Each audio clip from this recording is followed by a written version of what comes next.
and welcome back to Love Story Gaming. Hey, Garrus. Hi, Garrus. Hey, look, Garrus. Garrus, you coming to read with us, buddy? You gonna read a book? Read Hello, times? buddy. Read times? Is it read times? I think it's treat times. I think it's treat times. Hello, Bella. Hi, Bella. Should we give? Oh, Garrus it's treat time. I think we need to give Garrus a treat. Oh, I think Calgera agrees. Come here, baby. There we go. Baby. Oh, Yeah, that's sweet baby. Hello and welcome back to Love Story Book Club. Hello, Dairokami. Hello, Kaljira. Hello, Bella. Hi, it's so good to see you guys. I am excited. Are you excited? I'm super excited. All right, so we are continuing our read through the entire series of Animorphs, which I'm just now realizing is probably going to take the rest of our lives. Yep. And you guys better have a long life ahead of you with us. Yeah, and spend that life subscribing to Love Story Gaming. We'll let you know when our next one is. All right. Ooh, Anna Mondays. Hello, Blue Scala. Blue Scala. Is it Blue Scala or Blue Shala? Bushala. I think it's Bushala. I think it's Blue Scala, just because I want to take a contrarian opinion. Thank you. Thank you for that change. I got you, Blue. I appreciate it. Hello, Anna Beans. Annie All right, Beans. today we are doing Animorphs number 2, The Visitor. I don't know how the hell we're going to read it when everything is backwards. I mean, I believe manga made me ready for this. All right, perfect. Then we are good. Yeah. We are good to go. In which case, if manga made you ready for this, 23, it's an odd. So that means you are going to actually start us off. Oh. Because it is a tradition that I am just now deciding on. Oh, this is a tradition now. That I'm just now deciding on, yes. The tradition is the person who is not me gets to read the final chapter. You act like you're in charge. I know, it's weird of me. So, okay. All right. So, without further ado, here's some more ado. So, tonight's book, we are doing it from a queer lens analysis, of course. Mm-hmm. So this one is one that surprised me when I first read it again. Hello, Luna. Welcome in. Welcome in, Luna. Because this is the book that I always kind of mentally skip over when I'm recapping the series in my brain. And I really shouldn't, because not only is this just kind of an emotional horror show, but also it actually is where a lot of the queer themes of the series start to emerge. Tonight we're going to be going over themes of alienation from one's family, especially in the face of a fascist takeover, which can't imagine why anybody would be feeling any kind of resonance with that right now. That's not a thing. No, not at all. That's just everything's hunky-dory in the world right now. That's just absolute crazy talk. So, then let's get crazy, shall we? Okay. All right. Chapter 1 of Animorphs number 2. Take it away. My name is Rachel. I won't tell you my last name. None of us will ever tell you our last names. Whenever I do use a last name, it's a fake. Sorry, but that's the way it has to be. We won't tell you the name of our town, or our school, or even what state we're in. If I told you my last name, the Yerks would be able to find my friends and me. If they ever find us, it will be the end. They might kill us, or worse. Yes, there really is something worse than death. I've seen it. I've heard the cries of despair from those doomed to be slaves of the Yerks. I've watched as the evil gray slugs writhe and squeeze in through the ear and take over what was a free human being. There are 5 of us, just 5. Jake, Cassie, Marco, Tobias, and me. Marco came up with a name for us for what we are now. He called us Animorphs. I guess it's as good as a name as any for what we are. Mostly I still just feel like a normal kid, you know. But I guess normal kids don't turn into elephants or bald eagles. And normal kids don't spend their free time fighting to save the world from the nightmares called Yerks, not Orcs. Wrong book. That day, the sun was bright. It warmed the earth below us. Warm air rose in an invisible bubble. A thermal. A thermal pushed up beneath our wings, and we circled higher and higher and higher till it almost seemed we could touch space. Somewhere up there in cold space, up in orbit, was the Yerk mothership, perhaps right over our heads. The Yerks were parasites in their natural state. They were just big slugs who lived in a slodgy pond called a Yerk pool.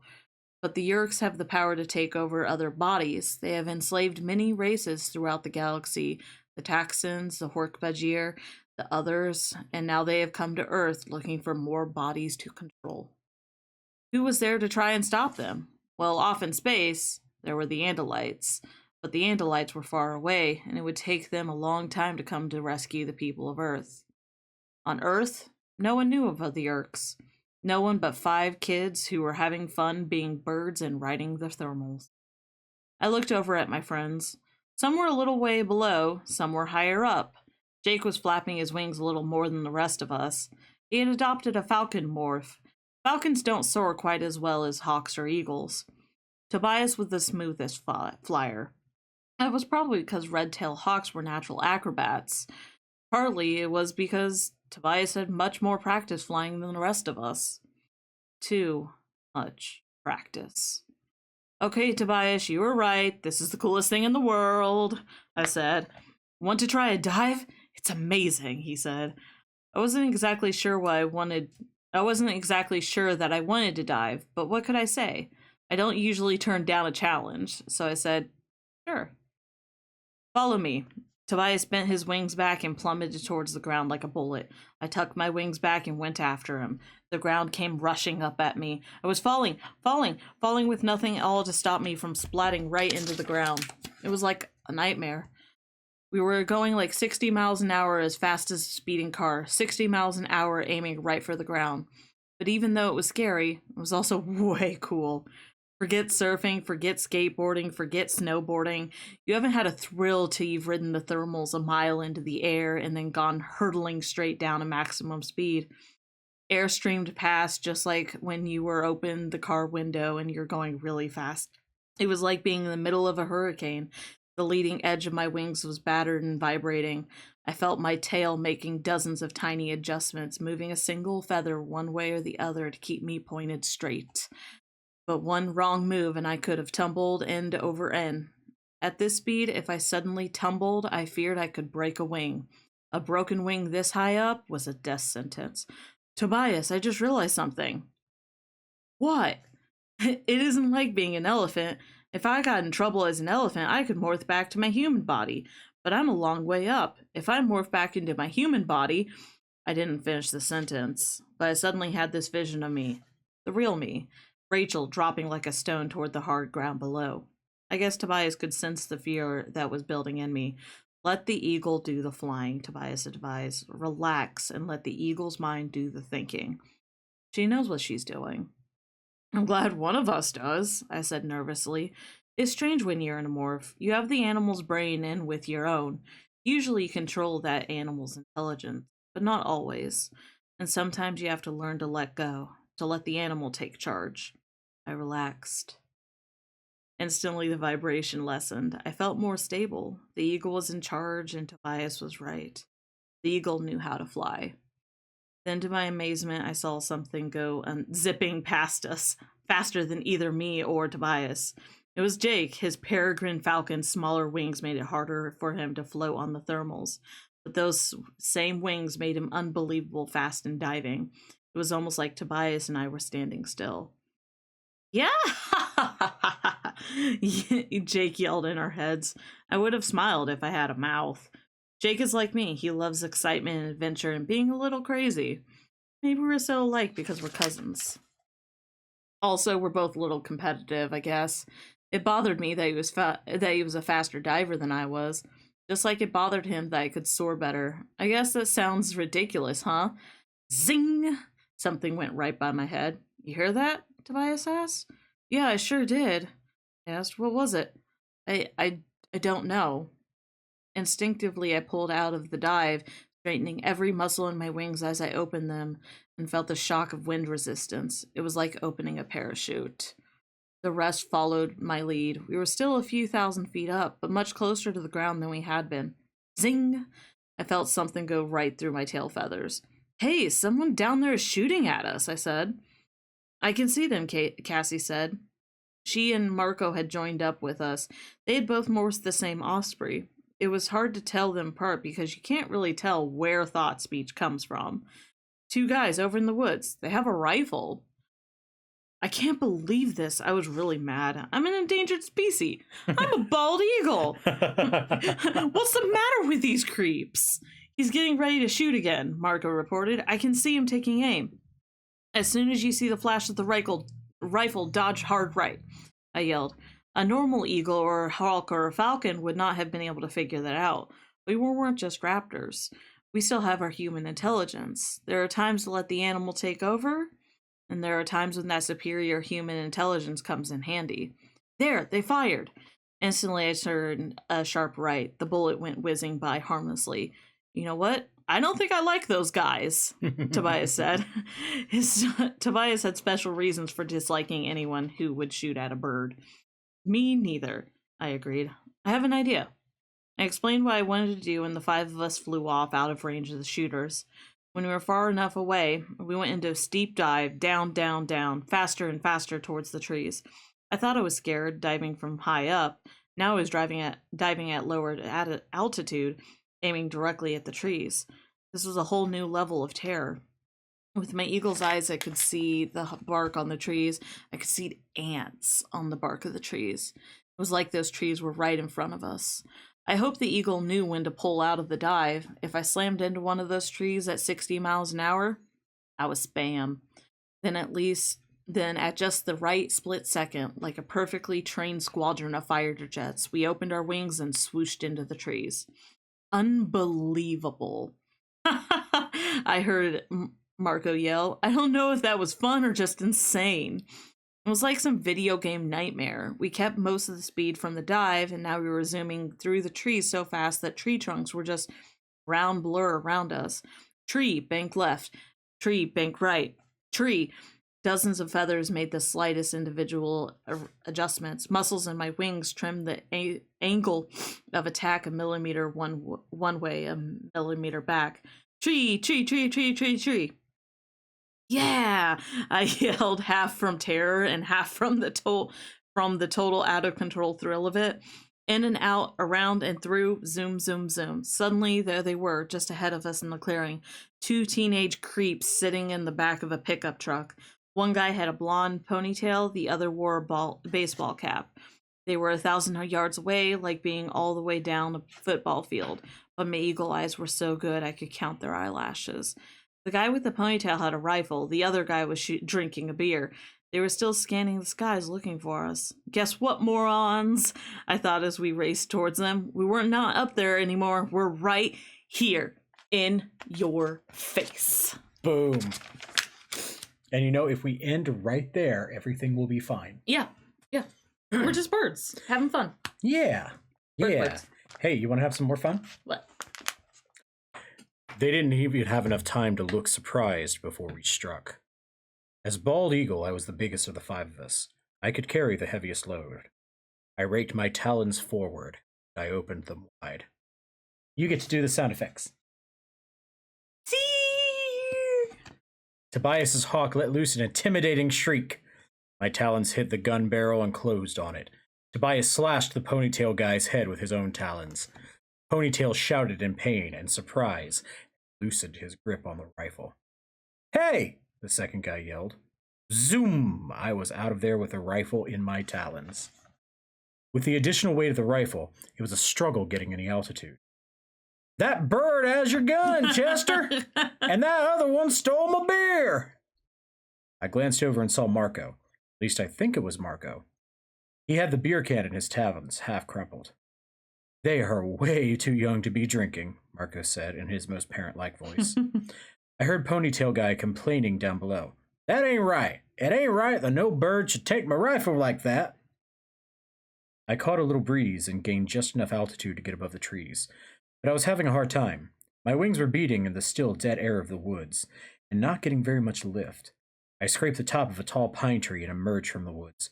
Still flapping hard to carry the weight of the rifle, I made it out towards the beach, over the low cliffs at the water's edge. The blessed thermals were there. They lifted me up and out over the water. I relaxed, letting the warm wind carry me higher. I dropped the rifle about a mile out in the ocean. Figured any jerk who would want to shoot at a bald eagle didn't need a gun. Marco dropped the beer with amazing precision right into a trash barrel. He looked proud, as he would have if he had just thrown the winning basket in the NBA championship. It's been almost 2 hours, Cassie warned as we lazily drifted back towards the shore. 2 hours is the time limit. If you stay in a morph for more than 2 hours, you're trapped. Forever. There's an old rundown church no one uses anymore, not far from the beach. It has a bell tower, though the bell is gone. We flew there. That's where we had started from. Our clothes and shoes were still piled there. 4 pairs of shoes. 5 of us. Cassie, still in her osprey body, peered down at her watch lying on the floor. Good. An hour and a half. We should try to never go over an hour and a half. We began to morph back into our human bodies. Morphing takes concentration. When you're going from human to animal, it's harder. You actually have to focus, but going back to human is easier. I focused on my human self. I formed a picture of myself in my mind, tall, thin, with blonde shoulder-length hair. I focused especially on the hair, because I didn't like my last haircut. It was uneven at the bottom. Not that it mattered. I just wish I could do something about the hair when I morph. Fortunately, morphing doesn't work that way. Changes began quickly.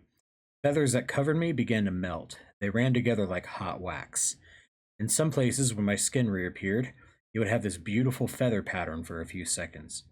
My yellow bill sucked back into my mouth to become white teeth. That part sort of itched.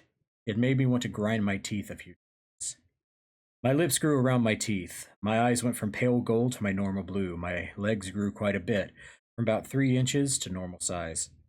I looked over at Jake and saw the same things happening to him. Let me tell you, watching someone morph is not a pretty sight. It's the kind of thing that would give you screaming nightmares if you didn't know it was going to be all right. When Cassie morphs, she always does it kind of artistically. Like when she changes into a horse, she does it so that it doesn't look totally creepazoid. She has a natural talent for morphing, if there is such a thing. The rest of us just let it happen however it happens, and the results can be disturbing. I happened to see Marco at the moment where his hairy boy legs came shooting out of his little bird body, and I yelped, "Yeah! Gross!" "Hey, you know good yourself, right, though?" His mouth was morphing even as he spoke. The first few words were garbled, and the last were normal. I think what he said was, "Hey, you don't look so good yourself, Rachel." He was probably right. I was glad I didn't have a mirror. My tongue grew fat in my mouth. My eyesight became faded and dim. The eagle's mind evaporated, leaving me alone in my head. My wings became arms, my talons became toes. The scaly yellow eagle legs became my own legs, though they were still scaly at first. "Nice look, chicken legs," Marco said. "Do those come in extra crispy, too?" I smiled at him. "You're not one to talk, Marco." I pointed down at the floor. See, his legs had changed back, but he still had huge osprey talons instead of feet. As my skin began to appear, so did my morphing outfit. Fortunately, after a few tries, we'd all learned to morph some minimal clothing. Usually nothing more than skin-tight workout clothes or leotards.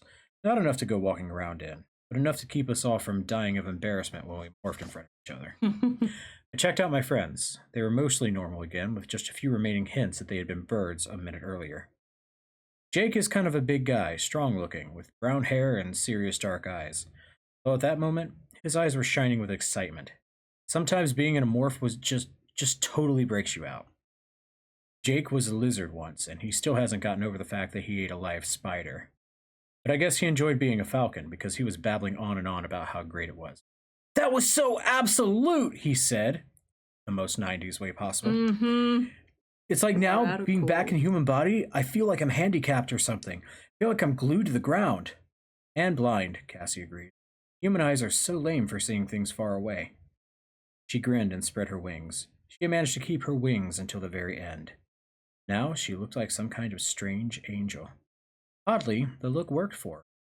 The osprey's 5-foot gray and white wings were incredibly cool. "Do you think you could fly?" Jake asked. He looked a little awestruck. Cassie laughed. No, Jake. This body weighs about 80 pounds. These wings aren't built for that kind of weight.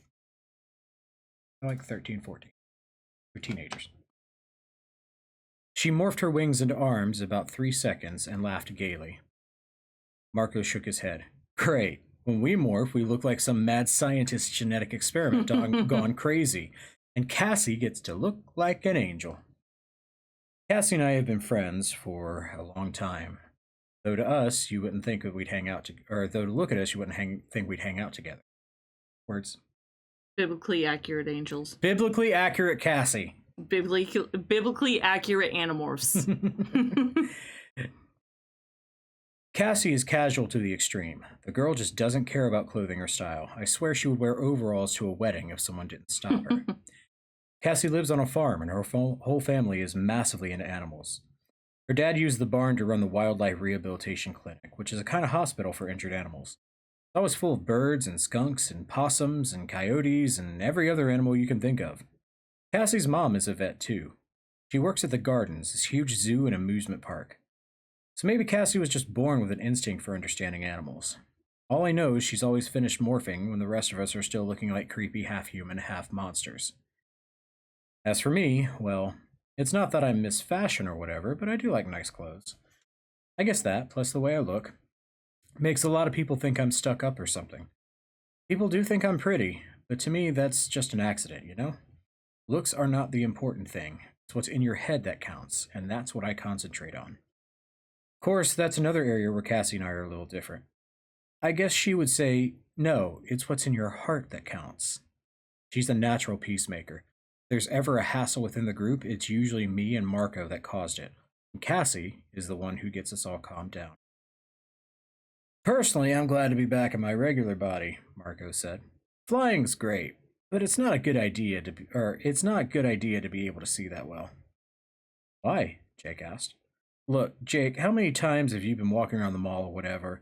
You'll see a girl who seems good looking from far off. When you get closer, turns out she's a skank. I mean, you could see this if you could see that well all the time. Excuse me? I interrupted. I'm sure I didn't hear you say what I thought you just said. I wasn't being sexist, Marco protested. It goes both ways. See, from far off, I look taller than I am. Marco is a little self-conscious about being short. He has long brown hair and dark complexion, and most girls think he's really cute. But being small bothers him. Your problem isn't with people seeing you too well, I said. It's with people hearing you too well. You look like a fairly smart guy. Then you open your mouth. Marco just grinned. Marco lives to annoy people. He really is extremely smart and basically nice underneath it all. It's just that the boy loves to provoke people. Marco and Jake are best friends, even though Jake is serious and thoughtful and always trying to do what's right, while Marco is sarcastic and temperamental and is the most reluctant of the Animorphs. Marco still thinks we should just give up the battle against the Yeerks and try to stay alive. With Marco, you never know if he really believes that or if he's just saying that to be contrary. Well, let's get out of here, Jake suggested. I have homework to do. Me too, I said, and I have gymnastics class this afternoon, and I am totally unprepared. Cassie sighed. It's such a drag. The chores and the homework all come rushing back as soon as we change back into our boring human selves. As soon as she said it, Cassie bit her tongue. She cast a regretful look at Tobias. See, while all of us had changed back, Tobias had not. Tobias was still a hawk. Tobias, who had once been an unruly blonde, had eyes that seemed hurt and tender and hopeful all at once. Tobias had been trapped while trying to escape from the hellish nightmare of the Yeerk pool. He stayed for more than 2 hours in that morph. We had all returned to our human forms, but Tobias was still a hawk. Tobias will always be a hawk.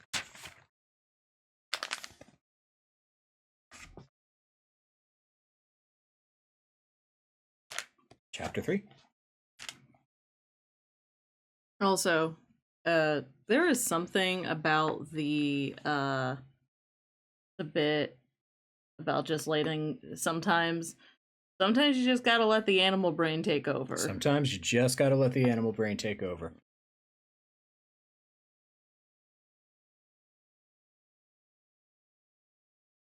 We all walked most of the way home together, feeling worn out. The flying was a little tiring, and morphing always takes a lot out of you. Tobias flew high overhead. He didn't really participate in the conversation. It's hard for him. See, he can think speak to us, and we can understand him, but when we're in human shape, we can only talk in a normal way. He can't hear us unless he's close by, and he can't be close and still fly. This morphing thing would be so excellent if it weren't for the whole thing with the Yerks, Marco was saying. I mean, if it were just normal, we could really use these powers. To do what? Fight crime? Jake asked. Marco looked at him with a mixture of pity and amusement. Fight crimes? Who are you, Spider-Man? I'm talking show business, movies, TV shows. I could go on Letterman. I could be an entire episode of Stupid Pet Tricks all by myself. He could go on Letterman. You're right, I said, batting my eyes so he would know I was kidding. You always have the stupid part down. And we'd be hot in horror movies, Cassie said. Or how about a stuntman? Jake suggested. One of us could jump off the tallest building and it would be totally realistic, then we just morph into a bird on the way down and fly away. Now I'm really mad at the Yerks, Marco said. They're getting in the way of my showbiz career. I could be a millionaire. I could be trading funny lines with Dave. I could have beautiful Hollywood supermodels all over me. Marco, you're like 12. I said with a wink at Cassie. Lots of women love animals, but sooner or later you have to change back into your actual self, Marco. And then, boom, they'd be out of there. We walked along the boulevard that goes by the construction site. It's this huge area of half-finished buildings with rusted earth movers and cranes and backhoes scattered around. I guess it was originally going to be a shopping center, but for some reason they never finished it. We didn't take the shortcut through the construction site like we would have done in the old days. See, it was at this construction site that we saw the Andalite Prince's damaged fighter land. It was here that the Andalites warned us of the Yerk conspiracy and gave us our special powers. It was also here that we saw the Yerk commander, Visser III, murder the Andalite Prince. They really never ever do say his name, do they? Say Elfinger's name. Are you okay? I got mad. Okay. Murder the Andalite Prince. Visser III is the only one of the Yerks who has our same power to morph. Visser III is an Andalite controller, meaning he has an Andalite body. A human controller is a Yerk with a human body. A taxon controller is a Yerk with a taxon body. You get the idea. Visser III is the only Yerk to ever capture an Andalite body, so he's also the only Yerk who can morph. That night at the construction site, he morphed into some creature from a far-off planet, a huge, horrible monster, and then he took the Andalite and... You know what? I really don't want to talk about that. You'll have to ask Jake. We all fell silent as we passed by the site. Then I noticed that Cassie had stopped walking and was just standing there. I went back to her and realized that she was crying. You okay? I asked. She shook her head. No. You? I sighed. Flying around the sky had been a wonderful distraction, but my head was still full of awful memories. I guess not, I admitted. Last night I had a terrible nightmare about the Yerk pool. I was back down there in that vast open cave. And I was hearing the screams and cries of the people being dragged to the pool. Cassie nodded. You know what's worse than the screams? The way they stop screaming once the Yerk is in their heads. Once they've become controllers, then you know they're slaves again. Lost. Like Tom. We both turned. It was Jake. He and Marco had seen us stop and to come back. Tom is Jake's brother. Tom is a human controller, a human being enslaved by a Yerk pool in his head. We'd found the Yerk pool and gone down into that hell to get Tom. We'd failed. We'd barely escaped with our lives. Cassie put her arm around Jake's waist. Someday, we'll save Tom, she said. Jake kind of stroked Cassie's head. I guess he got embarrassed because he instantly pulled away. Cassie didn't mind. She knows how guys are about showing their true feelings. I looked across the construction site and saw Tobias come hurtling down out of the sky. I couldn't see where he landed because that part of the site is hidden from the road, but I knew right where he was, on the site where the Andalite had died. Somehow, in those brief moments when the Andalite had been with us, Tobias had formed some kind of special bond with them. We started walking again. We need to find another way to get at them, I said angrily. It bothered me, imagining Tobias back in that maze of never finished buildings mourning for the Andalite. Get at who? Marco asked suspiciously. The French, Marco. The French! I said sarcastically. Who do you think? The Yerks, duh. Whoa, whoa, whoa, Mark said. We tried that, remember? We went down in the Yerk pool after they got after them, and we got our butts kicked. Yerks 10, humans 0. So you figure you should just give up? I demanded. We lost one game, Jake said. You don't quit the sport just because you lose one game. Some game, Marco said bitterly. Some sport. We didn't lose anyway, I said.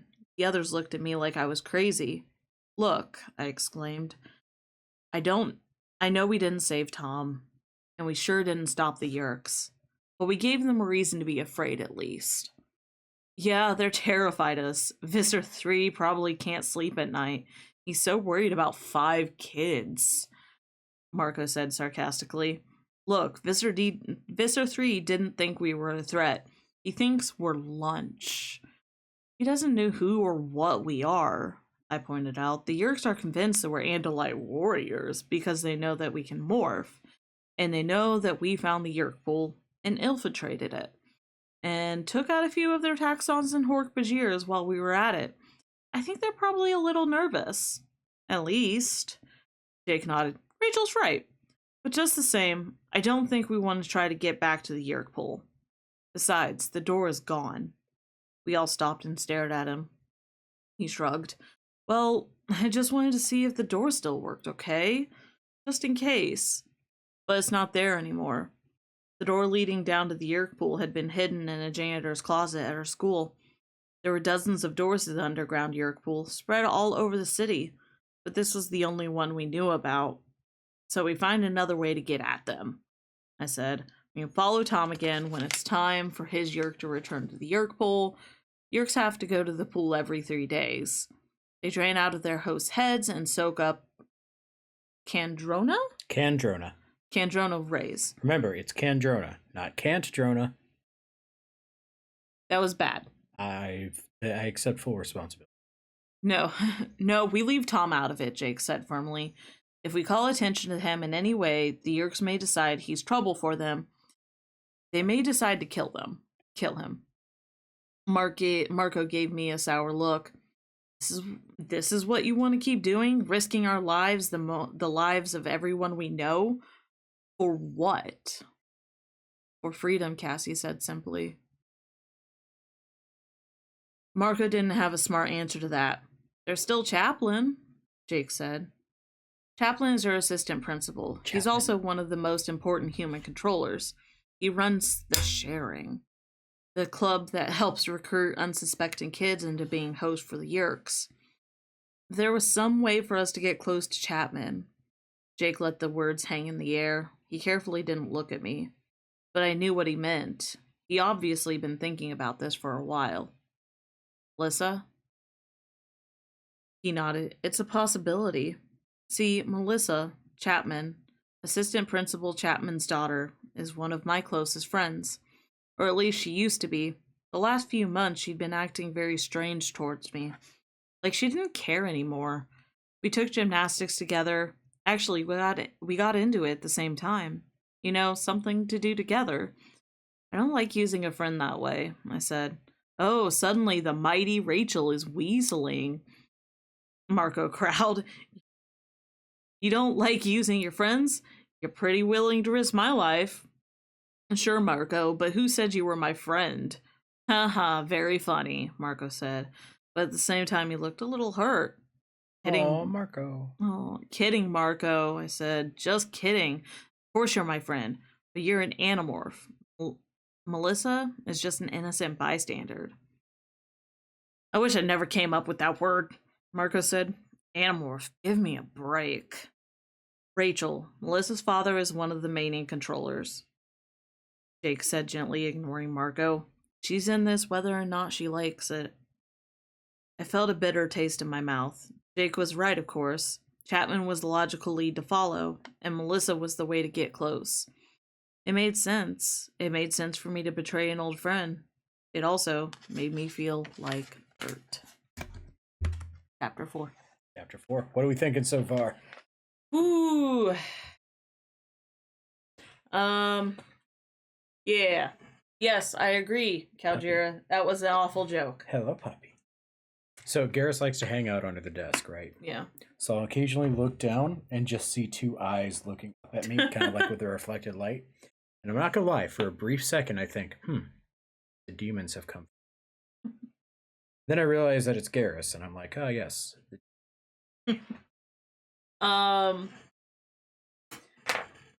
I don't know what the books like get later on, but I feel like from what I remember, and from like when it was read through previously, a lot of the books, at least in the beginning, start with we're teenagers. Oh, it's so fun.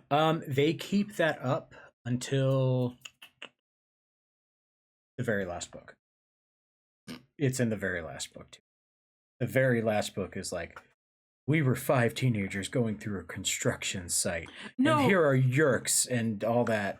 And then it goes into, and here's the war crimes we're answering for. No. I'm meaning like they're doing something. Oh, yeah, like yeah. in this case, we're just flying along being we're burbs. Flying around being burbs. Being burbs. I would be a burb. I would, yeah. I'd fly. Hey, chat, would you be a burb? What kind of burb would you be? I was going to say, what kind of burb would you be? Golden Eagle. I figured that was going to be the answer. Golden Eagle.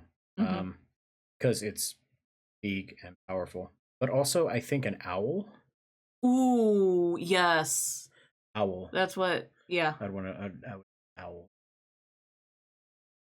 I would probably, no burb. Calgira says no burb. Why no burb? Calgira says no burb. Why no burb, Calgira? I think I was expecting like a raven or something. Yeah. An owl would be great. Owl would be great. But like, little owl. Little owl. Like a duck, obviously. I'm a burb. I have to be a duck. Okay, so duck would be fun and on brand, but also would be a really shitty bird morph in general. You know what? Because like people shoot ducks all the time. That is true. Now you would be like a really great distance flyer, like really great on the like. Blue Scala says want to be burb, probably owl or crow. Oh, that's true, Calgira. There would be heights involved. There would be heights. Okay, so no burb. No burb for Calgira. Yeah, probably owl.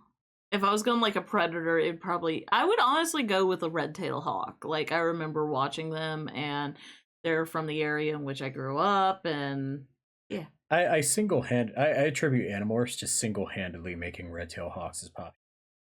Even if people do not realize that Animorphs is why they're as popular as they are. Bella, hummingbird, aw. You can be, being a hummingbird would be so cool. Would be so horrifying. Because the thing about hummingbirds is that they expend so much energy, they have to be eating pretty much constantly. Like, if a hummingbird can't find food for like a few hours, it dies. You could nom on flowers. Nom on flowers. Oh my god, honey as an ostrich would be horrifying. Secretary bird. That's it. I would be secretary bird. That they're pretty, they're big, they've got the legs. Can I be the giant eagle from Rescuers Down Under? I don't think that's an actual bird. What was that bird? Cassowary. Cassowary. Okay, I can't think of like cassowaries without like I'm thinking of The Last Rainforest, Fern Gully. Those two cassowaries at the beginning are like, "Hi, Krista," and like they're all over the promotional art and all over the box art, and they've like and they're in there for like 2 seconds. Like 2 seconds. Yeah. Swan for Luna. Penguin. Okay. Luna's come to fight. Yeah. Speaking of fighting, the next day after school, I headed for my gymnastics class at the YMCA, which is just across from the mall. They have a big indoor pool, so the entire building always smells of chlorine, except for the weight room, which just smells like sweat. Hot. But my class is taught in the smaller room, with blue mats covering the floor. We have balance beams and uneven parallel bars and a vaulting horse with a springboard. I'm okay at vaulting the parallel bars, but I'm pretty lame at balance beam. To be honest with you, it kind of scares me. It takes such total concentration. It's not one of those real serious gymnastics classes. I mean, none of us is going to be in the Olympics. When I started out, I had dreams of being the next Shannon Miller. But then I started to grow. Pretty tall now for my age. People look at me and say, "Oh, you're going to be a model." Not, "Oh, you could be a gymnast." Most of us in the class are too tall or too heavy to ever be serious gymnasts. We do it for fun and exercise. I do it because I've always thought of myself as kind of clumsy. My mom says I'm not, but that's how I feel anyway. Besides, it's just cool hitting a little springboard and flipping through the air to bounce off the vaulting force and stick the landing. Not as cool as flying, maybe, but fun just the same. Melissa Chapman was in the locker room, changing into her leotard when I came in. She's the exception to the rule in our class. She does look like a gymnast. She's small and thin, even though she doesn't starve herself like some fools who want to get into gymnastics. She has pale gray eyes and pale blonde hair and pale skin. She looks like one of those solemn elves in a Tolkien book. All right, we got one. We got one. Hello, welcome in. Hello. Hello. There's too many emojis. I can't read them. Nox Lupus, welcome to the Beam Battalion. Good to have you. Welcome in. Welcome in. All right, we're gonna start a counter. We are gonna start a counter.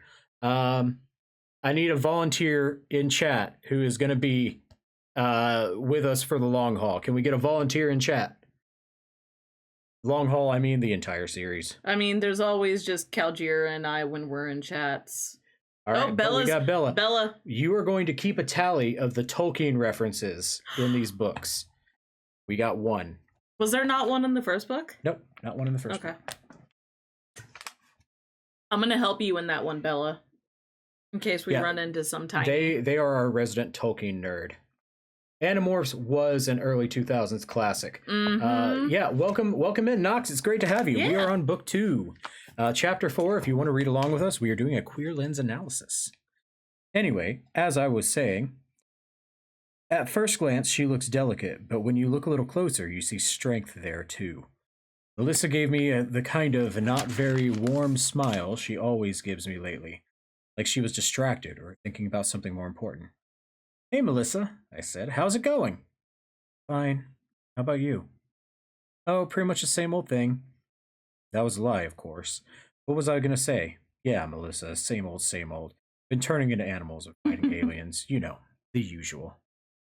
Melissa didn't say anything else. She just adjusted her leotard and started to do a few little stretches. That's the way it was. We said hi, but not much more. Used to be we were very close. She was my second best friend after Cassie. "Melissa, I was thinking maybe you'd like to walk over to the mall with me after class? I have to buy a new pair of sneaks." "The mall?" She stammered with a little and then started blushing. "You mean go shopping?" "Yeah, walk around and look at stuff and check out the cute guys and diss the snotty women and perfume at the perfume counters." I tried to sound casual, but like it was no big deal. In the old days, it would have been totally nothing. But now, this looked like a trapped animal. Yes, darling? Come in, bitch. Jump in. We're going shopping.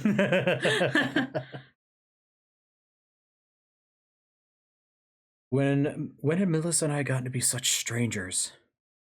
"I'm, kind of busy," Melissa said. "Oh, that's cool. I understand." But I didn't understand. Not at all. She started to walk away. I was going to let it go, but then I remembered. This wasn't just about a friend who had drifted away. This is about her father, one of the leaders of the controllers, one of our most dangerous enemies. I grabbed her arm. "Melissa, look. I feel like we've kind of gone different ways, and I miss you." She shrugged. "Okay, well, maybe we could get together sometime." "Not sometime, Melissa. That's just you blowing me off. What is going on with you?" "What's going on with me?" she echoed. For a moment, a look of extraordinary sadness had darkened her eyes and tugged downwards at the corners of her mouth. Nothing is going on with me, she said. We'd better get out there, or Coach Elway will have a fit. She pulled her arm away. I watched her go. I felt like a complete and total jerk. Something had happened to Melissa, and I hadn't even noticed. She was my friend, and something changed in her, and I hadn't seen it. I had just gone my own way.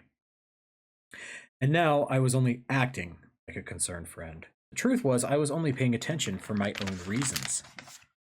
I wasn't able to concentrate on the lesson. Not concentrating when you're doing gymnastics can be painful. I slipped on the balance beam and banged my knee so badly I cried. Melissa was the first one to rush over, and for about 10 seconds she was the old Melissa. By the time I got back up, she was off across the room in her own world again. It was right then that the terrible suspicions started. Oh, Melissa, we got another. Hello, welcome in, evil Matt. Melissa had been acting very strangely. Her father was a controller. I looked across the room and felt a chill. Was she one too? Was my old friend Melissa controller? I didn't go shopping after my lesson. I didn't really feel like it. Melissa's eyes, the way she looked up at me, kind of killed my urge to shop. I was supposed to head over to the mall, then call my mom when I was done to come pick me up. That was the plan. But since I didn't feel like mall crawling, I just headed home, alone. The sky growing dark as rain clouds moved in. It was stupid and careless of me. I guess I was preoccupied with other things. Although at least I had the sense to stay out of the construction site. I was walking down the sidewalk that runs along the boulevard when suddenly I realized that a car had pulled up just a little way down the sidewalk from me. A guy got out. He looked like he was in high school or even college. He also looked like trouble. I should have turned around to run back towards the mall, but sometimes I don't always do the sensible thing. Sometimes I regret not doing the sensible thing. This was one of those times. Hey, baby, he said. You want to go for a little ride? I shook my head and clutched my gym bag close. What an idiot I was to be so careless.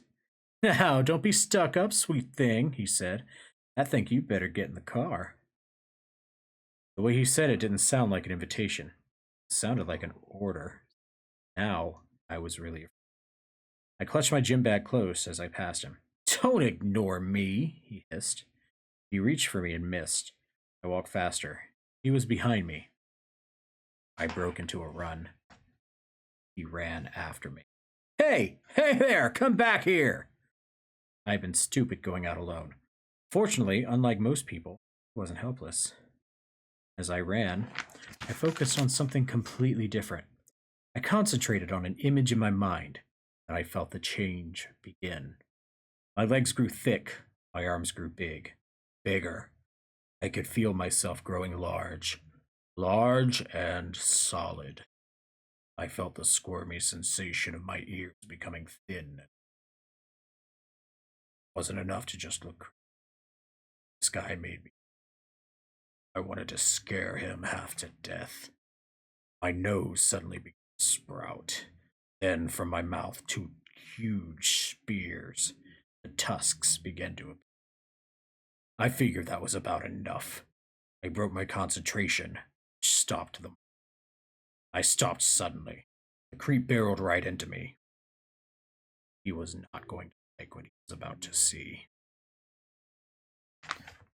All right. Hi. Hi. We got some new beans in chat. Hello, we got new more beans. Hello. Hello. I'm going to catch up on chat over moment. here. We got Knox. Welcome in, Knox. It's so good to have you. Mutual friend. Oh, fantastic. The Wait, mutual Animorphs? friend of him or mutual friend of me? Wonder that. Both now. Well, yeah. And we're not, mutual friends. You're part of the Bean Battalion. We're family. And not in the creepy, capitalist business way. Look, here's the thing. Evil is a frame of reference. So, I mean, if you're evil in, what capitalism would say you're evil, you're good in my book. like, I don't know. We'll take a visit to Luigi Mansion. Also, I believe it's incognito. Incognito. Yeah. Hey, Garrus, come here, buddy. Oh, we got. Come here, buddy. Oh, Come here, there buddy. he goes. Come here. There he didn't is. want to listen. Hey, he may be an Andalite bandit, but we love him anyway. He is. He's such a good boy. He's a good boy. Look how much he loves to read with us. Mm-hmm. He loves to read. He doesn't like being on stream when I'm on stream. Oh, he's enjoying it now. Yeah. He's just well, when I'm doing solo streams. Yeah, that's because I'm in the other room. Yeah. He likes to be where I am. He's like, I want puppy. Yeah, he's doing his best. That's all we can do. What? Let's give him a treat. Do you want quack quack treats? Do you want a quack quack treat, baby? Quack quack treats? Come here, puppy. I was trying to grab see his little ears on stream. Quack quack? Quack? Good boy. It's a quacker. Quacks. All right, chapter 5. Okay. Yeah, welcome in, welcome in, Knox. Welcome in, Matt. Good to have you guys. Yeah. We're gonna keep going. This also makes me think of the first time that I ever got, like, creeped on the sidewalk. Did you also morph half elephant? No, I told him to go fuck a penguin. Oh. You think he did? It wasn't me. Hey, whichever one of you said that penguin would be your bird morph, I need you to run. There's a penguin predator on the loose. And I am concerned for your safety.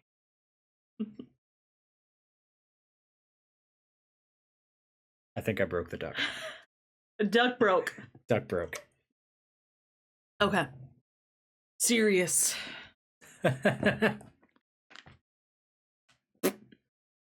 Penguin predator. I believe those are called seals. Yeah, Navy SEALs. At some point in time, we will actually have, like, legit analysis, but there's not a whole lot right now.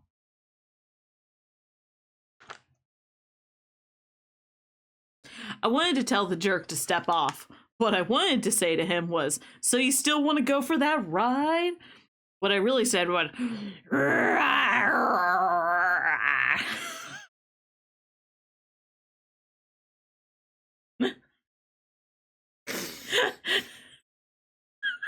Would you please make that sound again? I want to make it a sound redeem. Somebody clip this.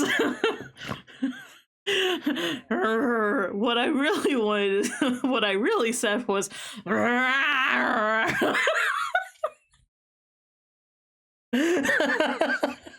serious business, remember?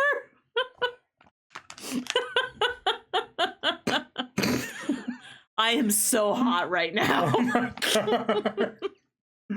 I've never been more on. That's what it sounds like.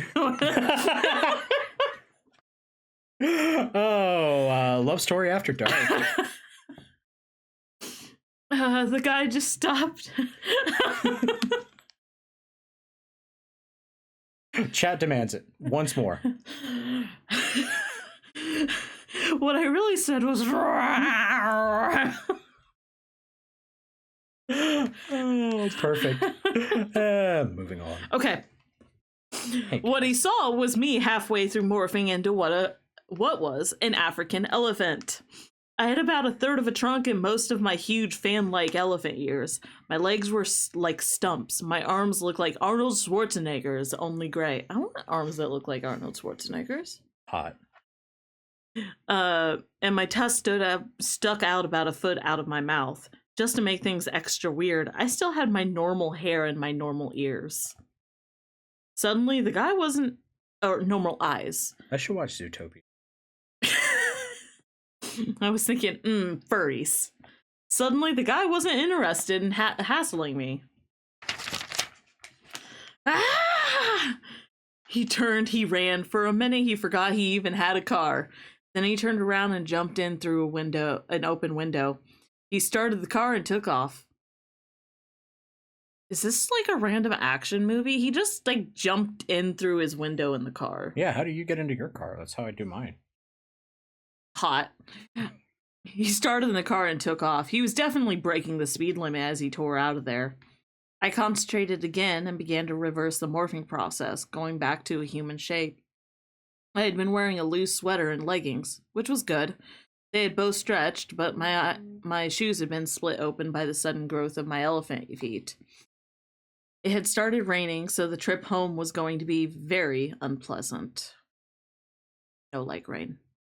Oh great, I muttered. I have got to remember to kick off my shoes before I morph into an elephant. Oh, it's out of context. Just then a second car pulled up and came to a stop. The window rolled down. Hey Rachel. It was Melissa. I recognized the voice. Do you want to ride home? She didn't sound very excited about the idea. I looked through the car door past her. Chapman was behind the wheel. A wave of sick fear swept over me. Had he seen what I had just done? If he had, then I was dead. My friends were dead. Garrus, it's fine, buddy. Come here.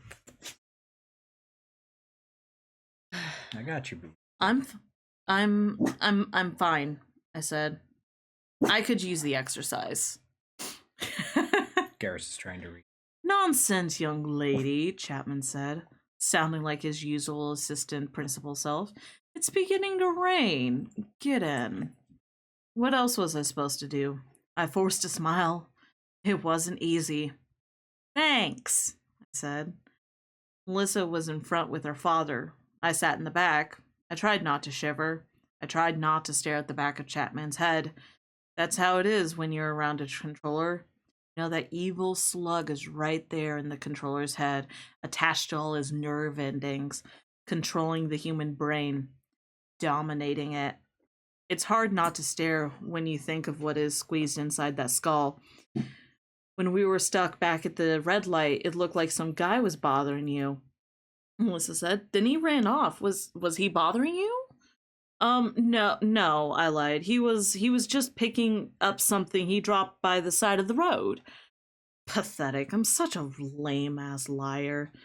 I saw Chapman's eyes watching me in the rearview mirror.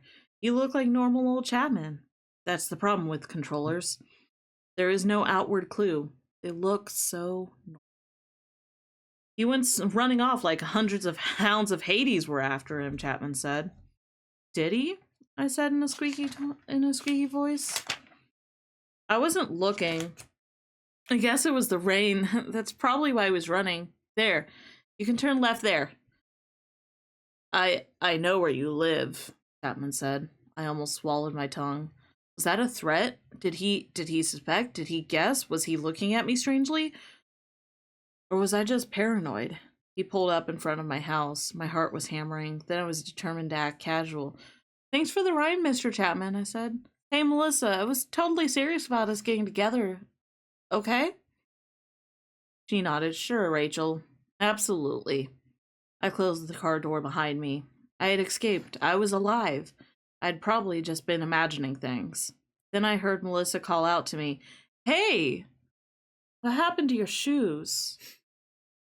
I looked down. My shoes were in tatters, the result of my feet growing from a size 6 to a size 300 in about 5 seconds. See, I said as lightly as I could, I told you I needed to go shopping. Melissa just looked puzzled. Her father stared at me with an expression I could not read. I was shaking like a leaf when I walked into my house. I headed upstairs to my room and stuffed my ripped shoes into the trash. Only then did I go downstairs and say hi to my mom. She was at the kitchen table, half hidden by a pile of buff-colored books. What is buff-colored? I actually don't know. Hey, chat, what is buff-colored? Like, all I'm thinking is like a light brown? Beige. Yeah, I was thinking if anybody in this chat is going to know, it's most of chat, actually. Y'all are artistic bastards. Reason why I want to play Hughes and Q's. Anyways, my mother's a lawyer, and she brings home a lot so she can be around me and my 2 little sisters. She and my dad are divorced. I only get to see my dad a few days a month, so my mom feels guilty when she isn't there for us. Hi, honey, she said. Then she got her suspicious mother look. How did you get home? You didn't walk, did you? You were supposed to call me. Melissa and her dad gave me a ride, I said. Well, it was the truth, sort of. She relaxed and made a point of closing her book. Sorry, you know I worry about you. Where are Jordan and Sarah? They're in the family room watching another one of those scary shows. Of course, excuse me. Of course, tonight Jordan will be sleeping with her nightlight on, and Sarah will end up in my bed. No doubt. I don't know why they like things that frighten them. You were never that way. It almost made me laugh. I felt like saying, well, Mom, I don't have to watch things that are scary. I am scary. Careful, there's an elephant-faced weirdo running. Should have seen me a little while ago with tusks sticking out of my mouth and a 3 feet long nose. What I really said was, so, what's for dinner? My mother winced. Pizza, Chinese, anything else you can order over the phone? I'm sorry, but I have this brief and I have court in the morning. Mom, I told her maybe the 1000th time, I don't mind pizza. Sorry, but your cooking isn't all that great, so it's no big deal ordering pizza. Rachel, that's just rude. Your mom is trying. She's working hard. She is. Trying to make she's making money to send you to gymnastics class and stuff. I mean, she is a lawyer. She's a lawyer. And depending on how the divorce worked, I wonder if there's like child support or alimony. These are the questions I want Animorphs to answer. These are the questions. This is the burning questions of the series. I mean, she's a lawyer. She might be paying alimony. True, she might. I mean, these are the grown. This is when you know you're adults. We know that she has pizza, Chinese, and gymnast class money. Yes, but this is also the 90s. Oh.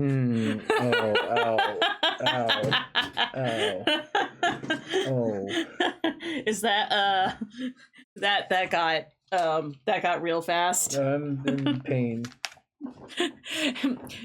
Come to Love Story Gaming for the queer analysis. Stay for the bleak reminders of our current economic realities compared to a children's book from the 90s. She gives suspicious yacht vibes. They do live by the ocean. They do live by the ocean. Chat, if you know, like spoilery, if you know where they live, don't put it. But anyone who doesn't, I want you to try to guess where they live throughout the series. I don't think I ever found out, but I still am based in like the Portland, Pacific Northwest area is what I always... Elena thinks Pacific Northwest. You get $1 can of ravioli. It's like $1.41 where I am. I don't even get dollar cans of ravioli. Where was I? Oh, it was on sale. That's what hey Mom, what's for dinner? Pizza, Chinese, bargain ravioli. Oh, Kaldera thinks East Coast. Kaldera thinks East Coast. Okay. Okay. Well, at least get some veggies on it, she said. After dinner, I called Jake. Hey, do you want to come over? I said. I got that new CD if you want to listen to it. There was no CD, of course. It's just what we always have to be careful. Like I said, Jake's brother, Tom, is a controller. He could be listening on the extension. 90s.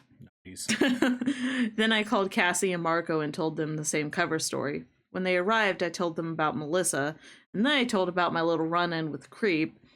I did not tell him about Chapman driving me home. I don't know why, but when I saw the way Marco exploded, I was glad I hadn't told them the whole story. Oh, that was dumb,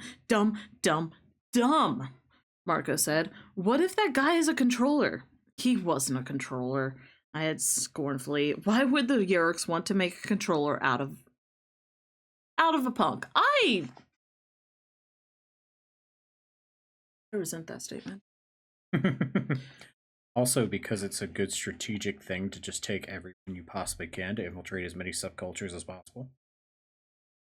Yeah, but then they're associating with a punk being a controller.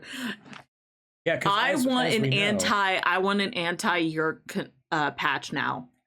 for my jacket. Because as we know, it would be absolutely insane for fascists to try and co-opt punk. Ooh, ow, why? And say that it's actually more punk to be fascist. Gross. Too real? Why? We don't talk.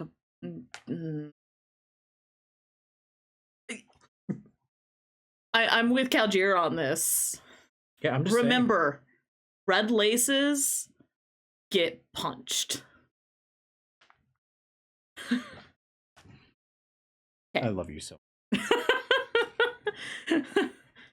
I lost my blanket. Sorry. They want people in positions of power, except for they're infiltrating a school.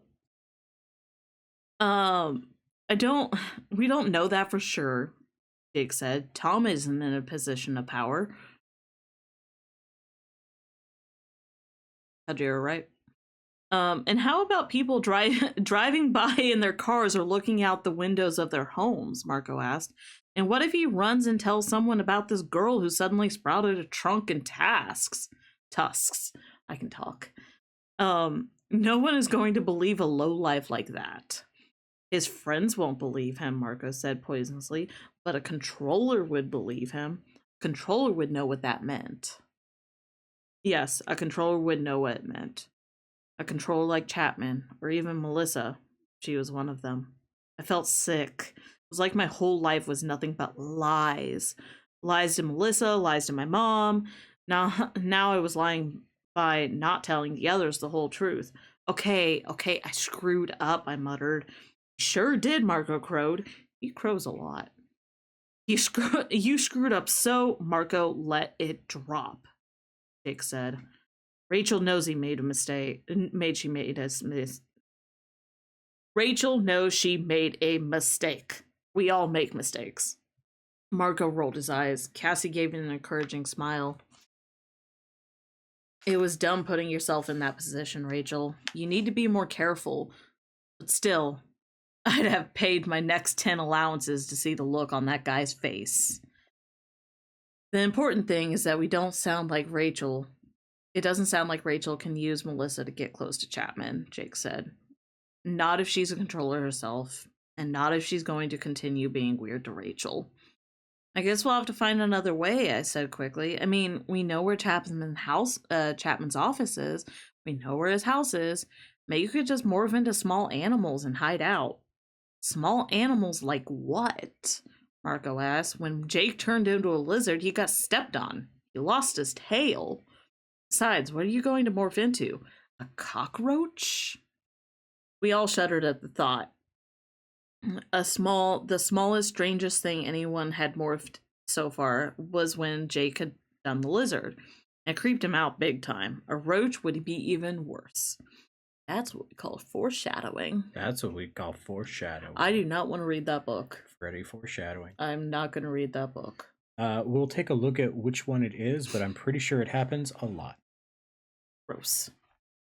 The problem with being a cockroach, I said, aside from the fact that it is too gross to believe, is that roach senses might not even be useful to us.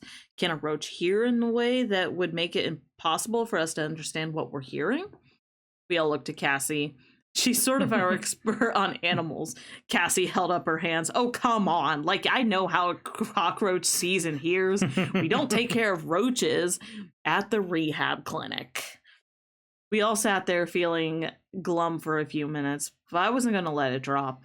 This was more than just striking a blow at the Yerks. I had to find out if Chapman suspected me.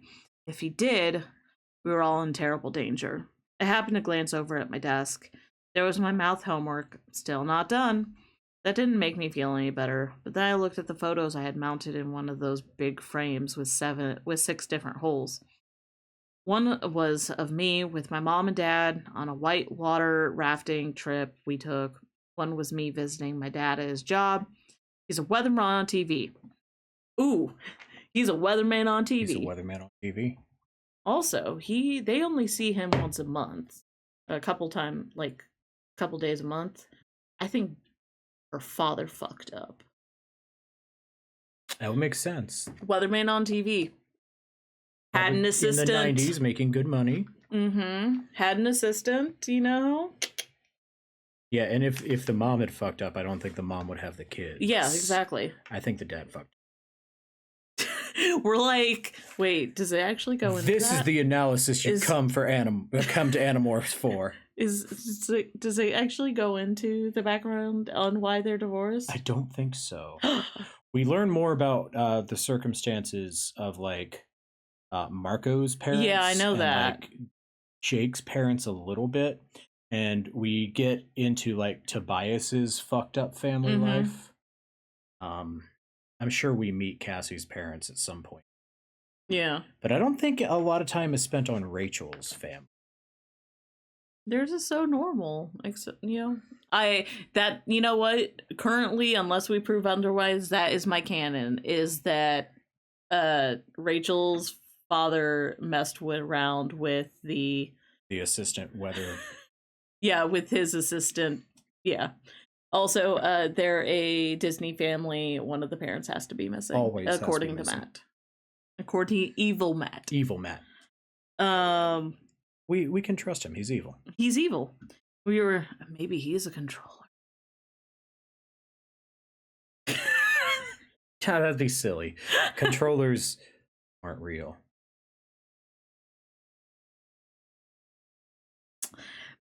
Another picture, we were grinning in front of a map of storms. Another picture was of Cassie and me riding horses side by side, with Cassie as usual looking like she spent her entire life in the saddle, and me looking like a total dweeb.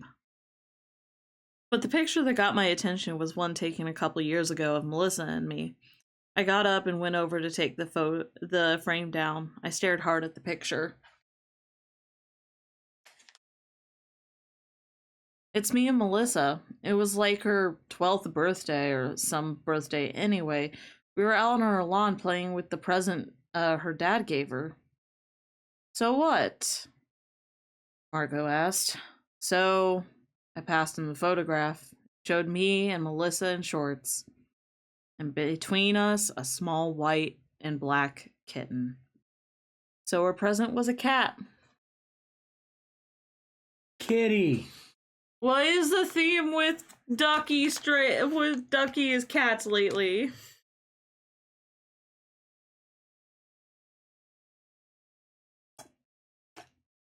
Yes.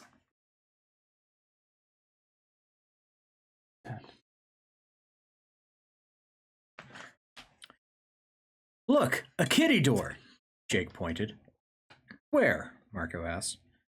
See the lines of light at the bottom of the regular door? Oh yeah, Marco said. I wish the moon were out. I can't see a thing. The four of us were cowering behind a hedge that bordered the Chapman's lawn. They lived in a pretty normal-looking suburban home. 2 stories, garage, lawn. Nothing to make you think that the person who lived there was part of a huge alien conspiracy to take over the world. Let me ask you this, Marco whispered. Why did it have to be Chapman? I was afraid of Chapman even before we found out he was a controller. You're not still upset over that detention he gave you? Asked. Look, if you're gonna listen to your CD player in math class with an earphone hidden under your hair, you have to remember not to start singing along. Yeah, that was only slightly stupid, Marco. Jake agreed. I still say Chapman never would have given me a whole week's detention if he was totally human. I have a question, Cassie said. How do we get Melissa's cat to come outside? I looked at her. Good question, I admitted.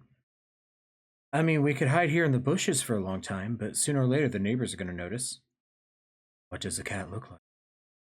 Tobias was perched on a nearby tree branch. He was close enough to hear us. I tried to remember. His name is Fluffer. I remember that much. Fluffer McKitty. Get it out of your system now. Just get it. Go ahead. Get it out of your system now. Go ahead. Go ahead.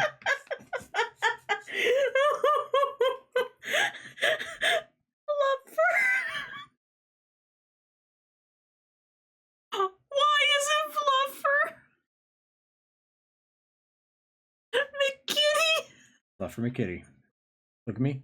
Me. Look at me.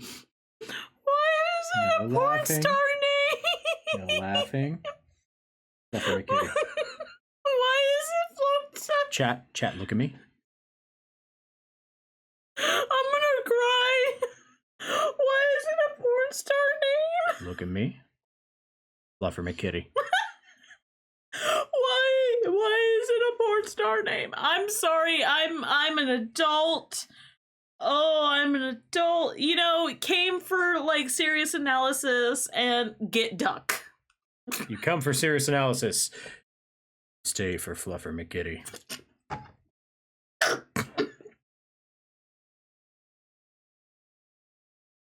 Okay, just keep reading. Just keep reading. I'm gonna be over here.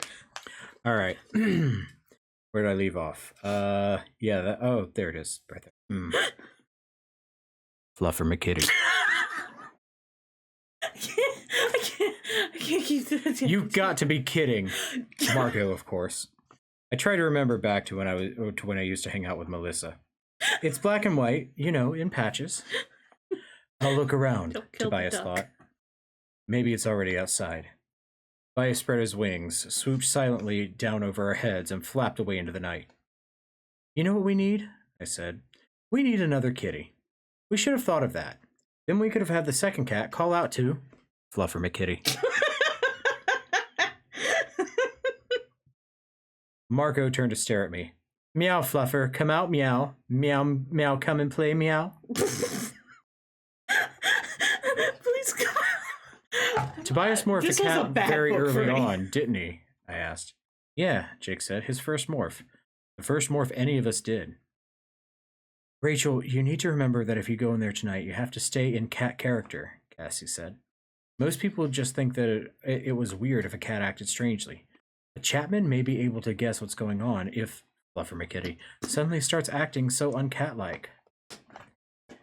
So you're saying I shouldn't try eating with a fork or changing channels on the TV? Everyone laughed, quietly and nervously. But it was laughter just the same. Suddenly, Tobias dropped out of the sky, then drifted over us in a lazy circle and called down, Got him. He settled back on the branch. Somebody has not played Stray and will change the channels on the TV, thank you. He was an amazing animal when you looked at him as a bird and didn't think about him being a boy trapped in there. I mean, the gaze of a hawk when it's looking right at you is incredibly intimidating. Gentle Tobias now had an expression that looked totally ferocious. You're kidding! You found Fluffer McKitty. I asked. Hey, it's easy. Spotting prey is what I do. Or what a hawk does, anyway. Actually, there are maybe 6 or 8 cats running around the neighborhood. Also 3 dogs, and an amazing amount of rats and mice. Rats? I got Marco's attention. Rats? Here? This is suburbia. I mean, it's a lot better than where I live. They have rats? There are rats everywhere, Tobias said. Rats and mice and all kinds of plump, juicy... He fell silent, embarrassed. Get a grip, Tobias, Marco said. Don't start eating rats, all right? I don't know if I can have somebody who eats rats as a friend. Sometimes Marco is funny. Sometimes he goes too far. This was one of those times. Shut up, Marco. I ate a live spider, Jake pointed out. Does that mean you and I can't be friends? From his tone of voice, I could tell that he was angry too. None of us knew what Tobias was going through. None of us had ever been a morph for more than 2 hours. Tobias had been a hawk for more than a week. Marco realized he'd been a jerk. Well, yeah, I guess you're right, he muttered. Besides, I have been known to eat eggplant, so I guess I can't criticize. I would like to state... Fluffer McKitty. I'm just saying eggplants. That was an apology, or as close as Marco could get to an actual apology. The cat we're looking for is just half a block away, Tobias said. Follow me. He flew off, but kept low. We took off after him. Even flying at minimum speed, Tobias is too fast for us to keep up with, so we had to circle back again and again. We had a hard time keeping him in sight. That doesn't look too strange, Cassie joked. The 4 of us running down the street, looking up in the sky. There, Tobias called down. See that yard with the 2 trees? Yeah, just to our left? That's the one. The cat you're looking for is stalking a mouse right behind the trunk of the nearest tree. Okay, we can't all go traipsing over in some stranger's yard, I pointed out. I'll go with Cassie. Marco held up the kitty carrier we'd brought along. Don't you need this? Not yet. I'll grab Fluffer McKitty and bring him back here. You two guys just stand there, looking casual. Cassie and I stepped onto the lawn. The house was dark. Maybe no one was home. That'd be good. Go left, I suggested to Cassie. She circled the tree. Hey, Fluffer McKitty, I said in a high talking to animals voice. Here, kitty kitty. Remember me? You know why they're failing in catching this cat, right? Why? They're not going pss, pss, pss, pss. Yeah, you gotta pss, pss, pss. You're not doing the pss, pss, pss, pss. Fluffer McKitty flattened his ears back along his skull. He looked from me to Cassie and back again. Come on, Fluffer McKitty, it's me. Come on, boy. He's male? He's a tomcat? Cassie asked. Yeah, I think so. Oh, wonderful, Cassie moaned. Please tell me he's fixed at least. Have you been fixed, Fluffer McKitty? I cooed. Really? Nothing? Nothing from that? All right, I guess we're moving on. Why do we care? Asked Cassie. Because pound for pound, a tomcat is one of the toughest and most dangerous little things around. Who? Fluffer? My little kitty friend, Fluffer McKitty? There we go. Even if he's fixed, a male cat out at night in hunting mode, Cassie shook her head, we should have worn gloves. This is a reminder. Cats are predators, and they are not, and they are an invasive species. Don't let your cats at. There is a reason why a lot of local birds are endangered because of cats being let out. Thank you. This is a word from your duck sponsor. Also a word from your slightly less duck sponsor. Don't declaw your cats. Yeah, that's not the solution to that problem. Yeah. Oh, come on. He's a sweet kitty cat. To demonstrate just how sweet Fluffer McKitty was, I reached a hand for him. In a movement too fast for my human eyes to see, Fluffer swiped out with one paw. 3 bloody scratches appeared on the back of my hand, and Fluffer shot straight up in the tree. I miss Ichigo. You got to take care of the Snip Snap. I did get to take care of Snip Snap. And this is very Snip Snap. No, Snip Snap's adorable and cuddly. Speaking of. Hey, boy. Hey, boy.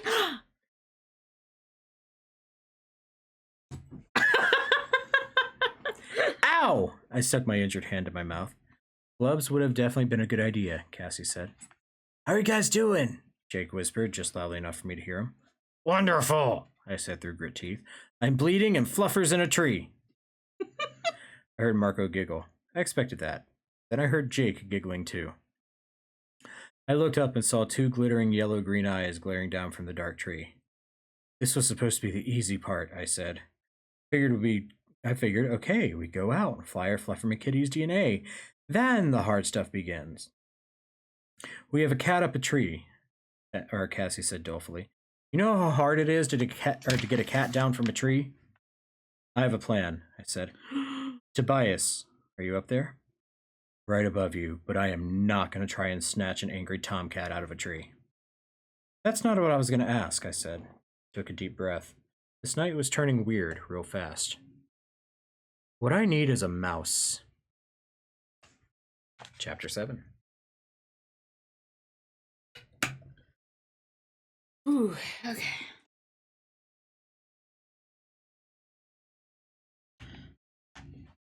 Got something for you. A baby mouse. A mean baby mouse. It keeps trying to bite me. Tobias flew in a low, tight circle overhead, disappearing behind the tree branches, then reappearing. Are you ready? I took a deep breath. I gave him a wave. Sure, I was ready. Why wouldn't I be ready to have a hawk hand to me a mouse? Just your normal kind of thing to deal with. Tobias flew low and slow. I held out my hands, cupped together. With amazing precision and perfect timing, he deposited the mouse in my hands. Don't let it bite you, Casey warned. Rabies. Wonderful, I muttered. Just one more fun aspect of this night. Actually, I was glad for the warning. The mouse was squirming in terror, trying to get away. Feel its tiny little mouse legs scraping against my palms. You should all get rabies, Cassie said. Seriously, I already have mine. But if we're going to be handling wild animals...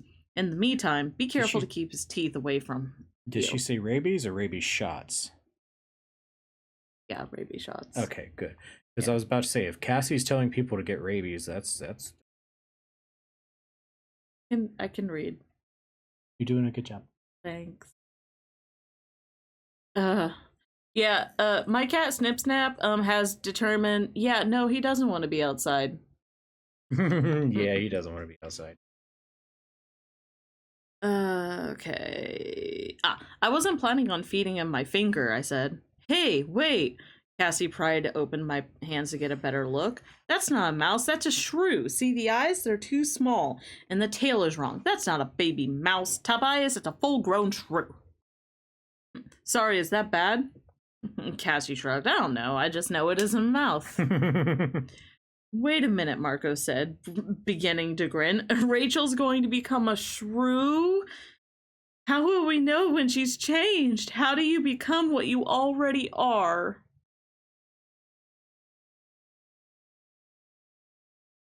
Sad day. Marco, why are you so mean? Everyone was too nervous to find the joke funny. We felt kind of stupid standing around on some stranger's lawn playing with rodents. I mean, there are times when the whole thing just seems so utterly insane, you know. Okay, I have to concentrate on acquiring, so everyone shut up, I said. Acquiring is what we call it when we absorb a sample of an animal's DNA.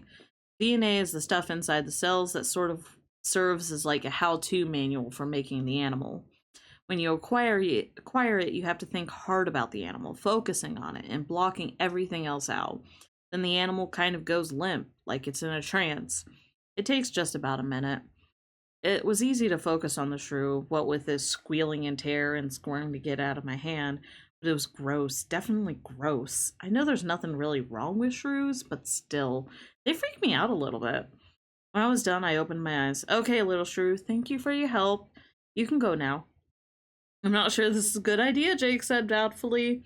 Really, Marco was sarcastic. You're not sure it's a good idea for Rachel to turn into a shrew in order to lure a vicious cat down from a tree so she can morph into that cat and sneak into the assistant principal's house? What worries you about that plan?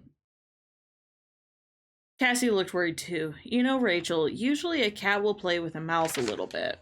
Sometimes they don't. Sometimes they just go right for the neck bite. The mouse or the shrew dies instantly. Be careful, Rachel, Tobias said. I'll be watching, but be careful. I don't want anything to happen to you. He said it, so only I could hear. I could tell because nobody else reacted.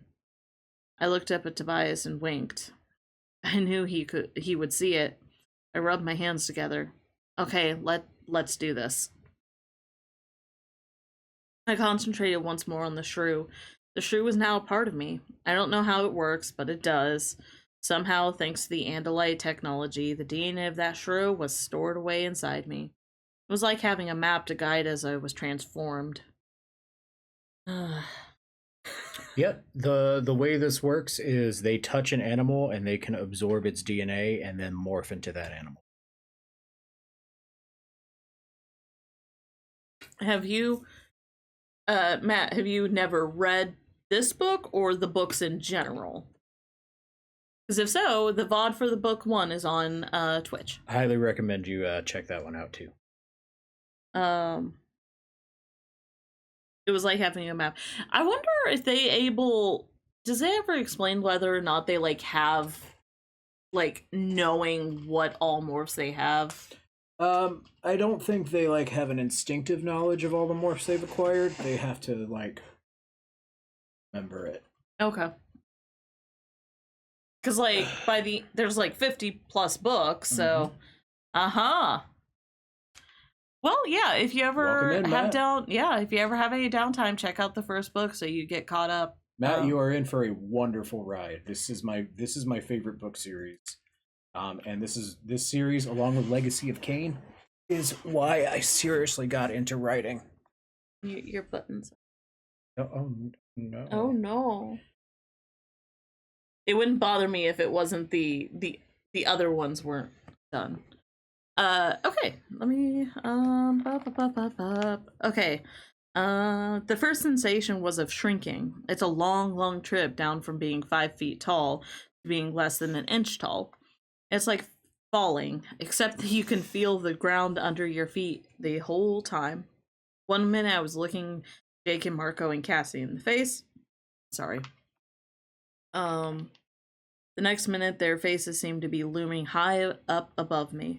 I was falling down the length of their bodies. It was like they were huge skyscrapers and I had jumped off the roof or something. My outer clothing fell around me like a big collapsing circus tent.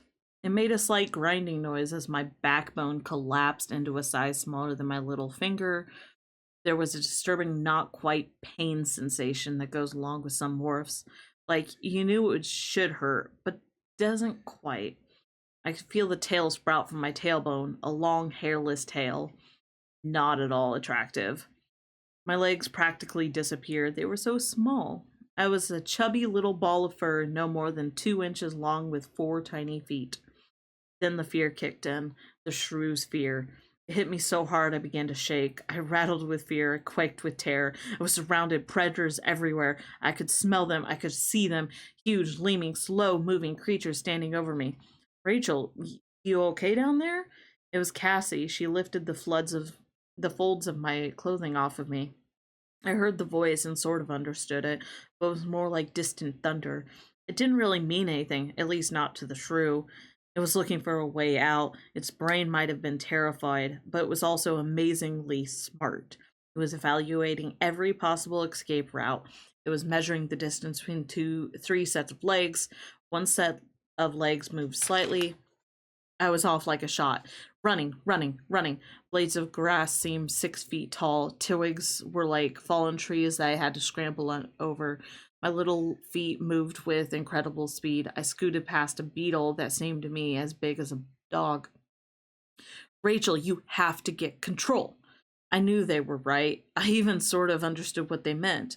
But the terror was so strong. The urge to survive was so powerful. And at the same time, there were other feelings. Hunger. I smelled nuts. I smelled dead flesh. I even smelled the maggots squirming on the dead flesh. And I wanted them. I know it's too gross, but I wanted to eat those maggots. Heavy pounding footsteps behind me. I turned sharply and ducked under a bush. The steps went barreling by without stopping and turning back towards me.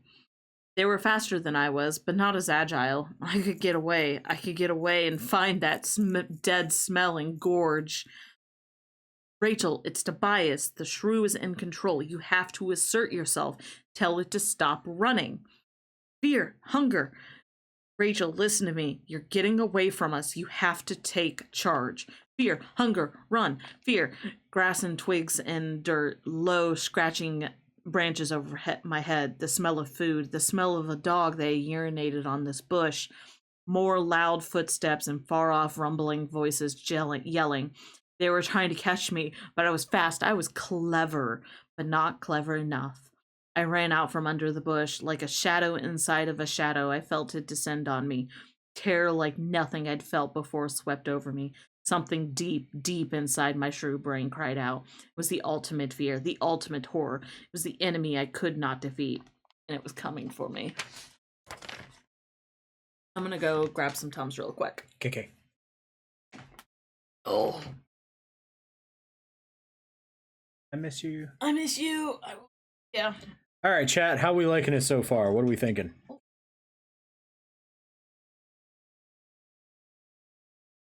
What is one animal that you would never morph under any circumstances? For me, I don't think I would ever morph into like a jellyfish. Because I don't know if it has enough of a brain to for me to ever morph back, and I don't want to spend the rest of my natural life as a jellyfish. Ooh, jellies! I like jellies. They're pretty. I like jellies to look at. I don't like jellies to be. That would be a terrible existence, just floating around brainlessly. Like, okay. I've had exes like that. What's the question? Is what is one animal you would never morph into under any circumstances? Yeah, I'm with Blue Scala. All right, so we got 2 votes. Cockroach. Yeah. Nope. I can't. Nope. I understand why. Hello! Oh, welcome in! Welcome in! Idaho! Is it Idaho 88. Idaho? Welcome in. It's so good to have you. Welcome to Animorphs. 1988. 1988. Excellent year. Very good year. All the best things come from 88. High five. High five. Ah! All right. So nothing? All right. I also want you to put in chat, everybody, what is your battle morph? What animal are you morphing into to kick some ass? See, I personally, like in my life, I associate with the boar, but I don't think a boar is going to be a good enough battle morph. Boars are terrifying, though. Boars are terrifying. Like, holy shit, I have seen... Oh, Gar comes from 98. Hello, Gar. Welcome in, Gar. I have actually seen a boar, and like that, ooh, it scared the shit out of me. However, there are much better options that I could pick. What would you guys do as a battle morph? Yeah. Tiger would be pretty high up on my list. Actually, I actually think if I could pick any of the big cats, it would probably be jaguar. Ooh, excellent. Gorilla, Matt's excellent choice. Marco's a gorilla, right?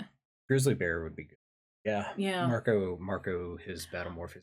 I probably would go with like more of a snow leopard. Snow leopard's good. We like snow leopard. They're smaller. We got Luna as the wolf. Wolf would be an excellent. Wolf is good. Wolves are big. Wolves are big. Wolves are big. Yeah, I'd probably go. I would go with some form of big cat, probably a snow leopard. I like these ideas. Yeah. Let's read chapter. Let's go with next chapter. Yay! Chapper. Chapman. Fluffer McKitty. I dodged, but too slowly. Huge talons closed around me, and suddenly my little feet were running in air. Okay, Rachel. It's okay. It's just me. I have you. The voices in my head, I understood the words, cut through the terror at last. I held on to that voice. Relax, Rachel. I looked down. With my dim shrew eyesight, I saw the shadows shooting past me down below. I have you, Rachel. Try to be calm. Think about something human. Think about school. Remember school? School. Yeah. I remembered school. Quite suddenly, the shrew mind lost the battle for control. It's like a switch had been flipped. I was in charge. I knew what I was. I knew who I was. I'm okay, Tobias, I said. You can set me down. He circled around and landed with perfect gentleness on the ground. Did my talons hurt you? No, I don't think so. I'm fine. You okay, Rachel? Jake's voice. Yeah. Boy, that was totally different than the elephant brain. Or the eagle. They're both so calm and mellow compared to this mind. It's like Jake's lizard, Cassie suggested. He had a panic reaction too. The other animals we morphed were all kind of big, dominant animals. Gorilla, tiger. My horse was skittish, though. Look, let's just do this and get it over with, okay? I said, not enjoying the shrew experience. That was the understatement of all time. I could still smell death and hear the thousands of feasting maggots. To me, those images meant dinner. I was horribly hungry. Are you sure you're going to be able to maintain down there? Marco asked. I saw him peering down at me from a million miles up. You still look a little nervous. Your tail's twitching and your little nose is sniffing like crazy. Yeah, I know. I'm still nervous. Let's just do this. You'll have to take me back to the tree where Fluffer McKitty is. I don't know what direction it is. Before I could object, Marco reached down and scooped me into his hands. He held me up and looked into my eyes. I've never seen you look lovelier, Rachel. Very cover girl. We walked down the block. Marco set me down at the bottom of the tree where Fluffer McKitty was still hiding out on a high branch. You guys better back off a little, I said. Not too far, Jake said. We still have to be able to get between you and Fluffer McKitty fast. Oh, I can kick Fluffer's butt, I said, joking. I guess I felt a little embarrassed about having let the shrew take control of me. Uh-huh, I said dryly. Cat versus mouse. Who would you bet on? Haven't you ever seen Itchy and Scratchy? Cassie said. Mouse, definitely. Besides, she's not a mouse. Let me tell you something. It's no fun sitting around in a shrew's tiny body waiting to see whether a huge cat is going to decide to climb down and kill you. It's one of the least fun things I've ever done. I had the shrew brain under control, but that didn't change the fact that the shrew was about as sacred or scared as a shrew can be. Welcome in, Gimpy Fishbones! Between being snatched up by a hawk and now waiting to see if the shrew's other deadly enemy was going to attack, the shrew was definitely in a state of panic. She was not a happy shrew. I was so preoccupied thinking about the shrew's hunger that I missed what happened next. I didn't even notice until I heard the sound of scraping tree bark just an inch over my head. Fluffer was dropping through the air right on top of me! I froze. Jake and Marco did not freeze. Marco grabbed Fluffer in mid-pounce. Fluffer rewarded him with a nasty slash of his claws. Marco yelled and almost dropped the cat. Jake grabbed Fluffer by the nape of the neck, and Cassie ran up with the animal carrier. The three of them managed to stuff the squalling, hissing, slashing Fluffer into the carrier and close the door. I was already morphing out of the shrew body as fast as I could. I'm bleeding, Marco cried. We're all bleeding, Cassie said matter-of-factly. I told you guys, kitties can be nasty when you get on their nerves. I was shooting up from the ground, regaining my normal body. I'm never doing that morph again, I said as soon as I had a normal tongue and lips. I looked over my shoulder to make sure I didn't still have that creepy tail. Nothing. I was me again. I was in my morphing outfit and with no shoes on, but I was human again. I shuddered. The memory of the shrew's brain and its fear and hunger made my flesh creep. I was fighting a powerful urge to throw up. I felt sick in a way that was mostly in your head. Jake looked at me and shook his head. I should have done it. I should have used my lizard morph to lure that cat down from the tree. I shook my head. No, that freaked you out. And now you're the one freaked out, Jake said. Don't worry, you'll get over it. Mostly. At least you didn't eat a spider. Yeah, look, I'm just tired, okay? Let me acquire this pain-in-the-ass cat and get on with this. It actually says pain in the butt, but I like to curse. Are you still up for it? Cassie asked. Acquiring 2 new morphs in one night? I shouldn't have let you do the mouse. True, whatever, he said. He still looked guilty. Look, it was my idea, right? Besides, since when do you let me do things? What are you, my master? I don't think so. Come on. I squared my shoulders and put on a brave smile. Let me see how Fluffer McKitty likes me now that I'm bigger than he is. I guess Fluffer was tired of causing trouble. He was actually asleep in the cat carrier. Sleeping like nothing at all was going on. Typical cat. He even purred as I acquired him. When I was done, I noticed Cassie smiling at me. What? I said. I was just thinking of how you look like the same old Rachel, but now you have an elephant, a shrew, an eagle, and a cat inside of you. That's 4 morphs. That's more than any of us. She looked thoughtful. We don't really know much about this morphing thing still. Wonder if there's a limit to how many morphs you can do. I guess we'll find out, Marco said darkly. Probably at the worst possible time. Wondered if they were right. It was definitely a strange, powerful feeling knowing that I could become 4 very different animals. Strange and powerful and disturbing. Inside of me, I had animals that ate each other. It wasn't a good image. Suddenly, I felt exhausted. Look, guys, I've acquired Fluffer McKitty now. But maybe we should do the rest of this tomorrow night. I don't know if I'm at my best right now. Another night, Jake agreed. He looked relieved. I think he was worried about me. That's the way Jake is. I guess we can let Fluffer go now, Cassie said. She opened the carrier and the cat climbed out cautiously. I watched him run out into the night. Probably going off to kill your shrew, Marco speculated. The idea made me shudder all.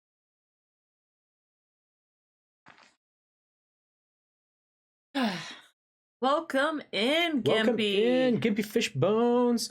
Hi, Animorphs fan from Reddit. Oh, yeah. Absolutely. Welcome in. Thank you so much for stopping in. Welcome to Love Story Gaming.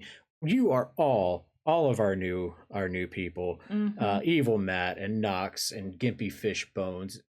Like, you are all now a part of the Bean Battalion, the best and most attractive community on the internet, and we're so much better now that y'all are here with us. Y'all ready to continue? Yeah. Let's go. Okay. I am pretty far from the mic. Is everybody can hear me okay? Can everybody hear Lemon Duck? Also, probably just. The leaning forward is okay, we're good. Didn't there Okay. used to be a yerk on here? Wingnut Where'd the says yerk fine. go? Good. Okay. Guys, where's the yerk? Is it in your ear? Don't worry about Oh no. Oh. And Okay. Idaho, thank you for joining the Bean Battalion. thank We're happy you. to have you in the Bean Battalion. Ah. Love my kitty. Wake up, Rachel. Wake up. I sat up. I was gasping for air. It was dark, but I could just make out Jordan's face. He was shaking me awake. I felt my face, lips, eyes, nose. I patted myself down frantically.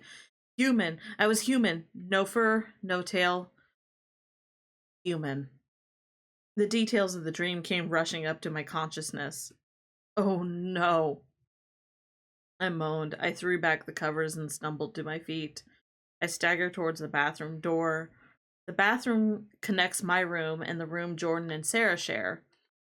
I tried to turn on the light but missed the switch, and I dropped to my knees in front of the toilet and threw up. Jordan kept saying, "Are you all right, Rachel? Are you all right? I better get Mom." "No," I said as soon as I could talk. "No, I'm fine. Don't wake Mom up." Unfortunately, little Sarah can sleep through anything. I brushed my teeth and drank some water. I looked sheepishly at Jordan. He looks nothing like me. I guess I look more like my dad, and Jordan is like this smaller version of my mom. Dark hair and dark eyes. He looked pretty scared. "It's okay," I said. "Bad dream. I guess it made me kind of sick, is all. But I'm fine now." Jordan relaxed a little. "Must have been some dream." "I guess so. Can't even remember it now. You know how it is. Dreams fade away so you can't even remember them." "I can't believe you would just forget a dream that made you scream and hurl." I shrugged. "I've never been very good at remembering dreams." "You better get back to bed." She looked at me solemnly. "I know I'm just your little sister by 2 years, but you would tell me if something bad was happening to you, right? I mean, I wouldn't tell Mom or anything. You could trust me." I smiled and drew her into a hug. "I know I can trust you. If anything bad was going on, I'd tell you." It was a lie, of course, and a lie made me feel even worse. I trusted Jordan. I knew in my heart that she was not a controller. Of course, that's exactly what Jake had said about Tom. I hugged my sister a little closer. I hated the way suspicion had crept into every part of my mind. I hated the way I wasn't sure, not really too totally sure, but I could trust her. "Good night," I said. "Thanks for rescuing me from that nightmare. Whatever it was." She started to walk away, then she turned, lit from behind by the garish bathroom light. "Before you even started screaming, you were yelling something." "What?" I asked, afraid to answer. She looked puzzled. "I think it was maggots? Something like that." I forced a shaky smile. "Good night, Jordan." I crawled back into my bed. The pillow was soaked with sweat and the sheets were clammy. Maggots, screaming, crawly, busy little white maggots. They were all over a piece of rotting meat and fur. My dream? It was a dead cat. A dead cat covered with vermin eating the decayed flesh. A shrew was getting in on the feast, eating the dead flesh, and the living maggots were equal enjoyment. In my dream, I knew I was the shrew. "You look tired," Jake said the next morning. We took the same bus to school. Thanks, I said grumpily. Didn't get enough sleep last night? I guess not. If I look as bad as you say, I didn't say you looked bad. I just said you looked tired. He hesitated. He glanced over his shoulder, checking to see whether anyone was listening.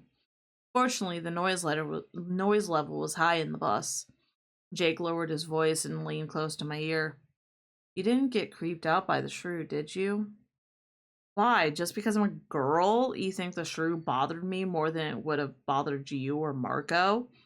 No, that's not it at all, he said earnestly. It's just something I did the lizard morph that bothered me. I had nightmares. Nightmares? I had said too loudly. Then I lowered my voice back to a whisper. Nightmares? Oh yeah, definitely. When I morphed the tiger, I had dreams too. But not nightmares. What kind of dreams? He smiled. Kind of cool, really. Stalking through a dark forest at night. I was hunting something. It was like I wanted to catch it, but at the same time, it was like I didn't catch it. That would be okay too. Because just running and creeping and then running some more through the woods was the best thing in the world. I nodded. I felt like that after the elephant morph. It was this incredible feeling of being huge and invincible. Uh, like I could never even possibly be afraid of anything. But the shrew was different, wasn't it? Same with the lizard. I guess it's different characters, the animals. Maybe some are good matches for our human brains. Maybe some aren't. I looked out the window for a while. Then I said, you know what scares me? To my surprise, Jake nodded. Yeah, you're afraid that someday we might have to morph into bugs. I shuddered. I don't think I'll be willing to do that. I think that may be too much. Well, your next assignment is a cat. Tobias was a cat. He said it was amazingly cool. He liked it, just like I really enjoyed being a dog. Sometimes when when I'm feeling depressed, I really wish I could just morph. Dogs know how to have fun. I would 100% morph. Yeah. You do like puppers. I do like pop. The These are bus the pulled best. up in the front of the school. Another day of school. Normal life. I looked over the crowd of kids milling around on the lawn and on the steps. I spotted Melissa. See you later, Jake, I said. Thanks. No problem. We're all in this together. I made my way down the bus aisle and ran to catch up with Melissa. When I got close, I saw that her eyes were red and swollen. She'd been crying. I didn't know what to do. In the old days, I would have just run right up to her and asked what was the matter. Hey, Melissa, how's it going? She looked at me confused. What? I said, how's it going? She shook her head slowly, like she couldn't believe I was even talking to her. What do you care? Melissa, of course I care. What's wrong? Her eyes went kind of blank. She seemed to be looking at nothing but the air right in front of her face. What's wrong? Everything is wrong, and nothing is wrong. Just the same, everything is wrong. Melissa, what are you talking about? Forget it, she said. She started to walk away. I grabbed her arm. Look, you can talk to me. I'm still your friend. Nothing has changed. Leave me alone, she said grimly. Everything has changed. Everyone has changed.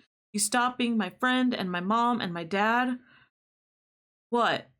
I pressed her. The bell rang loud and shrill. I have to go. She pulled her arm away. What could I do? I let her go. I wondered what she had started to say about her father.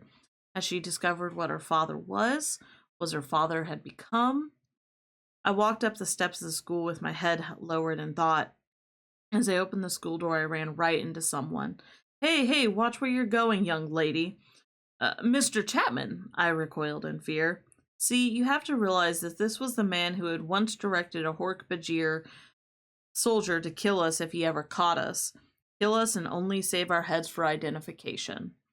That kind of thing sticks in your brain.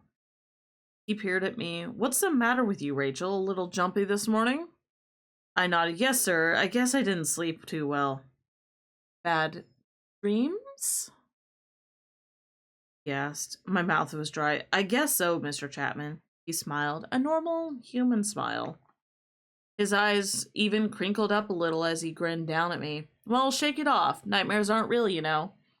At least, not most of the time, I said to myself.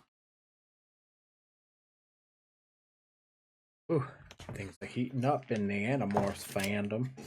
Oh no! Alright, let me take a look at something real quick. Taking page. Yep. Alright, we've got about 100 more pages to go. We are gonna do one more chapter. We're gonna do one more chapter and then we're gonna take a quick break. Sounds like a good plan. We couldn't go to the Chapmans the next night because Marco and I both had papers we had to write. The night after that was Cassie's dad's birthday. But finally, there we were again on the street outside of the Chapman's house. It was a little bit before 8. Fluffer was out of the house, smelling a fence post 4 blocks over, where another cat had left his scent. At least that's what Tobias reported. Are you ready? Jake asked me. I nodded. Are you sure? Cassie asks. You can put this off if you want. We don't have to do this tonight. The sooner we do, the better, I said. We all know something's wrong in that house. Melissa's still my friend. Maybe somehow I can help her. Your job is not to help Miss Melissa Chapman, Marco pointed out. You're supposed to be spying on Mr. Chapman. You're supposed to be finding some way for us to get at the Yeerks, so that we can all turn to wild animals and get ourselves killed. I know why I'm doing this, Marco, I said. He nodded. Okay, well, take care of yourself in there. That's an assistant principal you're dealing with. He finds out you've turned into a cat and gone sneaking around his house. That'll be after-school detention for like a year. We all laughed, as if detention were the thing that we had to be afraid of. Marco can be obnoxious, but on the other hand, he can make you laugh right when you really need to. I'm ready, I said. I waved my arms at the dark sky above. Tobias swooped down, opened his wings to slow his speed, and settled on the fence beside us. How's the look up there, Tobias? Jake asked. Looks fine. The cat's nowhere near the house. There's no one out walking around except way over on Laughlin Street. There's a couple of cars, but nothing coming towards you. You know, you have quite a future in burglary, Marco said to Tobias. You and I can burglarize places, and Jake can be Spider-Man and catch us. Okay, I'm ready to do this, I announced. Ready as I'm going to be, anyway. Tobias sent me a private message. Rachel, if you get into any trouble, just try to make it outside. I can lift you out of any danger. I prepared to morph. I concentrated on Fluffer McKitty. It was easy to do. I had a clear mental image of Fluffer McKitty dropping down out of that tree, ready to kill me when I was a shrew. Inside my own body, Fluffer McKitty's DNA was stored, ready to be used. All I had to do was concentrate. Concentrate. Each morph is different, especially the first time when you can't even think about controlling how it happens. Even Cassie can't control the first morph. In the case of Fluffer McKitty, it started with the fur. Black fur came first, and then the white fur began to grow. The fur almost completely grew in while I was still mostly human. I had luxurious fur on my arms, on my legs, on my face, fur and whiskers with everything else pretty much the same. Oh, that is so cool, Cassie said. She was staring at me and grinning this huge grin. That is way cool. You look great. Furry. Marco and Jake nodded in agreement. It's kind of weird, but also kind of pretty, Marco said. Thinking you could do some commercials for cat food. You'd sing a little song, maybe dance a little dance. Forget Morris the cat. You'd rule. What I am imagining her looking like is the Cats, the movie. Like that. Yeah, that is very much Cats, the movie. Yep, Cats the movie. Release the butthole cut. I began to shrink, but it was strange because as I shrank and my outer clothing slithered off me, I didn't feel like I was getting smaller. It felt more like I was getting stronger. It was like I was shedding all this unnecessary stuff, these clumsy long legs, these ridiculous weak arms. Felt like I'd been boiled down to my absolute essentials, like I wasn't even made of plain old flesh and bone anymore. I felt like liquid steel. I didn't feel the fear of the shrew. I didn't feel the total confidence of the elephant either, or of the eagle. This was different. There was fear, sure, but underneath the fear was confidence. The cat knew there were enemies, but he also knew he could handle it. I felt tough. That's what it was. Then the cat's senses started sending messages to my. Whoa! Surprise. Suddenly it isn't nighttime anymore. Wow, talk about night vision. Cat's vision at night is about 8 times stronger than humans, Cassie said helpfully. I looked it up. 8 times? Mark repeated. Not 7 or 9? How do they measure that? But it wasn't just how well I saw that was strange. What I noticed. A human being will notice colors. Now, a cat can see colors more or less. He just isn't interested. It's like, okay, that thing is red. What cats really notice. If anything moves, even the tiniest bit, the cat can see it. I was standing there on the grass looking around with my cat eyes, and I saw nothing. I saw every blade of grass that moved. I saw every bug that crawled across the blades of grass. I saw every bird and every tree as it fluffed its wing. The audio is cutting out on the low tone. Oh, my apologies. Thank you, Wingnut. And boy, did I see the mice and the squirrels and the rats. There was a mouse no more than 20 feet away. I could see the individual whiskers on his little snout when they twitched. Things that were not moving were boring to me. If the mouse just stayed completely still, I would forget he was even there. How are you doing? Jake asked me. I had no trouble at all hearing his voice. But it was irrelevant. It had no meaning. The mouse was making tiny little scritching sound as it worked its little teeth around a nut, trying to chew it open. I cared about that sound. I cared about that sound a lot. Rachel, can you hear us? It's me, Cassie. Yes, I can hear you, I thought. I just can't seem to concentrate very well on you. There are so many other wonderful things to see and smell. Well, at least she's not running around out of control, Marco said. Suddenly, I sensed something over my head. A shape, a shadow, a figure. Lightning quick, I turned my head. My ears flattened back against my skull. The hair on my back stood up, and my tail puffed up to 3 times its normal size. My claws extended. I drew back my mouth and showed my teeth.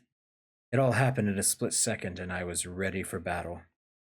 And whatever was attacking me, I wanted it to know it would be sorry it messed with Fluffer McKitty. All right, gang, we are going to take a very quick break. Let's see. Take a look here. It is 8:07. And we're halfway through. We're roughly, halfway through. Yeah, we're halfway through. Join us back here at 8:15, and we will pick right back up. Give your people a smooch. Give your people the smooch. Have a drink of water. And get a good stretch. Grab yourself a snack. And be right back.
All right, and we're back. Well, I'm back. I don't know where the ducky went. Have you guys seen the ducky? I don't know where the ducky is. I guess we could get started without them. Quack. Oh my fucking god.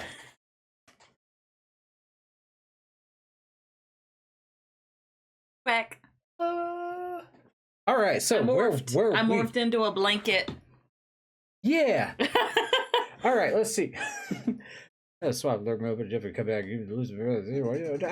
Gimpy Fishbone, thank you so much for the lurk. Oh, thank you. You so much for being a part of the Beam Battalion. We are so very happy to have you. Yeah. This specific part of the VOD is for Gimpy Fishbones, coming back to the rest of it. Hi, Gimpy. Can I call you Gimpy, or do you prefer Fishbones? Either way, I hope whatever day you're watching this VOD, you're having a fantastic day. That thing you're worried about? Look, here's the nothing. thing. Here's the thing. Your worries are valid, and I'm not saying that you're not valid for feeling them. But you got to ask yourself, have you not conquered every single bad day you've ever had? Aww. This thing that you're worried about right now, you've got this, and we've got you. We're going to get through this together. Not one together. Together. That's correct. All right, now, without further ado, and for Gimpy Fishbones of the future, we give you Chapter 11. Yes. Sorry, I am having chair problems. Okay. You good? Yeah. Chair good? Chair good. Love you. Love you. Mwah. I was ready to fight. I was pumped. Kill or be killed. It's so cool when you feel the razor-sharp claws sliding out of your delicate-looking pink paws. Rachel, take a pill, girl. It's just Tobias, Cassie said soothingly. Tobias, I think maybe you better stay away. She called up to the sky. Cats are genetically programmed to be afraid of large birds. She was right. The shadow of Tobias scared me pretty good. It was strange, because it was a fear I shared with the shrew. But it was a different type of fear than the shrews. This is more like I was angry. Only that wasn't quite it either. I guess it wasn't really a real emotion at all. Basically, when I hissed, I was just trying to communicate. And the message I was trying to communicate was, don't mess with me. You may be bigger than me, you may scare me, you may make me want to run away, but if I have to, I am ready to fight. Ooh.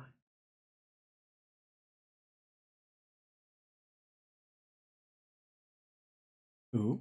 Yeah, just the, you may be bigger than me, you may scare me, you may make me want to run away, but I'm ready to fight, no matter what. Good line for these times. Also, kind of a thematic throwback to when that guy was fucking with Rachel on the street. You may be bigger than me, you may be stronger than me, you may scare me, but I'm gonna partially turn into an elephant and fuck you up. It's true. That was my whole cat message to the world.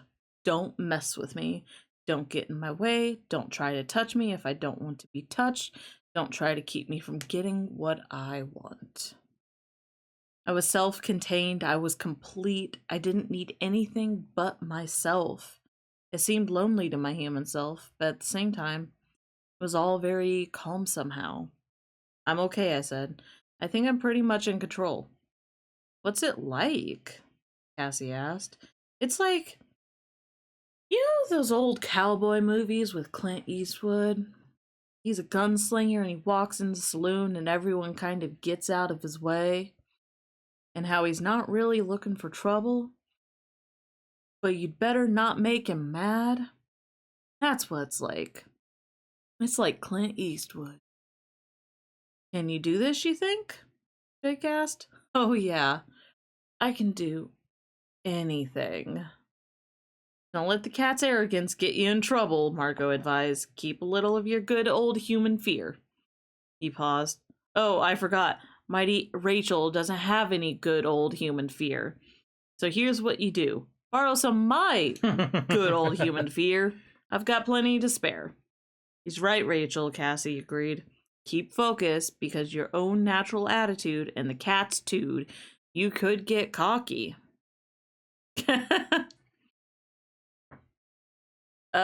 If Luna is in the chat, I want to see Gunslinger Furry Clint Eastwood. Oh, yeah, for sure. Cat Eastwood. Cat Eastwood. Clint Catwood. I like Cat Eastwood better. Cat Eastwood, okay. I cast a glance back towards the mouse. He had broken into the nut at last. I could kill him. Clint Kid Eastwood. Clint Kitty Eastwood? Kent Clint Eastwood. Kitty Eastwood. No, not Kid T Eastwood. We use the E sound kind of as the connecting. Kid Teastwood. Oh. What was I saying? Rachel had a catitude. He was a plump little mouse, and I could catch him easily. But I wasn't hungry, so he'll get to live a while longer. No problem, I said. We're here if you get into a mess, Cassie reassured me. I'll meow if I need help. Don't worry, I'm in control now. It'll be fine. But the truth is, I was lying, just a little. See, I wasn't completely in control of the cat. For some reason, I didn't want to completely control the cat. I kind of liked this arrogance. It made me feel more sure of myself. And despite what the others thought of me, I needed all the confidence I could get. The morph clock is ticking, Cassie said. It's 8:15. Remember that. I headed at an easy trot down the sidewalk toward Chapman House. As soon as I started moving, I thought, oh man, if I could just keep some of this for my next gymnastics class. It was like grace beyond any grace you can imagine as a human. I passed a wooden fence. It was a railing up high, maybe 3 feet up. I looked at it, and then, before I could even think about it, I leaped. My powerful hind legs coiled and released. I sailed through the air 3 feet straight up, and I was an animal that stood only about 12 or 13 inches tall. It was the same as a human being just leaping to the top of a 2-story building. And it was totally nothing. It was just automatic. I wanted to jump, so I did. I wanted to stick the landing on a narrow 2-inch wide rail, and of course, no problem. Compared to the cat, the best gymnast who ever lived is like a big staggering cow or something. Rachel, what exactly are you doing? Jake asked. They were all standing there looking at me. I had totally forgotten they were still around. Just practicing, I said. I jumped back down to the grass. Okay, get the job done first, I ordered myself sternly. You can worry about Kitty Olympics later.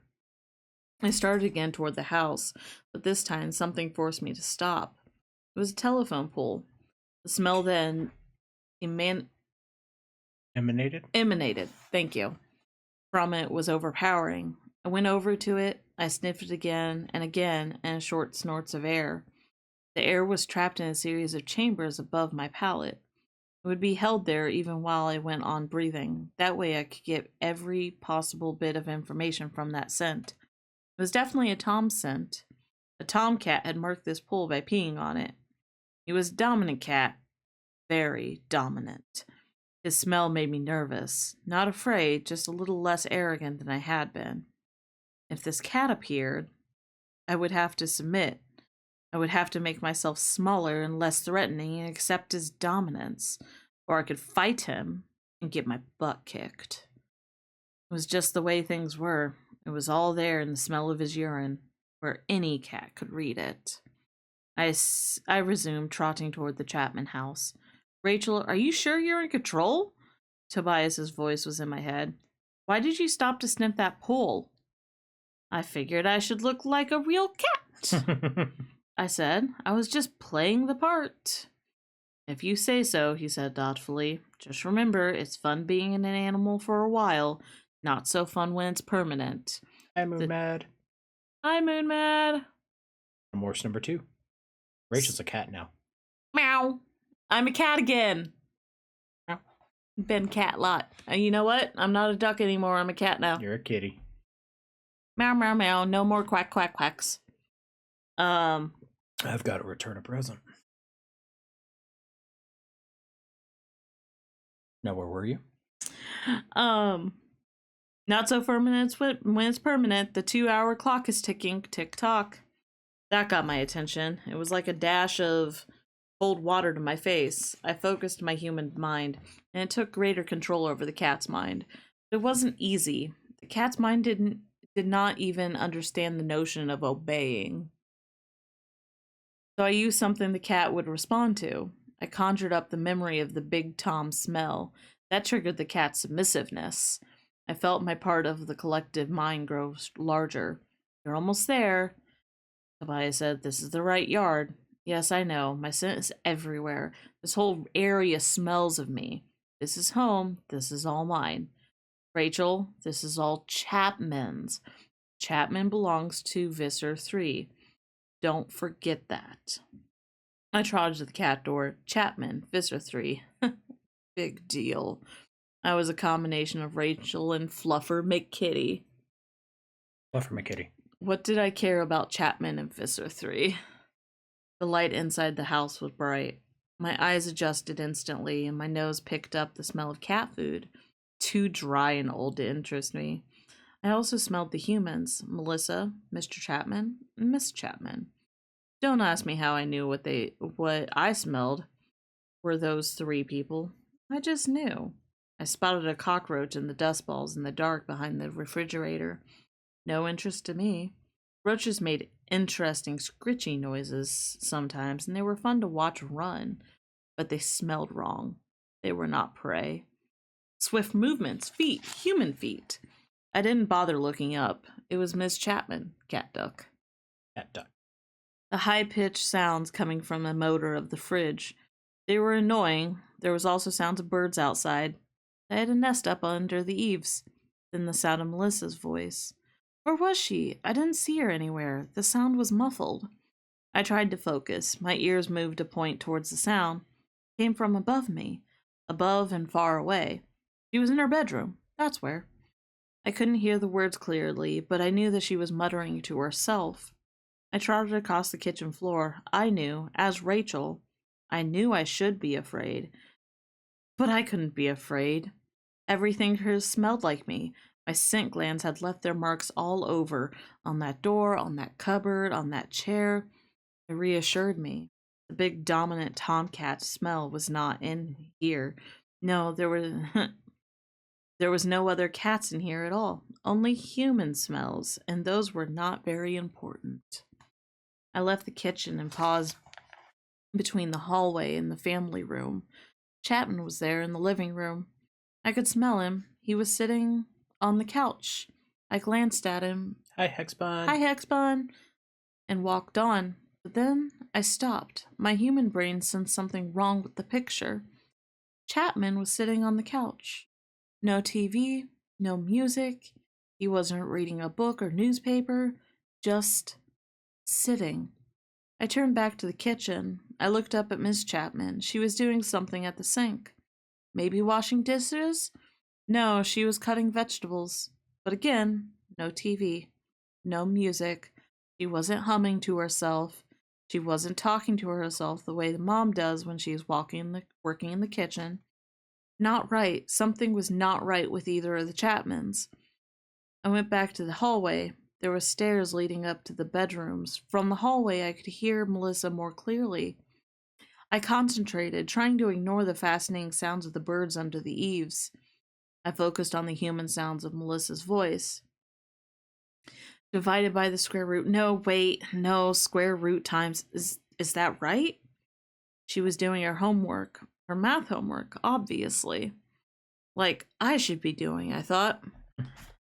I had a pang of guilt. Instead of doing my homework, I was creeping around my friend's house, spying on her and her parents.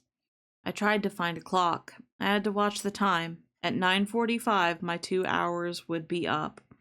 I wanted to be out of morph and back in my normal body long before then. Hopefully, I could still get home and do my math homework and at least do some of the reading for social studies class. I spotted the clock. It was over the mantel between pictures of Chapman's and Melissa. The clock said 3 minutes until 8. I had plenty of time. Sudden movement. Oh, just Chapman standing up. The cat part of me wasn't interested in Chapman one way or another, but I forced myself to pay attention. It was important to watch them. That's why I was here. Is he prey? The cat brain seemed to be asking. Yes, yes, I told the cat brain. Chapman is our prey.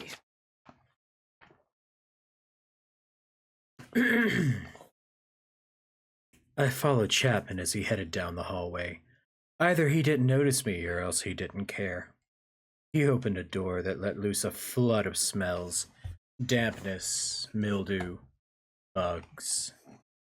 Rachel, how you doing in there? I jerked in surprise. Very uncat-like movement. It was Tobias. He had to be fairly close for me to be able to hear his thought speech. He must be on the roof or perched on a nearby tree branch. I strained my sensitive cat hearing. The birds under the eaves were silent. They were afraid of the big hawk. I'm fine, I said, but you scared me half to death. Sorry, I was just worried. Well, don't worry. I'm following Chapman down to the basement. Why? Because that's where he's going. Duh, I said. Somehow Tobias's human words were annoying to me. He wanted me to pay attention to him, and that was hard to do. The cat didn't care about his words. The cat just wanted to go down and look around the basement. Fortunately, that's what I wanted to do too. I trotted down the rough wooden stairs after Chapman. Very weird, by the way, going down the stairs as a cat gave me a feeling of vertigo. I mean, I was going down head first. It was strange. Look, Tobias, I thought. I appreciate you looking out for me, but I'm kind of busy right now. I understand. I can't hear you very well anyway.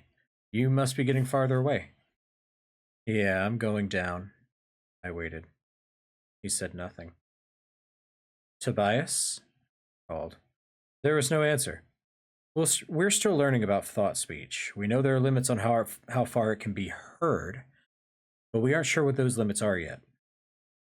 The basement had paneling all around. The ceiling was bare wood and full of spiders and other interesting things. No mice, though.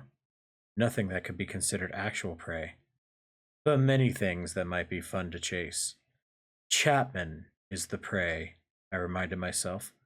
We are hunting Chapman.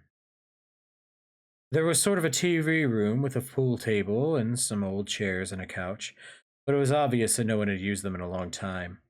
There were no human scents on them. There was dust everywhere, and I could hear that there was spiders inside the TV set. The only part of the basement that appeared to have been used was a path right across the floor. I smelled the scents that Chapman had tracked there with his shoes. He walked in a straight line across the basement to a door.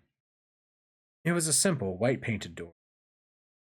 He pulled a set of keys from his pocket and unlocked the white door.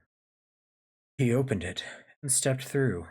5 feet beyond the white door was a second door, this one made of gleaming steel. It looked like the door to a bank vault. Beside the steel door, there was a small, square white panel of light. Chapman pressed his hand against it. The steel door opened, slid into the wall like the doors on Star Trek. I knew I had to go after him. But my human mind was afraid, and my cat mind didn't see any reason why I should walk into that dark place. To both of us, it felt like a trap, like a place we couldn't get out of. But I had to. I had to go in there. That was the whole point of this spying trip, and Chapman was my prey. At the last second, just as the door swooshed shut, I bounded into the room. It was dark at first, not that it bothered me. Then Chapman turned on a low light. It was strange because I could actually see better in the dark than I could with the low light. There was sort of a desk set into the wall. It was gray steel and very unusual looking. There were more little light panels in various cheerful colors, and there was something that looked like a small but complicated spotlight hanging down from the ceiling. In front of the desk was a chair, a totally normal office-type chair. Chapman sat in it. He ran his hands over a blue panel. Then he looked at his watch. He sat patiently, waiting. For about a minute, nothing happened. I tried to look nonchalant. Quick, look nonchalant. Like I had just happened to wander in. But at the same time, I was careful to stay behind Chapman so he wouldn't see me. I remember Jake's warning about how anyone else would just assume I was a plain old cat. But Chapman knew about morphing. The Yerks knew about the Andalite morphing technology. So if Chapman or any controller saw an animal acting the wrong way, they could suspect the truth. Suddenly, a brilliant light snapped on. My cat eyes adjusted instantly, but even so, the light was painfully bright. It came from the little spotlight thing. Chapman turned around in his chair to face the light. The light began to change. It took shape, turned different colors. 4 hooves appeared, then bluish fur. The many-fingered hands, the flat, intelligent face. Excuse me, with no mouth and only slits for a nose. Penetrating, almond-shaped main eyes. Then the strange extra eyes mounted on stalks that turned this way and that, looking around the room. Last came the tail, the wicked, curved, scorpion-like tail. An Andalite, just like the Andalite prince who had given us our powers. But I knew this was no true Andalite. Dread watched over me. Dread too strong for even my cat brain to ignore. This was no true Andalite. This was the only Andalite body ever seized and taken control by the Yerks. The only Andalite controller in all the galaxy. This was Visser III, leader of the Yerk invasion force. The evil creature who could morph into monsters acquired from all over the universe. This was Visser III, the creature who had murdered the Andalite prince. Alfangor? While we cowered in terror. This was Visser III, who had nearly killed us all in the hell of the Yerk pool. Does it ever tell us what the name of the Andalite that was taken by Visor 3, you know, the controller? We learn that Andalite's entire story, and it's heartbreaking. Oh, I figured that was a thing. Look, we all just got to be prepared to cry through this series. That's gonna suck. Okay, his name is Fred. His name is Fred. Welcome, Visser, Chapman said in a very humble voice. Innis 226 of the Sulpnuar pool submits to you. May the Kandrona shine and strengthen you. And you, Innis 226, Visser 3 said. I was shocked to hear the Visser's voice. In his Andalite body, he had no mouth. Andalites communicate telepathically just the way I do when I'm in morph. The second shock came from what they had said to each other. Innis 226. That had been the name of the Yerk slug, or that had to be the name of the Yerk slug that controlled Chapman. The cat part of my brain was busy with a different question. Was this apparition real? No, there was no scent at all, only light and shadow. It was a hologram, I knew that. But it was a very convincing hologram. Visser 3 seemed almost solid. He looked as though he could see from his holographic eyes. I prayed he wouldn't see me. Report, Innis. Yes, Visser. Part of me just wanted to run. Even a hologram of Visser 3 makes your skin crawl. Now that he had figured out that it wasn't real, the cat part of me was just bored. I realized why I could hear Visser 3. The hologram projector must not be able to transmit thought speech. It translated it into regular speech. Is there progress on locating the Andalite bandits? No, Visser. Nothing yet. I knew who he meant. That was us, the Animorphs. I want them found.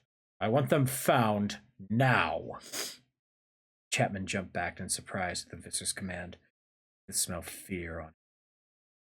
In a calmer tone, Visser 3 went on. This cannot go on. Innis 226, it cannot. The Council of 13 will hear of it. They will wonder why I reported to them that all Andalite ships near this planet had been destroyed, and all handlers killed. They will be suspicious. They will be angry. When the Council of 13 is angry with me, I am angry. Chapman was literally quivering. I smelled human sweat.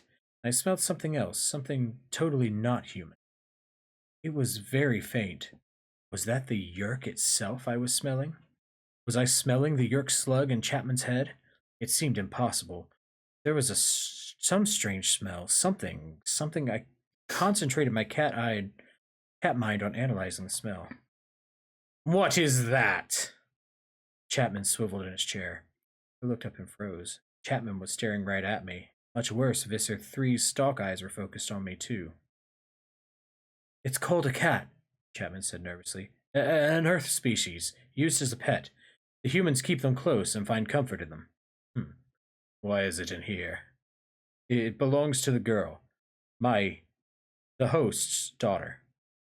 I see, he said. Well, kill it. Kill it immediately.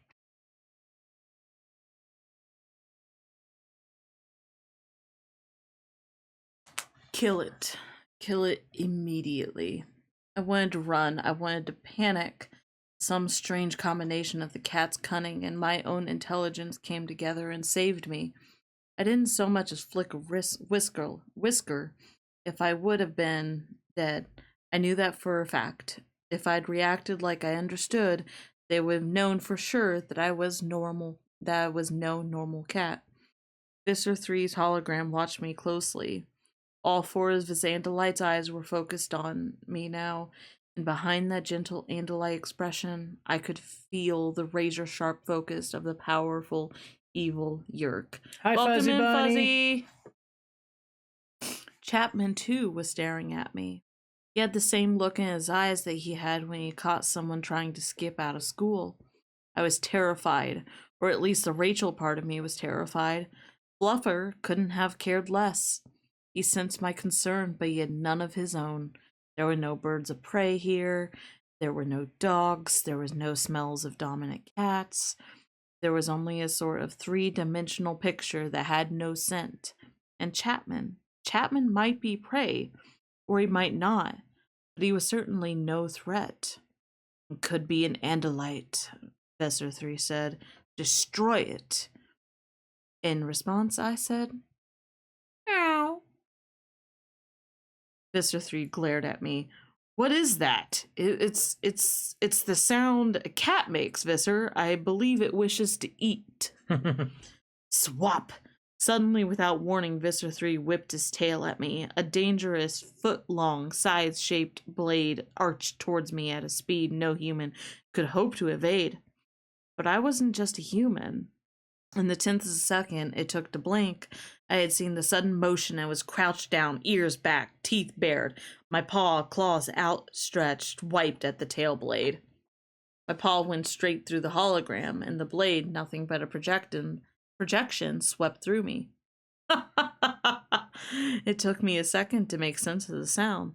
It was Visser 3 laughing. Chapman seemed amazed too, like he had never heard of the Visser laughing. Like it wasn't even possible to imagine the Visser laughing. What a ferocious little beast, Visser 3 said approvingly.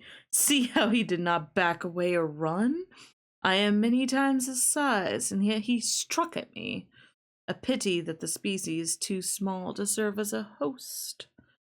Yes, a pity, Chapman said waringly.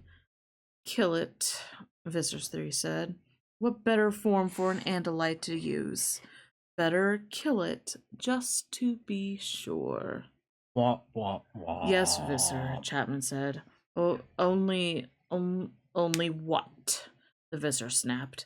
It belongs to the girl. If I kill the animal, she will be angry. She may draw attention.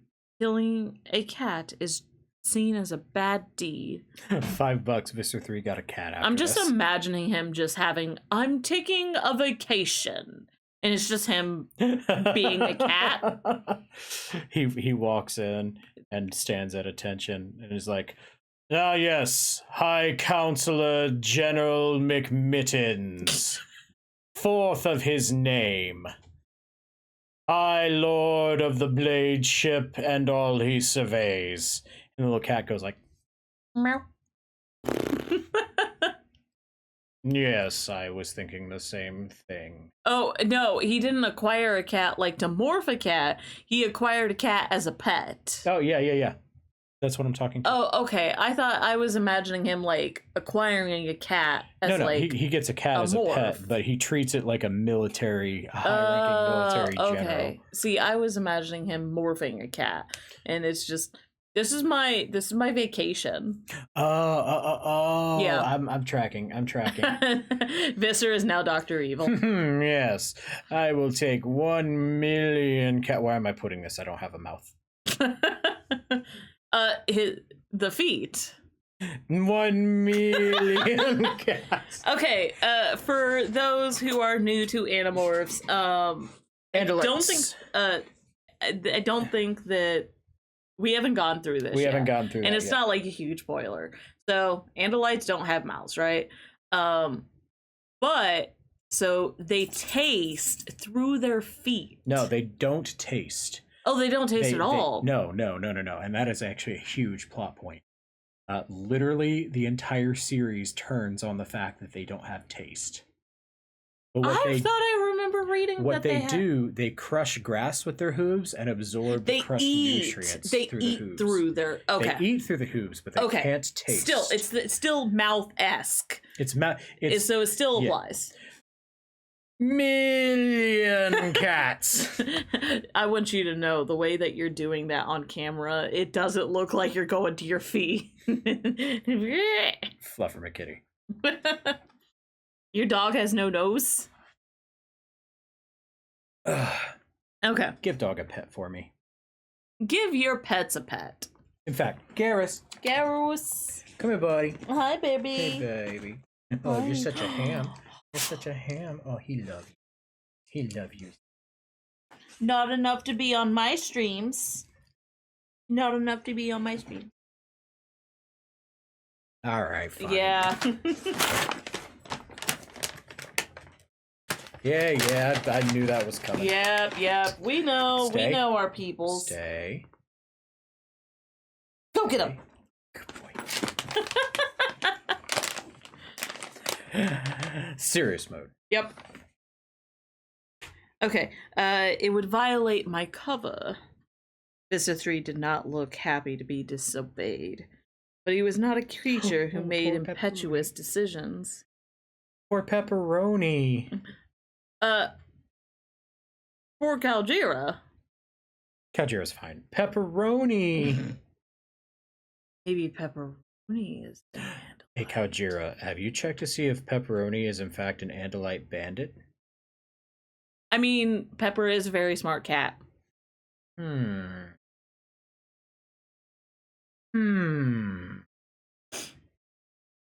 He was not a creature who made impetuous decisions. He considered for a moment while my future just hung there, balancing between life and death. Do not violate your cover or draw attention, the Visser said at last. I figured it was time for me to do something in my own defense. I walked over and rubbed my flank against Chapman's leg. What is it doing? Visser 3 demanded. It is signaling that it wishes to be fed. Interesting. Claws and teeth and ferocity mixed with the subtlety to manipulate creatures larger than itself. A worthy creature. Yes, it will live for now. Let it live until we have resolved the matter of the girl. Chapman's face actually seemed to twitch. It was the only emotion he had shown other than fear. The girl? But Visser, the agreement with the human Chapman. Visser 3 sneered. Agreements? Don't be a tool. We make agreements to gain voluntary hosts. Agreements are a tool.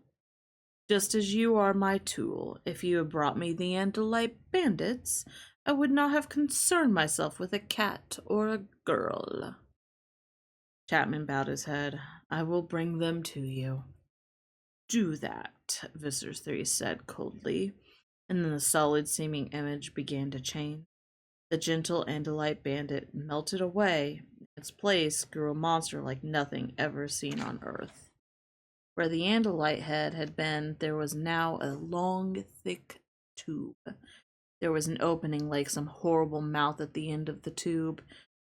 The thing was purple, but translucent. You could almost see through it, although I wasn't sure if that was because it was a hologram or if the animal itself was that way. The hologram visitor lowered the tube mouth towards Chapman's head. The mouth opened, revealing hundreds, maybe thousands of tiny suckers, each dripping slime. It seemed as if the tube mouth closed over Chapman's head. Chapman shook and quivered in fear. Mr. Three's artificial voice said, "Don't forget, Ines 226. I gave you this Chapman body. I placed you in his head before I trusted you. Because I trusted you. I fed you his brain and made you my lieutenant, but I can suck you back out again if you fail me. Would you like to see what happened to the last fool who failed me?" Suddenly, an image appeared in the air like a little movie. It was a second hologram and showed a human woman, pain, racked, screaming, with the purple creature sucking on her head. The real Chapman began to moan. Oh, no, Visser, I beg you. In the little movie, the translucent purple thing suddenly went into a spasm. From the woman's ear there came the slug. It was sucked, dripping, gray, slimy, right out of her head. The purple creature swallowed the yerk slug. Then the movie ended. Not a very pretty picture, is it, NS226? Chapman just shook his head. His eyes were still staring at the empty air where the image had appeared. Visser 3 began to resume the Andalite form. Don't fail. Well done, baby. Good job. Thanks. I had fun. He's fun to voice. Visser 3 is one of the most fun things in this entire series. I love a good smarmy, arrogant, pure evil asshole character. Yes. Remember, it contains themes of war, trauma, genocide, body horror, and enslavement. And cats. And cats. That's not the content warning. Suddenly, Visser 3 vanished. The room was dark again. Chapman sat hunched over the desk with his head in his hands. It was a while before he opened the door, and we both went back up the stairs. Mrs. Chapman was there, waiting. "What are the Visser's orders?" she asked in a whisper. Chapman looked at her like he'd just seen a ghost. "He wants the Andalite bandits. He morphed into a Varnax, a Yerkbane." He kept his voice low, too. He glanced towards the stairs. I guess he was checking to see if Melissa was around. Miss Chapman shuddered. "I heard that he acquired a Varnax. I always thought it was just another story to frighten his underlings. He showed me. He showed me how he destroyed Innis 174. Miss Chapman looked shocked. "He used a Varnax on an Innis of the 2nd century? That Andalite controlling scum," Chapman said viciously. "I wish the Council of 13 would find out what kind of a mess he's making on this planet. Let them take that Andalite body from him and throw him back into some distant pool on the homeworld." "Don't wish for that," Miss Chapman said grimly. "Long before Visser 3 loses power, he'll surely have destroyed you for failing him." My cat ears noticed a sound before either of the Chapmans. Movement. Human feet pounding. I cocked my ears towards the stairs. "Hey, Mom? Dad? Can one of you help me with this math problem?" It was Melissa. She was halfway down the stairs. She stopped and glanced hopefully at her parents, or at least the people that she thought were her parents. "We're busy right now, Melissa," Chapman said. "Besides, dear, you should do your own work. That's how you learn," Miss Chapman said. "If you still can't figure it out later, your father will help you." Melissa's face fell. She forced a smile, but there was no happiness there at all. "I guess you're right, Mom. It's just this square root stuff." She hesitated. She was hoping her parents might change their minds and go upstairs with her. Miss Chapman smiled. It was a smile as empty as Melissa's. Square roots are hard to understand, aren't they? But I know you can do it. I'll come and check up on you before you turn in, sweetheart, Mr. Chapman said. The words were normal enough. I guess my own mom or dad could have said exactly the same things to me. Dear, sweetheart. But the way they were used. There was something missing. Humanity, love, call it what you want. The words were right, but they were completely wrong. It was horrible. Horrible in a totally different way than the monsters who had fought in the Yerk pool. This was the kind of horrible that made you want to cry instead of scream. Suddenly, I found myself running after Melissa as she headed up the stairs. When I reached her room, Melissa sat down on the bed and began sobbing. Rachel, can you hear me? Yes, Tobias. I'm up out of the basement. I'm upstairs in Melissa's room. Thank goodness. I've been trying you every minute or so. I was worried you were trapped downstairs. No, I'm out. Good. You have more than an hour left, but Fluffer McKitty is trying to head home. Cassie and Jake and Marco trying to capture him again, but you know better than anyone how wily he could be.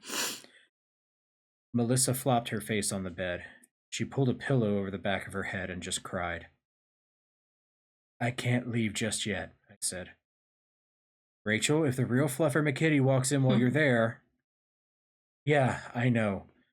But I still can't leave right now. I have something I have to do. I went over to the bed. As small as I was, the side of the bed looked like a wall. Could have been the side of a 2-story building. I settled back on my haunches, gathering energy in my leg muscles. Then I sprang up, effortlessly, to land with perfect grace on the bed. I walked over to Melissa and sniffed her hair sticking out from under her pillow. I heard a sound coming from somewhere. A sound that reminded me of my mother. It reminded me of both my mothers, the human woman and the cat who had licked my fur and carried me around in her mouth. I recognized the sound. It was purring. I was purring. Melissa put her arm around me and drew me close. The physical contact made me a little anxious. It made the cat in me want to leave. Then she started scratching my neck and behind my ears. I purred a little louder and decided to stay for a while. I don't know what I've done, Melissa said. It startled me to realize she was talking to me. Did she guess the truth? Did she know I was human? No, just a girl talking to her cat. I don't know what I did, she repeated. Tell me, Fluffer McKitty, what did I do? Rachel, what are you doing in there? Tobias, I have plenty of time. You have less than an hour. Don't push your luck. Jake is practically having a fit out here. He's telling me to tell you to get out now. Not yet. Melissa needs me. I had stopped purring, probably because I was preoccupied arguing with Tobias.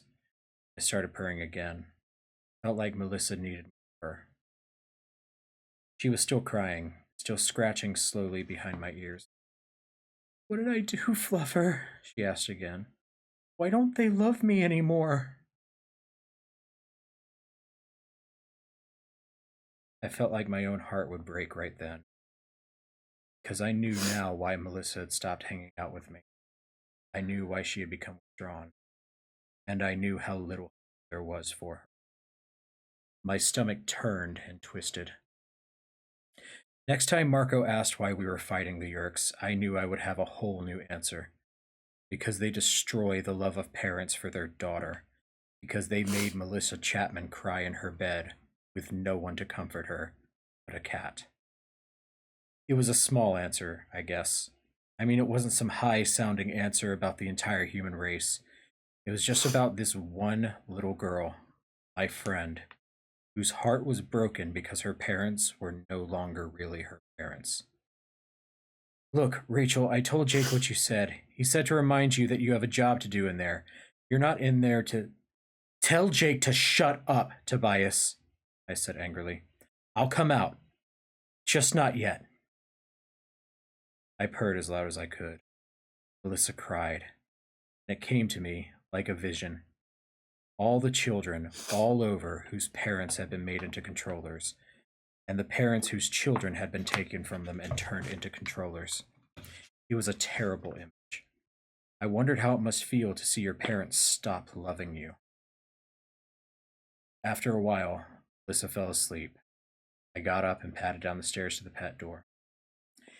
It was chilly outside. My friends were all waiting. They're also a little mad at me for making them wait and worry. You only have 10 minutes to spare, Rachel, Jake said. I hope it was worth scaring us all half to death. Did you at least discover something useful? Yes, I discovered plenty. I discovered that Chapman has a way to communicate directly with Visser 3. I discovered that Visser 3 is pretty hot to catch us, though he still thinks we're Andalites. And I decided something too. What's that? Cassie asked. I decided I don't care what it takes, or how many risks I have to run. I don't care what happens to me. I hate these Yeerks. I hate them. I hate them, and I will find a way to stop them.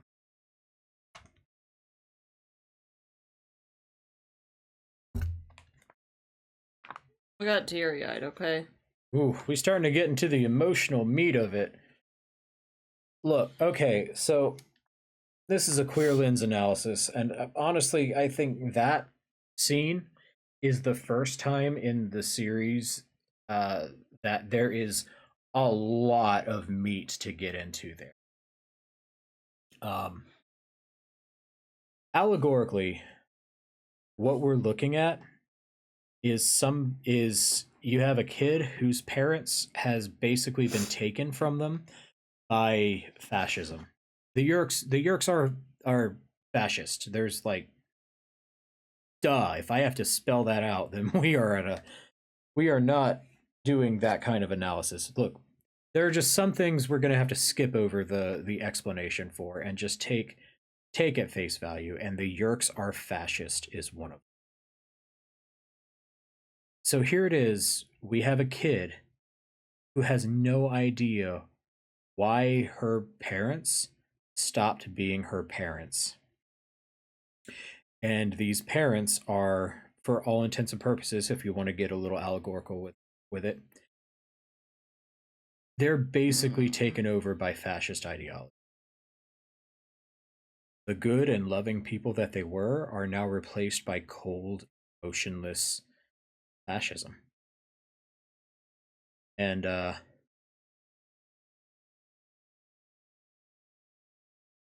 I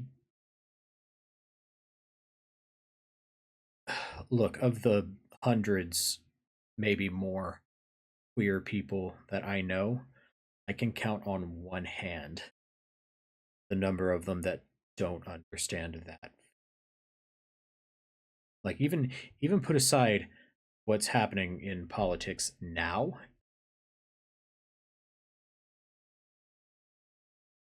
It's isolated. Yeah. I remember when I came out, my relationship with my parents fundamentally changed, for the worse and irrevocably.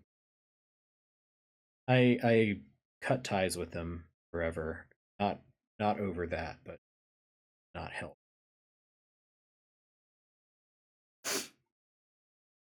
While the series does get into more queer subtext and themes, or at least subtext and themes that I don't know if it was intended to be subtext and themes, but it goddamn resonates with with the queer experience Applegate anyway. is very much okay with that too. Yeah, Applegate is like 100% on that train too.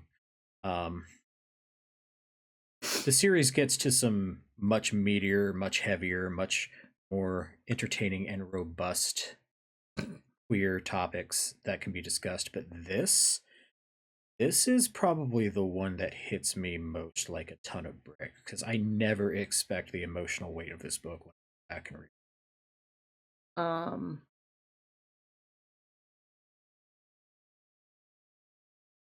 it's hitting really hard for me right there. Because of the whole conversation. So, quick rundown. very big, important day in March. Yay. And my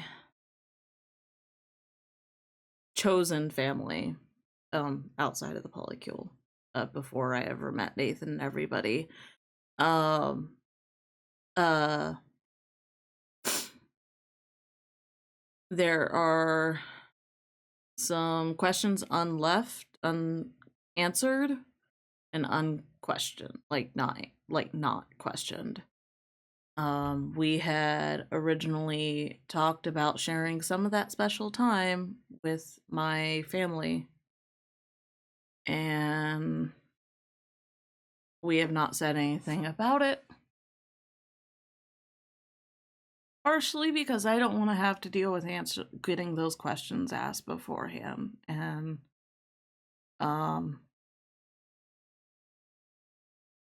yeah. So I know. I'll be fine. I'm fine. I'm fine. I am perfectly fine. Yeah, to Blue Scala, the what did I do that gets me because Melissa thinks it's her fault. Yeah. Yeah, that I fucking feel. I Ugh. Good. Be fine. Good. ready to continue? Huh? I'm just saying, why do you not have tissues in this room? You know, I need to get this them. is an oversight. This was a failing on my part. I'll be fine. Okay. It's okay to not be fine. I know. I am okay to read. I'm fine to read. It's just a kid's book from the 90s. Just a kid's book. Okay. That night and the next morning, I barely got any homework done. In math class that day, I got the first C I had gotten in a long time. My grades were starting to fall because I was busy trying to save the world, or at least to save my old friend. I knew now what had happened, why Melissa and I weren't friends anymore, at least not close friends. Something had gone terribly wrong in her life. Her parents no longer loved her. They pretended to, they sounded like they did, but Melissa knew it was all wrong. Every time I thought of it, I felt like my insides were burning up from the anger. And I guess I knew a little bit about what she was feeling. When my parents got divorced, I worried that maybe they didn't love me anymore. I was wrong. They still did. I don't see my dad in it. Okay, I need you to take over.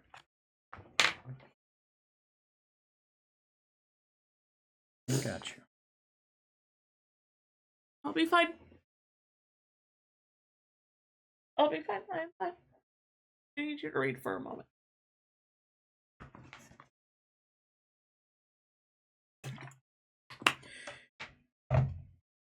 My mom loves me. Even my sisters love me. Love is pretty important. It's like wearing a suit of armor. Makes you strong. On my way out of math class, Jake came sliding up next to me. Meeting later, okay?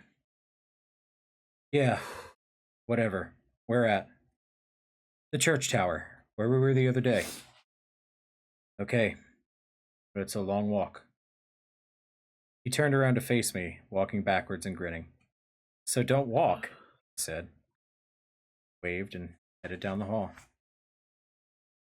2 hours later, I was in the air. Let me tell you something, getting that big eagle body off the ground isn't easy. It's definitely work. I wondered if my human body got any of the aerobic benefits of that exercise. Once I got clear of the ground, I was able to catch a little gust of wind to climb higher. But it wasn't until I made it above the trees and the school buildings that I started getting a good, solid breeze that helped lift me up. When I finally got high enough, I spotted Tobias. His reddish tail feathers were like a beacon. Man, that was a workout, I said when I got close enough. Tell me about it. Follow me. The mall is an excellent place for thermals. The mall? Why the mall? It's all that parking space. See, the concrete gets hot in the sun. concrete, the cars, the buildings themselves, they're all hot. So there's almost always a nice warm updraft. Flying is the nicest thing in the world, I said dreamily. Yes, it is, Tobias agreed. One of the nicest things. But there are things you miss too. Sitting back on the couch with a can of pop and a bag of chips and no school the next day and something good on TV. Just tuning in to Love Story Gaming and watching them play video games. And cry. That's a good feeling too. He didn't sound like he was feeling sorry for himself, just that he was mentioning something that happened to be true. There's a church tower, I thought. I see another bird heading towards it, and I think I see Cassie coming out of her morph. Down we go, Tobias said. 10 minutes later, I'd morphed back into my human body. You know what we need? Marco said. We need to coordinate these morphing outfits. I mean, Cassie's wearing a green pattern leggings and purple stretch top, and Jake's got on those awful bike shorts, and Rachel is stylish, as always, in her black tights. Put it all together, we look pretty scruffy. Hello, Winter Strim! Mr. Styrm! Winter Styrm! Welcome in! Welcome to the Beam Battalion. It's so good to have you. How did you find us, Winter? I am sorry, I just was crying. Animorphs hits like a truck. Yeah, like an elephant. What do you want? Jake asked him. You want us all to wear blue with a big number 4 on our chests? Become the Fantastic Four? Oh, come say hi to the new bean, Garrus. The Fantastic Four plus the Amazing Bird Boy, Tobias added. No way, Marco said. Not Fantastic Four. Thinking more of an X-Men kind of thing. It's not about being identical, it's about having some style. Right now, if anyone saw us, they wouldn't think, oh cool, superheroes. They'd think, man, those people do not know how to dress. Obviously, they've never seen, like, 80s superheroes. Oh yeah, this is the 90s. This is Rob Liefeld era. Marco, I said, think it's time to get over this fantasy of yours. We're not superheroes, and this is not a comic book. Yeah, but I really want it to be a comic book. See, in a comic book, the heroes don't get killed. I mean, okay, they killed Superman that one time, but that was only temporary. I'm sorry. What is this? The heroes don't get killed? The heroes get killed all the fucking time. Like, they just come back. Like, it's kind of a thing. There used to be a joke in comics that There's even a pool. There's even a pool. There used to be a joke in comics. Talking about the Lazarus pools. There used to be a joke in comics that the only people who stayed dead were Uncle Ben and Jason Todd. Yep. Boy, that quote aged well. Because Jason Todd did not? Because Jason Todd did not stay dead. Okay. Can we deal with reality here? Jake asked. We have business to discuss. What's the matter with combining green and purple? Cassie asked Marco. Okay, green and purple has a very interesting fashion history that I actually know quite a bit about. Moreover, why green and purple became the villain colors. Think about it. Lex Luthor and Green Goblin and Doc Ock. Hulk? Yeah, even Hulk. Like, I guess he is sort of villain-esque. Is he not vilified? Yeah. Like those are like the classic comic book villain colors. And it goes back to like the dyeing of clothing back in the day, because green and purple were very expensive, so they were like the colors of aristocracy. Oh. So, and this was especially during the time when the rich were like seen as the villains. So it kind of, I don't know. I watched a documentary about it. There we go. Uncle Ben was one of the concave. There was a trivia question thing, and who is the only person who doesn't come back from the dead? Uncle Ben. But I would like to state that purple and green are perfectly acceptable color combinations. Mm-hmm. Yeah, I think they look good. Yeah. They're... What's the name of them? Because they're directly next to each. No, complements would be green and red. I don't remember the phrase. Hey chat, what's the phrase? When they are because they're like No, they're not complementary. complementary. Complementary is when it's directly the primary to the secondary. So like blues is orange. Right. But if they're side by side, that's another one. And I'm having brain fart right now because this is the analysis you come to Animorphs for. I'm sorry, I cried and I have an art degree, okay? You know, you should apologize for that.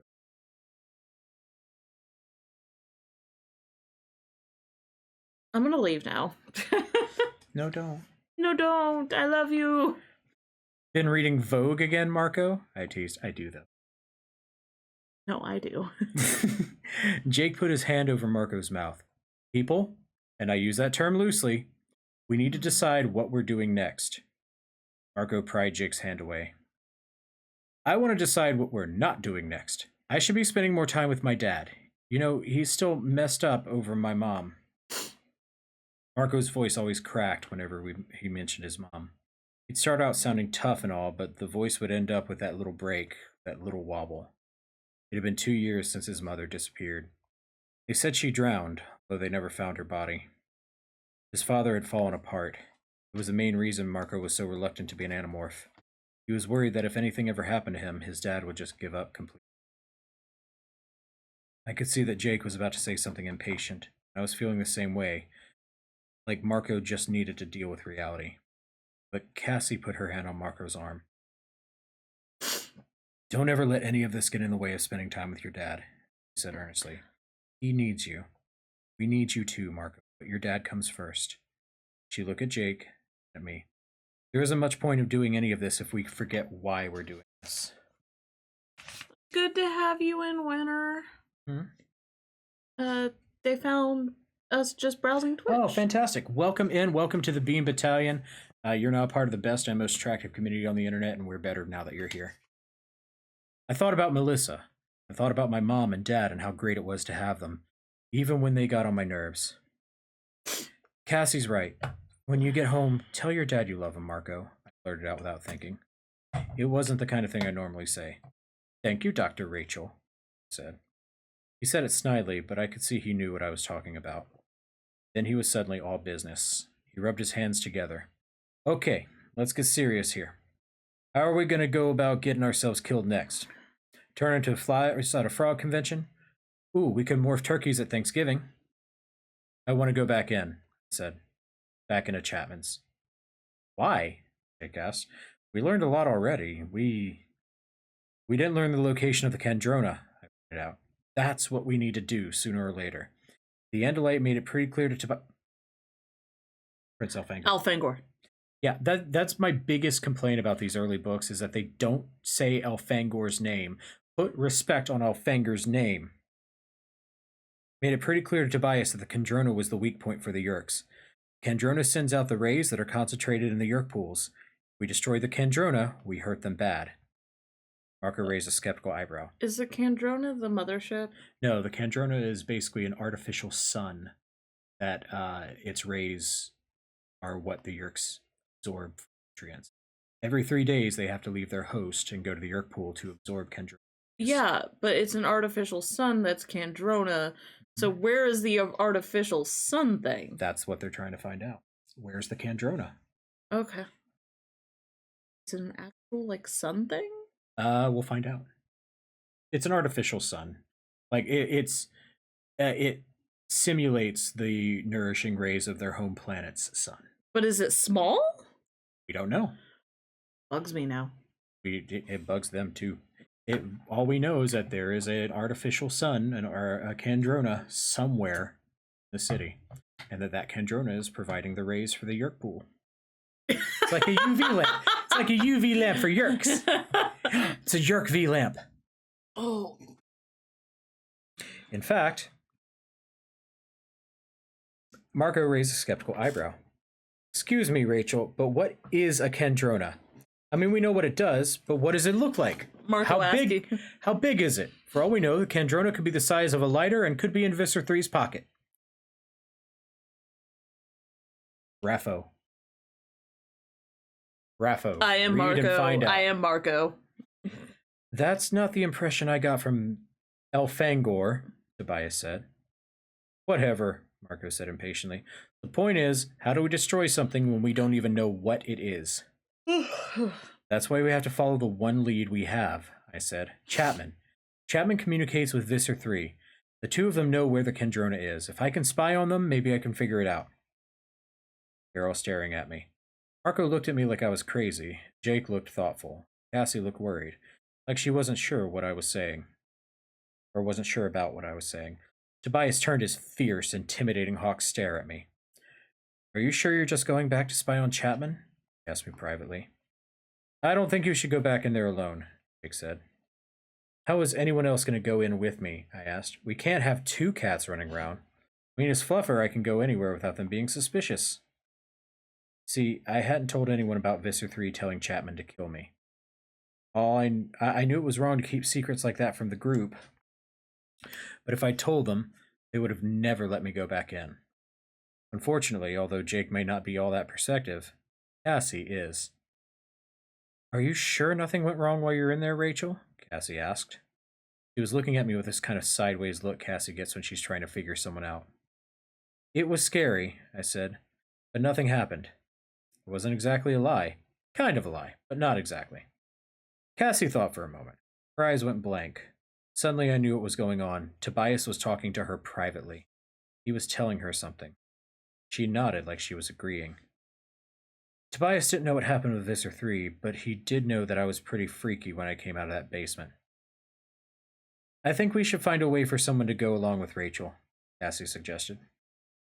What are you going to do, turn into a flea and ride on my back? I asked her. She smiled and gave a little shrug.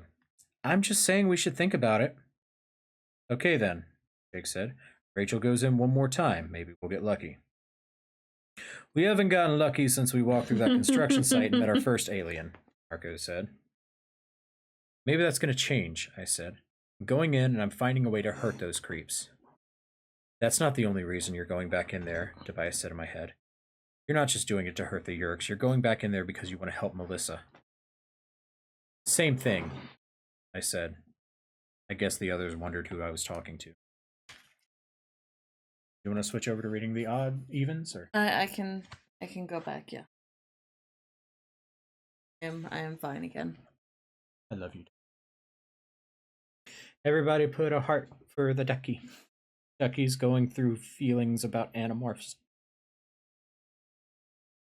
It was a dark and stormy. Okay. That sentence gets a lot of flack. But here's the thing. I fucking love it. People hate it because it's a cliche. Oh, but thank you, everybody. But here's the thing. It's a cliche because it works. What is the point of an opening sentence if not to give you the setting, the tone, a circumstance, whatever. It was a dark and stormy night gives you everything you need to know. It is a short, sweet sentence that tells you it's nighttime, it's storming, so, ominous, dangerous. Yeah, fucking the tone is there, everything is there. It was a dark and stormy night is a great opening sentence, and I will fucking kill on this hill. Okay, but isn't it slightly redundant stating it was dark and stormy night? No. You could just say it was a stormy night. Yeah, but adding the word dark gives it more ominous feeling. You said the stormy was the ominous part. So is the dark. It's all ominous. That's all part of the tone. And there are nights that are not very dark. Okay, Edgar Especially Allan Poe, I love you dearly. Fine. Sorry. It was a dark and stormy night. Sorry, I've always wanted to write that. Me too, Applegate. Too. But it really was a dark and stormy night. Where's Jake? I asked as we all got together down the street from Chapman's house. Everyone else was there. Cassie and Marco were wearing raincoats, although it hadn't started raining yet. Tobias was overhead, trying to hold on to... Sorry. Was overhead trying to hold on to a branch in a tree while the wind tried to knock him off. Jake had to stay home, Marco says. Something about his dad grounding him. Why would his Dad ground him. How do I know? Marco said, sounding grouchy. You know how parents are. Don't ask me to explain them. I bit my lip. Somehow I felt more nervous with Jake being absent. The crazy wind whistling through the branches wasn't helping my confidence either. I've spotted Fluffer, Tobias said as all could hear. He's kind of torturing a little rat he's found, but at least it's not a shrew. Look, I'm not a big fan of shrews just because I sort of was one. I took a deep breath. Okay, look, we can't always count on all of us being together, I guess, so we go on without Jake. I glanced at Cassie. She smiled blandly. Something was going on with her, but I didn't have time to find out what. I'll scope out the area, Tobias volunteered. He opened his wings a little and was immediately propelled out of the tree by the wind. I watched as he rode it expertly, swooping quickly up into the air beyond the range of my weak human eyes. After a while, we saw something shooting over our heads at about 50 miles an hour. All clear, Tobias called down as he shot past. I felt strange, a little nauseous, a little scared. Everything seemed strange tonight. The weird thing was, I knew I'd feel better as soon as I morphed. I concentrated. The first raindrop fell just as I felt my tail grow out behind me. By the time I had fallen to the ground, surrounded by the tint of my clothing, the rain had started for real. Oh, perfect. This just gets more and more fun. I am the terror that flaps in the night. Woohoo, DuckTales. It is DuckTales. Yeah. At least you have a raincoat, I said. I have nothing but fur, and this rain makes it impossible to smell anything out here. Good night, Wingnut. Night, Wingnut. Cassie squatted next to me. She's just a normal-sized girl, but when you're a 10-pound cat, any human being looks like Godzilla. Godzilla. Yes. You're welcome. Be careful, Rachel, Cassie said, and then she stroked my back. I started to move away, but she kept her hand on my back for a few seconds. Then, smiling mysteriously, she stood up. I found I soon lost interest in Cassie's expression. Cats really don't have much interest in humans at all unless food is involved. Well, I'm out of here, I said. I took off at a medium run. Cats don't like rain. I could feel the cat's brain's distaste. Neither do coos. Coos also don't like. Cats and coots also don't like. Coos and cats. Coos and cats and coos and cats and coos and cats and cats. I'd always thought cats hated water, but that wasn't Fluffer's attitude. See, to him, it was all about the smells and the sounds. Rain washes away scents. Without scents, a cat feels cut off and lost. Almost as bad as losing smells is the fact that rain plopping all around you makes it hard to listen for the important sounds. The tiny, high-pitched squeaks and the little furtive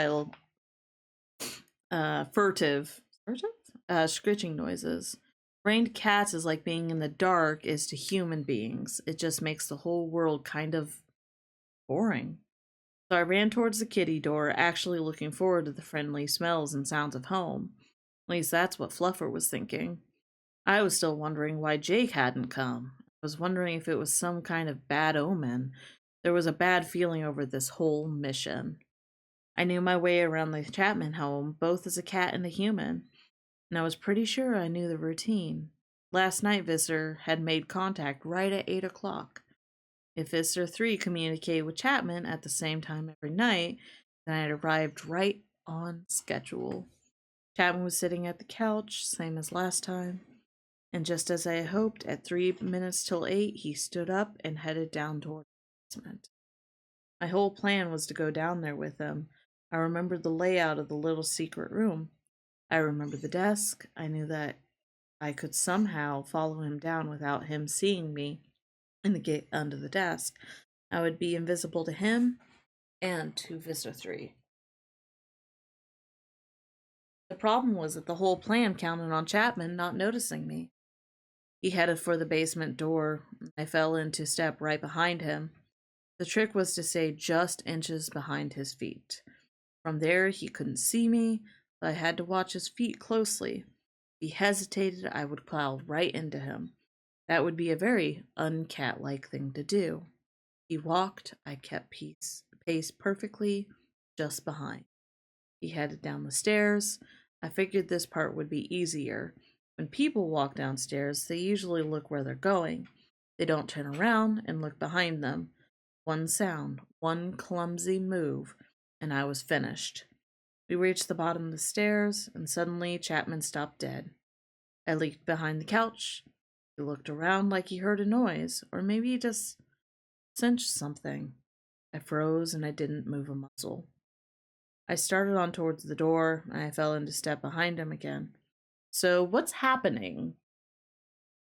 I nearly had a heart attack. My tail puffed up, my back fur went straight up. I almost bolted. Chapman stopped, and I nearly got entangled in his legs, and his left foot moved. I dodged. He backed up a little. I squirmed out of the way. It's me, Jake. What's going on, Rachel? Jake? Chapman opened the door of the secret room, and he stepped through. I was right between his monstrously big feet. He happened to glance down, but he didn't. He didn't. When he turned around to shut the door behind him, I bolted for the desk. I slammed my body as far back in the dark corner as I could. I had made it, barely. I was alive. So far. Rachel, can you hear me? Jake, what are you doing? You scared me half to death. Are we okay? He sounded concerned. Me? I was just angry. What do you mean, are we okay? I yelled silently. Where are you? Well, I'm kind of on you. On me, Jake? This is not the time to be playing jokes. Chapman sat down at the desk, his feet pushed beneath the desk, just narrowly missing me as I once more dodged nimbly out of the way. Sorry, I can't exactly see. I kept my eyes focused on Chapman's feet. Cats have incredible powers of concentration, and I focused hard on those big feet, each almost as big as I was. I had to stay out of the way. That was the key to staying alive. Jake, we're in kind of a situation here. In like 10 words or less, where are you? In 10 words or less, I morphed. Jake said, I'm a flea. Ugh. Alright. Yep, I'm fine. A flea sounds horrible, by the way. A cat, a horse, Snap and vibes. 3 blind mice sat on a curbside shooting dice. Oh, how does the rest of it go? Oh, ow, ow, ow. The horse, he tripped, and he fell on the flea. Whoops, said the flea, there's a horsey on me. Way up north, where there's ice and snow, there lived a penguin, and his name was Joe. He got so tired of black and white, he wore pink slacks to dance last night. Excuse me? He morphed the guy from Red Hot Chili Peppers. Yes, this cat does give me snap vibes. Snap vibes. It would have been funny if I hadn't been so terrified. Are you telling me that you morphed into a flea? A flea? Yeah, I'm on your back. Or your head. I can't really tell. I don't have eyes. At least not eyes that can see anything I can understand.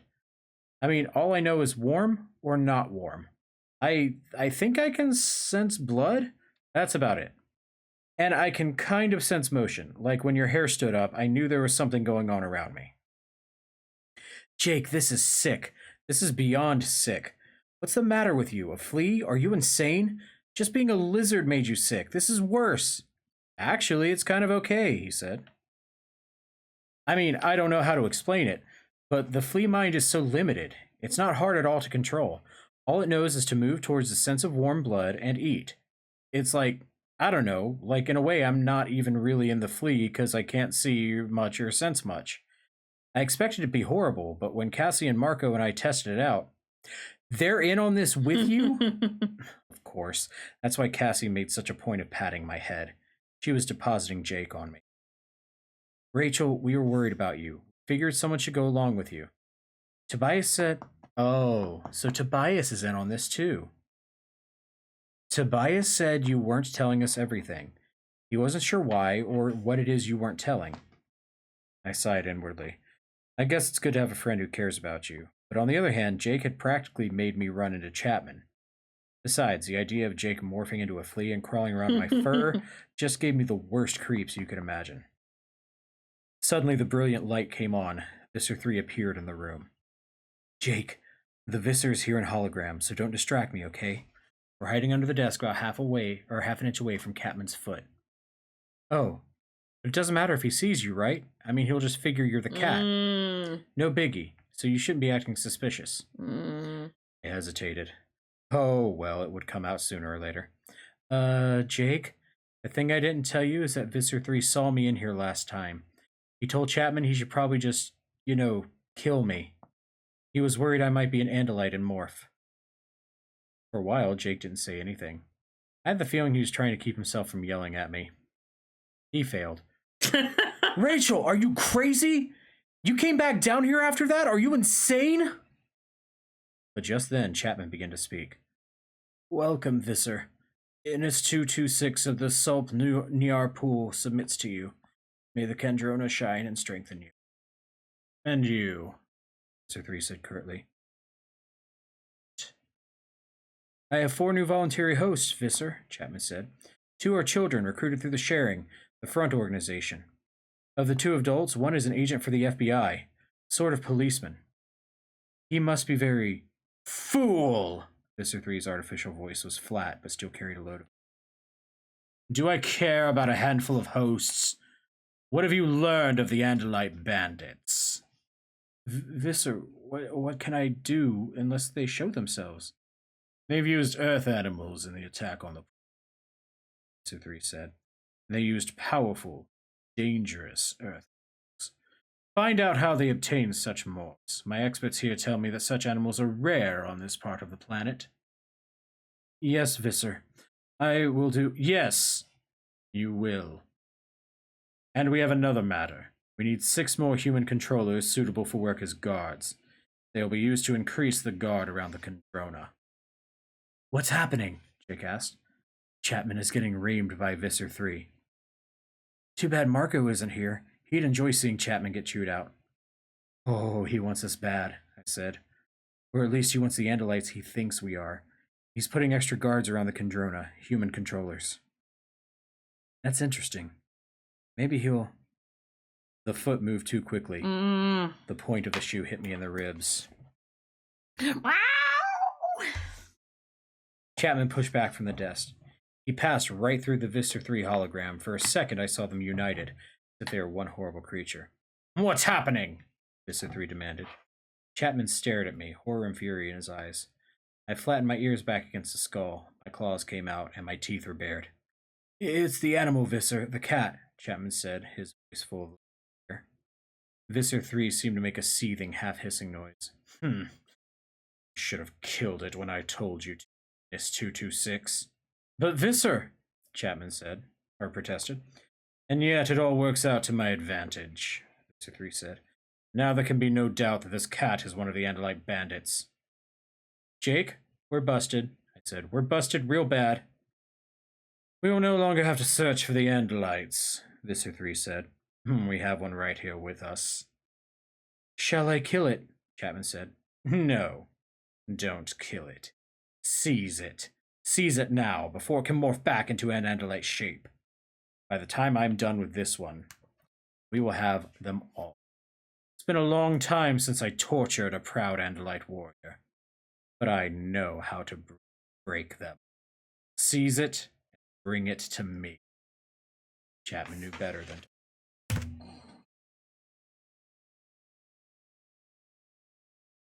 Getting there. Yep, we're in Act 3 now.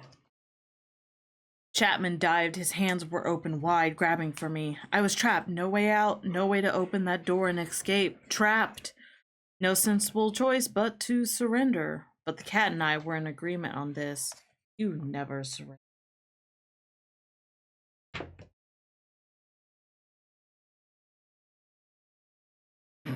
There we go. Okay. I felt my claws extend. My pupils were wide, ready to see every tiny movement. My ears were flattened back against my skull, and my needle-sharp teeth were bared. My liquid steel muscles were coiled. Chapman's hand seemed to slow down. It was like he was moving in slow motion. Everything seemed close to the heightened cat senses. Only I was moving at normal speed.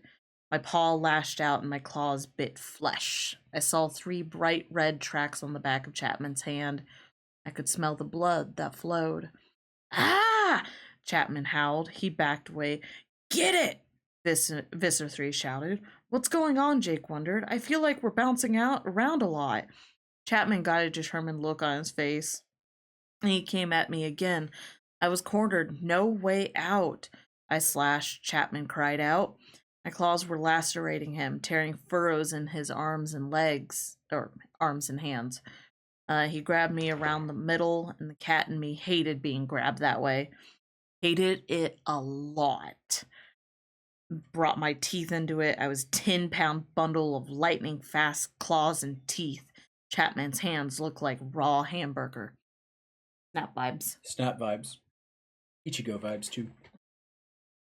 Ichigo likes to claw and bite at you to show that he...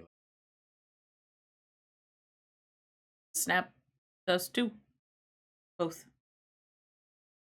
Snap just has more energy about it. Snap's also... Snap is... There's a little bit of a difference. Snap is more playful.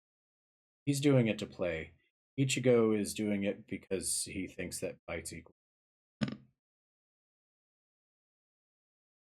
Oh, a magnificent animal, Visser 3 commented. Twist it around. Hold it with your forearm. That's right. I did a lot of damage, believe me. Chapman got hurt. But in the end, no matter how tough I was just 10 pounds of a killer. Chapman was about 18 times bigger. He got his forearm around my chest, and he had me pinned back against his chest. My front legs were pinned. With his other arm, he managed to grab my hind legs. All I could do was bite. I bit again and again and again.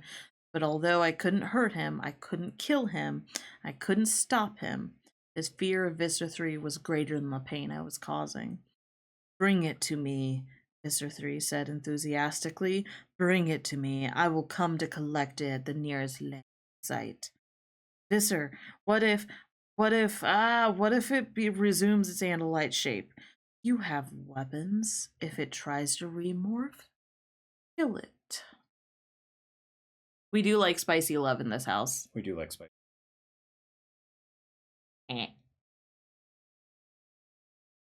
Yes, rotten little beast. Yes, Visser, I will go directly. We will deal with this Andalite bandit and bring the girl too. The girl? Melissa? Chapman asked. I have been indulgent too long. This Andalite spice has penetrated your home. It's because of the girl. I have already chosen the Yerk for her. Bring her with the Andalite. Obey me, Ennis 226, or prepare to face the Varnax. The Yerk Bane. Visser 3's hologram disappeared, and Chapman suddenly threw me across the room. I twisted in midair and brought my legs around for the landing, hit the door, and skidded. Okay, something is definitely going on out there. By the time I was up, Chapman had reached his desk and pulled out a drawer. His bloody hand came out with a small pistol-like device I had seen before. It was a handheld Dracon beam. Chapman leveled the weapon at me, and he was shaking. His face seemed to be twitching. The weapon jerked a little with each spasm, but I knew he would still have gotten me if I had tried to move. Are you going to tell me what's going on? Jake demanded. A few seconds ago, I felt another warm body close by, and I think I'm sensing blood. We're in kind of a mess, I said. What kind of mess? Jake asked. Chapman has a Dracon beam pointed at me. He knows I'm not exactly a cat. He thinks I'm an Andalite. He's taking me to Vista 3. Oh. Oh, this is bad. It gets worse. Vista 3 wants Melissa too. Chapman opened the door a crack. Get down here, now! He yelled upstairs. I guess he saw my eyes flick toward his door. He made a vicious grin. Try it, Andalite. Go ahead and try it. I'd love the excuse to fry you. I decided not to head for the door. Made life very difficult for me, Chapman said. Very difficult. If I have to let Vista 3 take the girl, my host will make life annoying for me. Do you know how tiring it is to have an uncooperative host? No, of course you don't.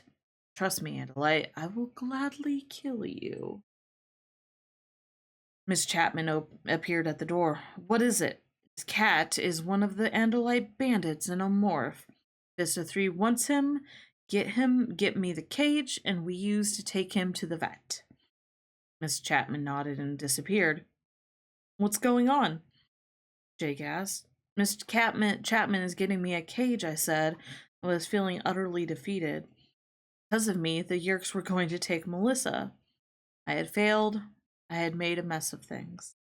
Miss Chapman brought the cage. She opened the little barred door. In, Chapman snapped. I didn't move. In, he said in a cruel whisper. In, or I finish you right here. You look like you meant it. I walked into the cage. Miss Chapman closed the door. Sure, it was locked. Chapman snatched up the cage and carried me to the top of the stairs. Now, he snapped at his wife. Go get... Ugh! Peering through the slats in the side of the cage, I saw him stagger. His face was twitching like he was a crazy man. He seemed to be having a hard time getting control of his mouth. Go get that girl, he said through gritted teeth. Miss Chapman started to obey, but then Chapman cried out. He fell to his knees. He's fighting me. Post rebellion, Miss Chapman muttered under her breath. She seemed horrified and fascinated all at once. Then suddenly her left hand slapped her own face. Mine too. Stop it, Chapman, Chapman said. Stop it, or I'll break you. I'll leave you nothing but a shell. Cannot win. No host has successful in rebelling. But the Chapman host wasn't giving up. It was terrible, terrible in the way that made you want to watch. To anyone else, it would have just looked as if our assistant principal and his wife were nuts. Chapman was talking to himself and twitching and contorting, still unable to get to his feet. The hosts are fighting the Yerks, I told Jake. The human brains are resisting. Chapman is out of control. Miss Chapman is trying to choke herself with her own hand. The Yerk is trying to regain control. It's incredible.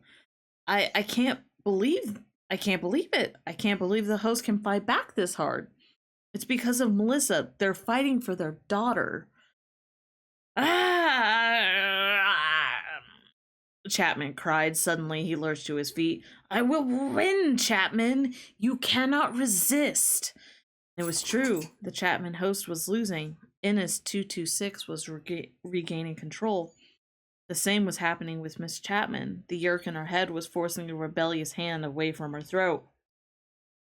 But neither of the Chapmans looked good. They're exhausted.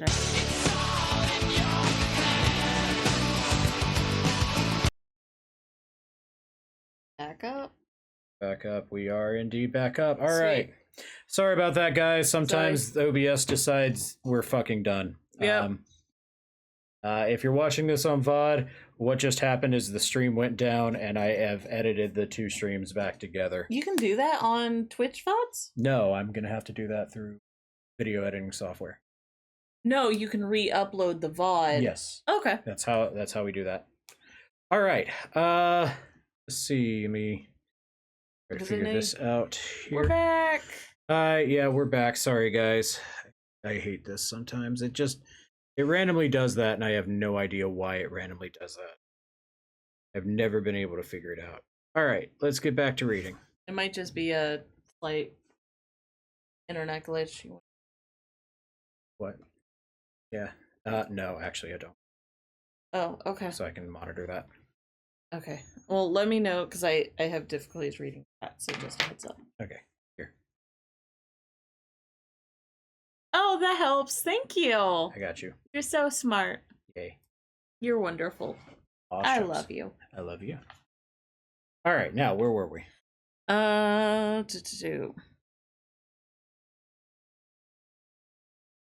Okay. To the last. Chapman looked at his wife, or at least the Yerk slug in Chapman's brain ordered his eyes to look towards the body that was controlled by a different Yerk. Thank you for the it was reset, harder Bella. now. Thank you, Bella. Harder now to think of Chapman as just being Chapman. I had seen proof that there was two creatures inside him. I even knew what it was like. There were two people in my head as well. I had fought to control the shrew, just as Chapman Yerk now fought to control Chapman's brain. Chapman said, "I have control again." Miss Chapman nodded yes, but just barely. They fight fiercely for their children, these humans. And they will not stop fighting. I can't maintain my cover with this host waiting to attack every opportunity. I have to be at the school every day. The host is beaten and exhausted for now, but in a few days he will strike again. Chapman sounded angry and frustrated. He's not a fool. He knows he can't win. He knows each battle will leave him weaker, and eventually I will triumph. Miss Chapman kicked my cage like it was all my fault. He doesn't have to win. All he has to do is wait until you are in a meeting with parents or members of the school board, then strike. They'll think you've lost your mind.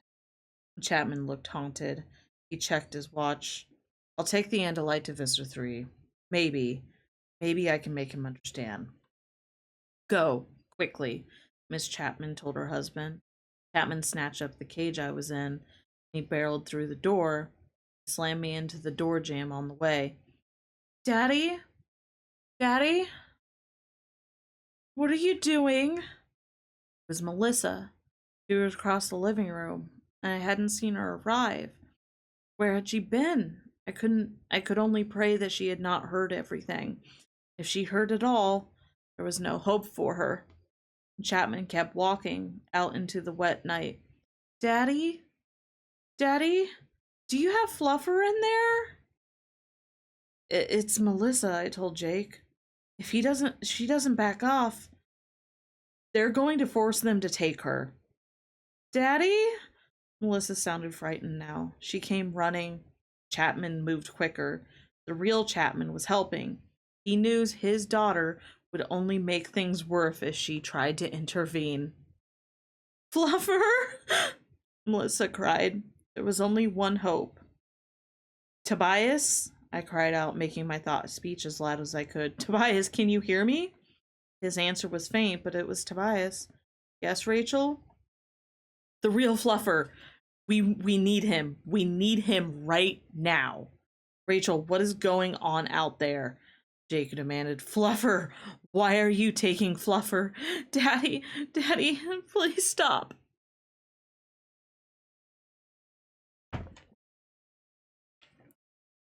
For the home stretch, folks. Out the front door we went, out into the night. Melissa sobbing pitifully, Jake demanding to know what was happening, Chapman walking as fast as he could. Melissa grabbed her father's arm. The cage wobbled wildly. Daddy, you can't take Fluffer. Don't take him away. What are you doing? The car. I could see it in the driveway. We were almost there. Suddenly, I heard yowling, yammering, high-pitched sound that started as a hiss and ended as a shriek. Like a bullet he came, racing across the yard, the real Fluffer. He was running like every monster in the world was right behind him. In the darkness, the humans couldn't see what was scaring Fluffer so badly, but with my cat eyes I could see perfectly. Just a few feet off the ground, like some dark shadow of death, came Tobias. Fluffer must have recognized his cage. He must have figured that if he just got inside, he'd be safe from the talons of the raptor that pursued him. Fluffer leapt towards the cage. He glommed onto it and tried to dig his claws into the plastic. For one frozen instant, Fluffer McKitty saw something he never expected to see. Fluffer McKitty saw himself. It was almost as weird for me. The cat in my head was totally baffled. This new cat smelled exactly like himself. This did not make any sense at all. It meant nothing. It wasn't even a part of any cat reality. The human part of me noticed a small cut on Fluffer's head. Tobias had taken a good swipe at him to get him moving the right direction. Fluffer? Melissa said. But... She tried to peer inside the cage. Chapman was quick. No, sweetheart, he said. This isn't Fluffer at all. It's some other cat that snuck into the basement. He's different. I'm taking him to the shelter so the owners can pick him up. But why didn't you just tell me that? Chapman looked confused. I didn't notice you. Melissa stepped back like she'd been slapped. But Daddy, I was crying. Sorry, Chapman shrugged. He shoved the cage into the back seat. We drove off. I breathed a sigh of relief. I knew Melissa wasn't safe yet, but she was safe for now. Good work, Tobias, I said, but I don't think he could hear me. And I couldn't see out of the window, so I didn't know if he or Marco or Cassie were anywhere close. Jake, you still with me? Yeah. You have a minute to fill me in? This flea existence is fine for hiding, but I can't tell anything about what's going on. I'm in a cat carrier. Chapman's in the front seat. He watches me through the rearview mirror, and he still has his Dracon beam. I think maybe we're in pretty big trouble here. We're not beat yet, Jake said. Jake, time must be getting short. It's been at least an hour. You must have morphed before me. You need to get away and morph back. We still have time, Jake said. You have a watch, Jake? I asked. I don't think so. You're what, about twice the size of a period on the page of a book? You can't risk being trapped in a flea morph. Besides, there's nothing you can do. We hadn't traveled far before the car started bouncing and rattling over a rough road. As soon as we get outside, you need to jump off, Jake, I said. Just make yourself jump away from warmth and away from blood. You can do that. The car came to a stop. Rachel, there's no way I'm going to leave you alone. I knew he was trying to be brave. He was making me mad. Jake, we're trapped. He's got a Dracon beam on me, and I'm in a cage. Visser 3 is coming to get me. I can't morph back, or they'll see that I'm human. Chapman will recognize me. How long do you think it'll take them to figure out who the rest of us are? It will be the end of everyone. The end of the Animorphs. The end of the only hope for stopping these guys. Come on, Jake. You know it's true. We're not beaten yet, Jake said stubbornly. The only hope for me is to stay in cat morph, I said. They'll probably, but at least they'll never find out about the rest of you. Now jump off. Chapman got out of the car. He came around and opened the back door. Time to meet the Visser, Andalite. He'll have a wonderful time with you. Chapman lifted me out of the back seat. I looked through the bars. We're at the construction site, I told Jake. Now get off me. I'm not. I couldn't argue with Jake anymore. I was afraid now. Afraid. I could picture what Visser 3 might do to me. Sorry, Jake, but this time I'm the boss. I cocked my rear leg and started scratching in that rapid cat-like way. What are you doing? I'm scratching. I want you off me. Okay, Jake said. Just stop it. It's like an earthquake here. Okay, Rachel, you're right. We've lost this battle. Chapman carried the cage into the construction site. I could see the ground go by beneath me. I could see through the bars of the half-built cinder block buildings. I could see the very spot where the 5 of us had cowered in terror while Visser 3 morphed into a monster and swallowed the Andalite prince. Alfangor.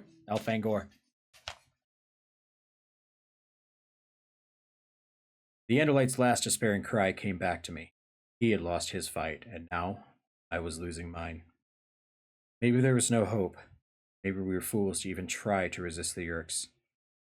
Get out of here, Jake, I said. Okay, Rachel, here I go. Look. Be strong, Rachel. Yeah, Jake. You too. Jumping. A few seconds later, Chapman put me down on the ground.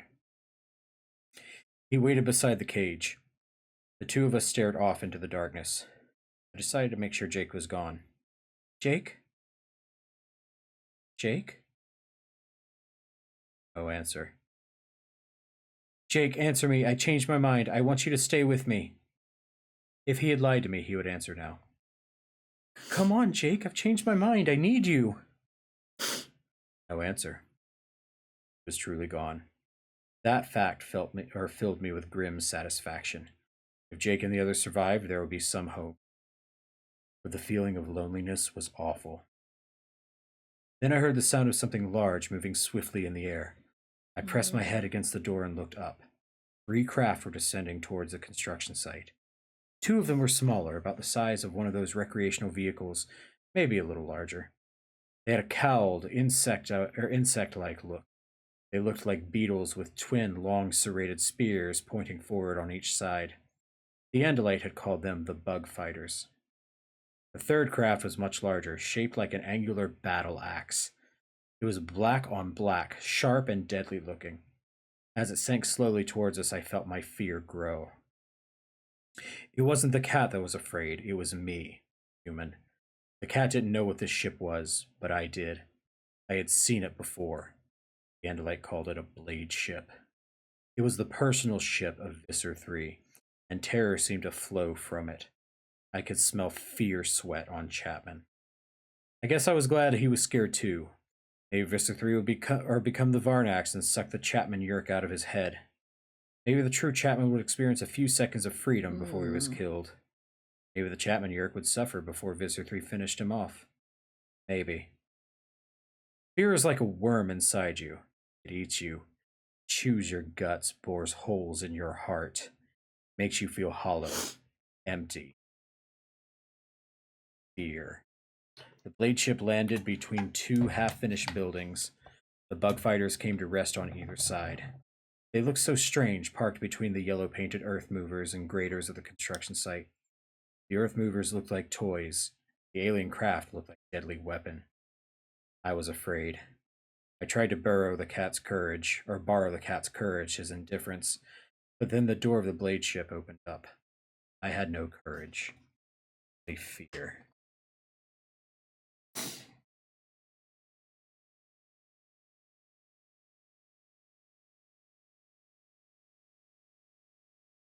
That is body horror, Blue Scala. Visser 3 in person is worse than Visser 3 as a hologram.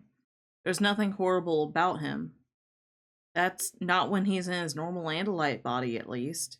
Andalites are strange looking, that's for sure. But they aren't frightening. But I had met a real Andalite. Could feel the difference between a real Andalite and the evil beast that was Visser 3. It was like he glowed with some dark light, a light that cast a shadow over your mind. Visser 3, even Chapman feared him. Around the Visser, 2 Hork-Bajir guards deployed. Each one was holding a Drakon beam. Not that Hork-Bajir ever looked like they needed weapons. They were weapons. Marco had called them walking salad shooters. They were living razor blades, wickedly curved blades raked forward from their foreheads. More blades were at their elbows and wrists, and their feet were like Tobias's talons, only much bigger, like Tyrannosaurus. They were 7 feet tall, maybe a little more, with a spiked tail. The Andalite had told us that the Hork-Bajir were a good people, enslaved by the Yeerks just the same way that the Yeerks wanted to enslave humans. But it was hard to look at a Hork-Bajir and think they had ever been anything but killing machines. Behind the Hork-Bajir came 4 taxons. Imagine a centipede twice the length of a man and just as big around. Imagine the centipede holds the upper third of its body erect. Imagine pointed legs like steel pins below, and smaller legs with little claws as you get closer to the head. Not that it has a real head. There are four separate globs that look like chopped up red jello that are where the taxon's eyes. Very top, a mouth. The mouth is perfectly round and lined with row after row of small needle teeth. The Andalite told us that the taxons were all voluntary hosts. They were allies of the Yeerks. Yet, as horrible as the Hork-Bajir and the taxons were, it was Visser 3 who made your skin. Without the hologram communicator, the Visser communicated in the usual Andalite fashion. Thought spoke, much like we all did when we were in Morth. That is the Andalite bandit? He asked Chapman. Yes, Visser. Visser 3 advanced towards me, almost mincing on his delicate Andalite legs, looking like a cross between a deer, a human, and a scorpion. He aimed his main eyes at me. His stalk's eyes scanned the area as always watchful. He brought his face close to my cage. I was staring right into his face, and I could see his nose slits open and close as he breathed. I could see the large almond-shaped eyes narrow as he peered inside to get a better look at me. He was only inches away. I should have tried to reach through the bars and at least bloody him a little. But the fear was all over me, sick with terror. I'm not ashamed to admit it. I couldn't stand his eyes watching me. I turned away, afraid to look. Not so brave, my Andalite friend, Visser 3. It was the first time any of us had ever been spoken to directly by the Visser. His voice was in my head, threatening, cruel, and foul beyond description. It was a voice full of power, hate. When he called me an Andalite, I almost burst out. No, no, Visser, not an Andalite. A human, a human. It was like I could feel the terrible force of his will battering me. The instant I knew I would never survive his question. I would tell him everything. His power was a million times greater than mine. His will was vast, huge, irresistible thing. What was I? Just some foolish little girl. Foolish, lost girl. Lost. Yet, even as I felt my own mind wither before the great black terror of Visser 3, another mind came forward. I was not alone. There was another in my head with me. Someone whose species memory had no images of Visser 3. Fluffer.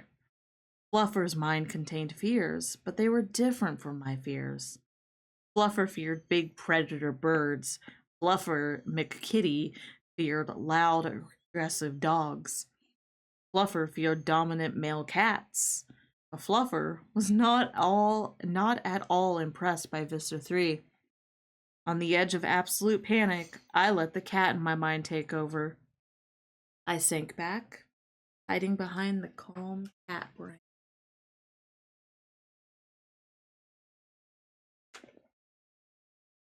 Ooh. Visser 3 took the cage from Chapman, and he lifted it up so he could see inside better. And what did I do? What did Fluffer do? He snuck his little pink nose up against the bar and sniffed the air. Fluffer wanted to find out what this creature was, and that meant getting a good smell of him. This is similar to the orange and black creature that invaded the pool, Visser 3 said. It took me a second to track on this. Then I realized he meant Jake. Jake had been in his tiger morph when we battled in the Yeerk pool. Yes, Visser, Chapman said. They are a family of animals, felines. These are the smallest. They are not. They're not the smallest. I see you damaged my servant NS226, Andalite, Visser 3 said to me. No one ever accused you Andalites of lacking courage. You are a race of fools, but brave. What was I supposed to say? Thank you? Why not answer me, Andalite? I know you hear my words. This charade is pointless. I know what you are. I said nothing. I tried to think nothing. I was afraid that if I said anything, he would instantly know I was not an Andalite. If he realized I was human, the others would never be safe. I had to stay in this body. I had to die in this body and take my secret with me. Vista 3 put my cage back down. Now, where is the girl? I have promised her to Ines 455. 455 is a spawn mate of yours, I believe. We will do the infestation aboard the mothership, and I will have the girl return tomorrow. Where is she? Visser, Chapman said. The mask of politeness dropped from Visser in a microsecond. Even my cat eyes could barely follow his movements. They were so swift. Visser 3 grabbed Chapman around the neck, his Andalite tail arched forward. The dagger point of the tail was in Chapman's face. Do you defy me? It was a hiss, the hiss of a snake. No, Visser. And Chapman was shaking like a leaf. I would never defy you. It's only the host, Chapman. He and the woman rebelled. Aren't you able to control your hosts? Visser sneered. Do you think the Andalite mind that still lives in this body never resists? Do you imagine that your human host is more powerful than my own Andalite host? This wasn't going very well for Chapman, either the real human Chapman or the human controller that called himself Chapman. Visser, I only report the facts to you. Sorry. My host is under control, but I am constantly in contact with humans. I occupy a responsible position in their society, and I cannot have my host's body causing me to twitch and shake. Humans see such things as signs of mental illness. I could lose my position. I would no longer be of any use to you. You are barely of use to me now, Visser 3 sneered. Visser, my host begs leave to address you directly, Chapman said. Visser 3 hesitated. I saw his stalk eyes scan around, checking for any signs of threat. Instinctively, I looked around too. I had no way of knowing how well Visser 3's borrowed Andalite eyes could see in the dark, but for me, the darkness was no barrier. I looked. I didn't even know what I was looking for, but all I saw were the Hork-Bajir, the Taxons, the Yerk ships, silent and dark, and the buildings and forlorn construction equipment of the site. Then I caught a glimpse of movement. It was in the woods that bordered the construction site. A swift side-to-side movement, just the sort of thing my cat eyes noticed best. When I stared closer, I saw no further movement. Probably just another Hork-Bajir patrol. I will allow the host to address me, Visser 3 said. I craned my head up as well as I could to watch.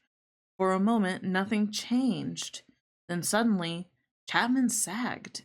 It was like he was a marionette and someone had just cut his strings. He collapsed straight down, his legs just twisted up underneath. He tried to stand up, but it was as if he didn't know how to make his legs work. They would jerk and suddenly kick out, but he could not stand. Finally, he gave up. Fisher, he mumbled. Fisher free. Sorry, Visser 3. The real human Chapman had been out of control of his own body for so long he no longer remembered how to move or speak. Visser 3, he said. His voice was slurry and strange. Speak, you. Snap. Do you think I can stay here forever? Visser 3, we had a deal. You know I never wanted to join you. Wife did. I said no, but then my wife, no longer my wife by then, of course. Suddenly he began to cry. I could see his tears very clearly. My wife who is no longer my wife. My wife was one of your creatures. Threatened to give you my daughter. Chapman managed to raise one clumsy hand to his eyes. I forgive her. She was weak, and you feed on weakness.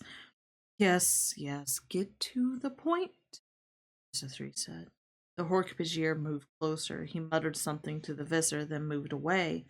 I couldn't hear or understand what the Hork-Bajir said, but it looked as if he was reminding Visser 3 that they shouldn't hang around too long. The point is, Chapman said, that I agreed to be made into a host. I agreed to. He looked like he was about to throw up. I agreed to surrender my freedom, to become a controller, to accept this filthy thing in my head, to accept your control. I agreed, but only if you would spare my daughter. I felt like my heart had stopped beating. Chapman had become a controller to save Melissa. He had given more than his life to save his daughter. The situation had changed, Visser 3 said. The Chapman person is an important part of our work. We cannot have him endangered by some uncontrollable human. The girl Melissa is no threat. But Chapman struggled to lift himself up again with clumsy legs and awkward arms. He rose to his knees. Then slowly, slowly he stood up. He was wobbling and swaying, but he was standing. The girl is no threat, he repeated in a stronger, more confident voice. But I am.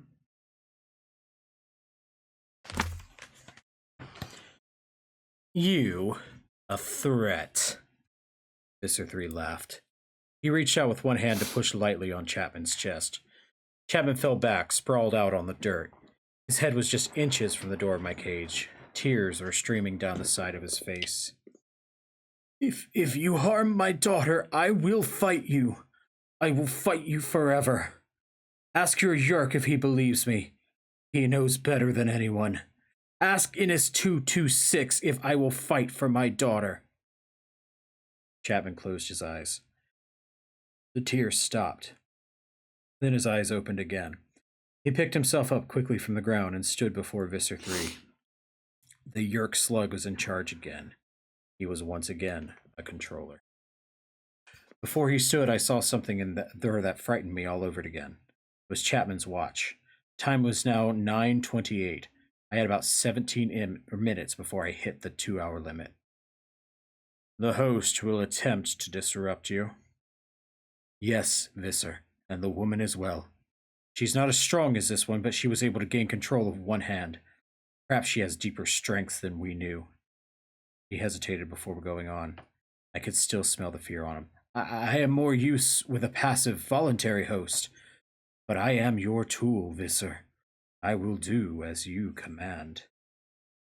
Yes, you will certainly do as I command, Visser 3 said. But you have brought me the Andalite bandit. He nodded down at me. And this will occupy my time for a little while. Now get out. You try my patience. Chapman didn't need a second invitation. He jumped in the car and tore out of there. Melissa was safe as she would ever be with Chapman and her father. That was something. Not much, but something. Move out, Visser 3 commanded. I saw the Hork-Bajir respond instantly to his command. The nearest one snatched me up, and suddenly we were moving fast to the blade ship. In seconds it would be over. I would be aboard the Visser's ship. I would leave Earth. The only thing in my future was pain. Maybe I would die before I betrayed my friends. A depressing kind of thing to hope for. So, what's happening now? Wow! I jumped and spun around inside my cage. Jake, is that you? Who else would it be?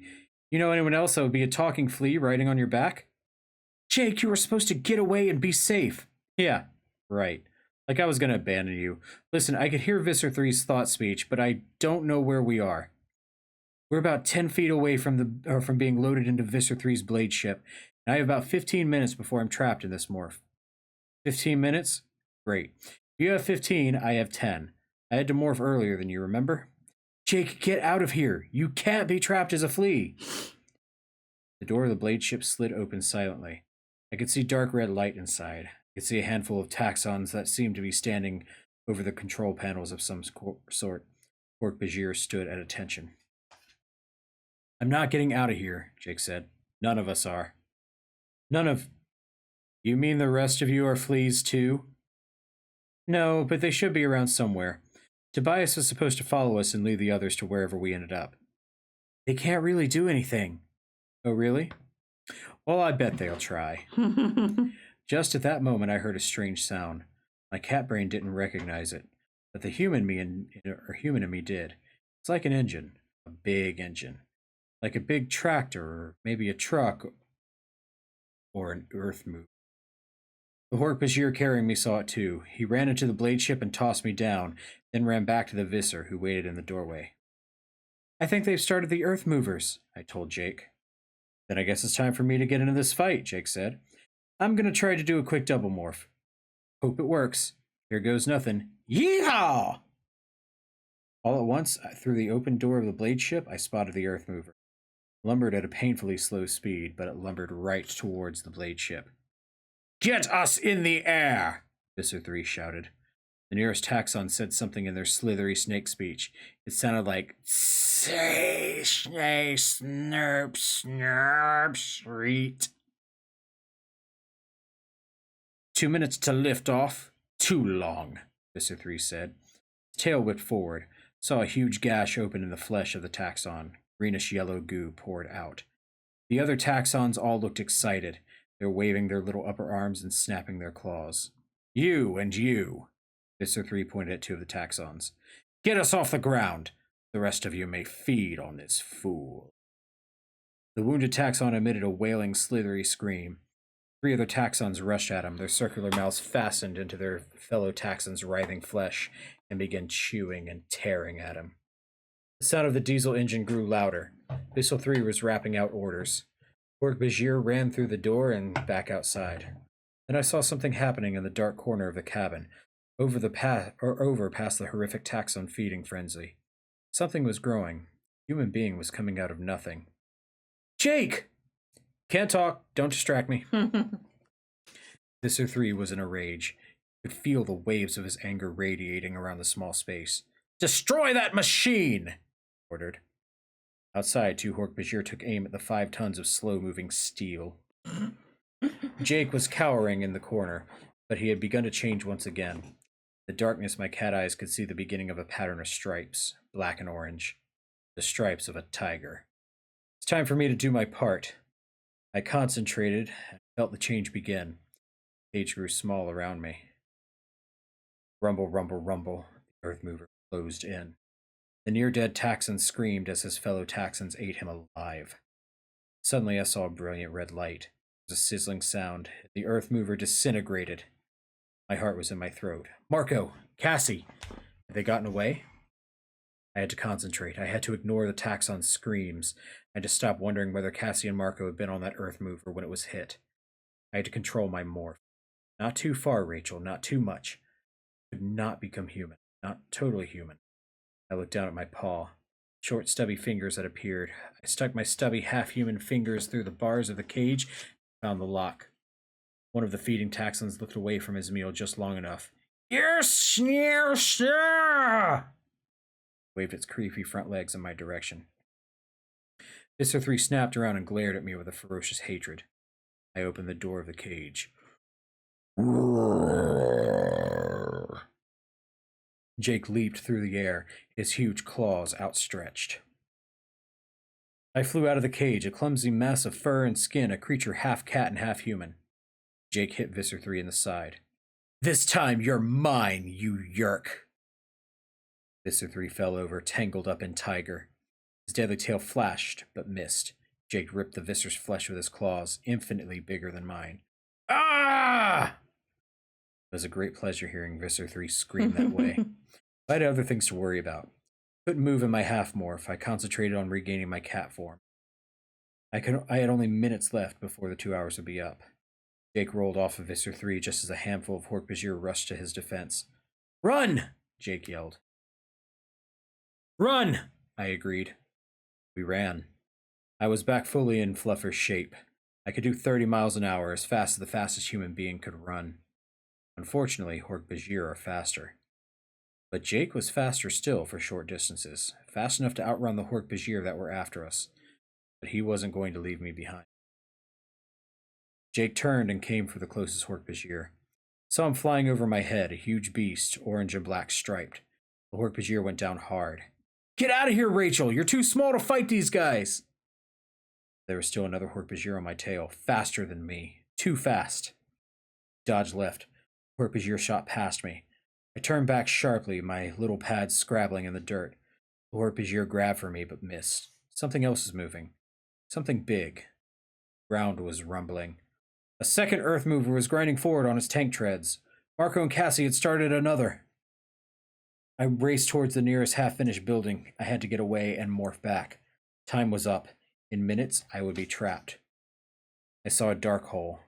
I flew towards it in a single leap. The hole led under the wall, and it opened up into a shallow basement. There was a concrete floor about 2 feet over my head. I was safe. Safe and with enough room to morph back into human shape. I tried to concentrate. Out beyond my little concrete shelter, I heard growls and alien cries. I heard the rumble of the Earth Mover. Thought I heard the sizzle of Draken beams. Human, I told myself. Return to human. Only minutes left. Then I felt a shattering noise. Then another. Another. It was like some giant was stomping around. The giant's steps stopped. I was frozen, unable to think, let alone. Crash!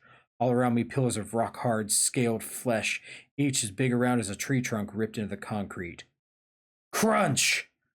Concrete was lifted off me, torn away like it was paper. I was exposed, trapped. Standing over me with the shattered concrete floor in its mighty hands was a beast that seemed to be made of living rock. You won't get away so easily, Sir 3 said. Okay. Cannibalism for kids. Nope, not last chapter. It was all over. I knew I was done for. Nothing in the world could stop the beast Visser 3 had morphed into. He was 20 feet tall as a telephone pole. He stood on 3 massive legs, each as big around as a redwood tree. He had a tiny head, not much bigger than a human head, and he would have looked funny, except that there was nothing funny about what he was doing.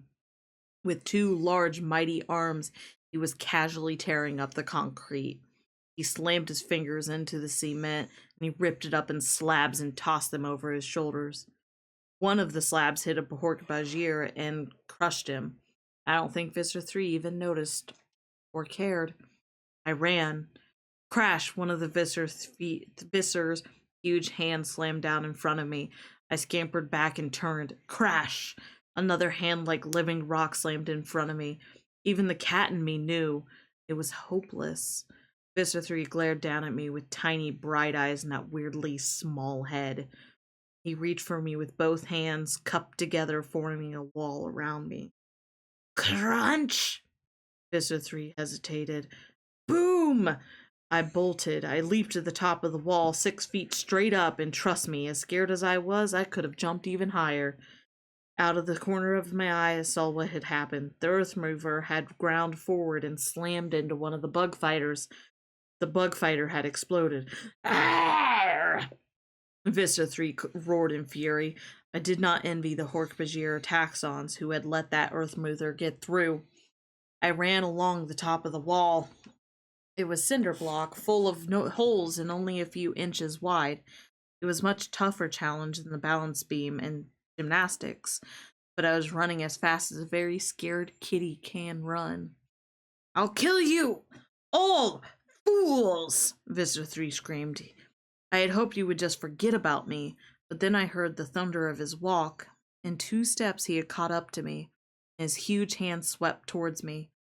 It was 10 feet to the ground, and the ground was covered with rusted, twisted metal. I had no choice. I leapt. The sharp metal was rushing up at me. Visser 3's hand was sweeping towards me. Something sharp bit into my back. The ground was no longer rushing up at me. Instead, I was zooming through the air. Geez, Rachel, next time you want to morph into a kitty, pick one who doesn't eat so much. Tobias, I can get you as far as the trees. That's it. I have to morph back, I said. My time is up. We flew towards the trees, and Tobias strained to keep us in the air. I knew he was at his limit of endurance. Drop me now! We were in the trees and Tobias dropped me. I fell through the air, but my tail pivoted and kept my balance perfect. A tree branch slam! My claws dug into the bark. I was already morphing back as I dropped to the ground and landed on South Pine Needles. Through the trees, I could see the huge beast that was Vista 3 rampaging fury. The few Hork-Bajir that were left were tossed around like toys. Taxons were crushed under his feet. I think he's mad that we got away, Tobias said. Jake, the others? I demanded. Did they make it? They're fine. Jake had to morph back into human shape before going into a tiger morph, but he didn't have a problem with the time.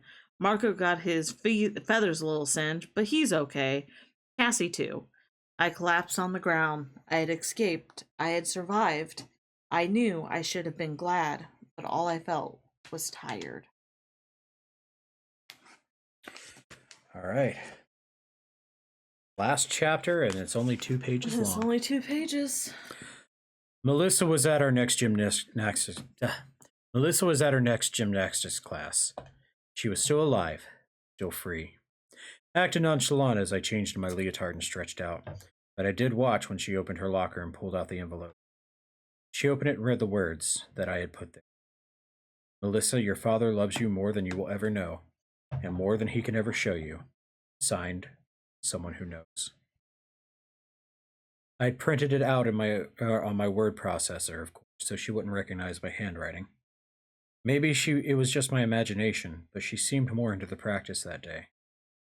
After my mom picked me up and drove me home, I hooked up with the others. We hadn't gotten together for a couple of days since the battle at the construction site.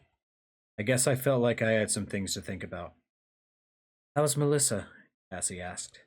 I shrugged. I left her a note. Told them what it had said. I know it's bad for security, Jake, and Marco, I know it's sentimental, but I don't care. Chapman gave up everything to save his daughter from being made into a host. I had to do something. Jake nodded. It's okay. Maybe it'll help. Cassie smiled at me, telling me that she was proud of what I'd done. Marco rolled his eyes, but didn't say anything. Well, we destroyed a Yurk bug fighter. We made Vista 3 nervous, and we came out alive, Marco finished. Yeah, that too, Jake agreed with a grin. That is a very important thing to do. Next time, we'll... Up again. Next time? Marco cried out in a mock horror. There will be a next time, I said. There will always be a next time, till the Andalites return. That's book 2. All right, what do we think? Oh, right. You cry. Nice.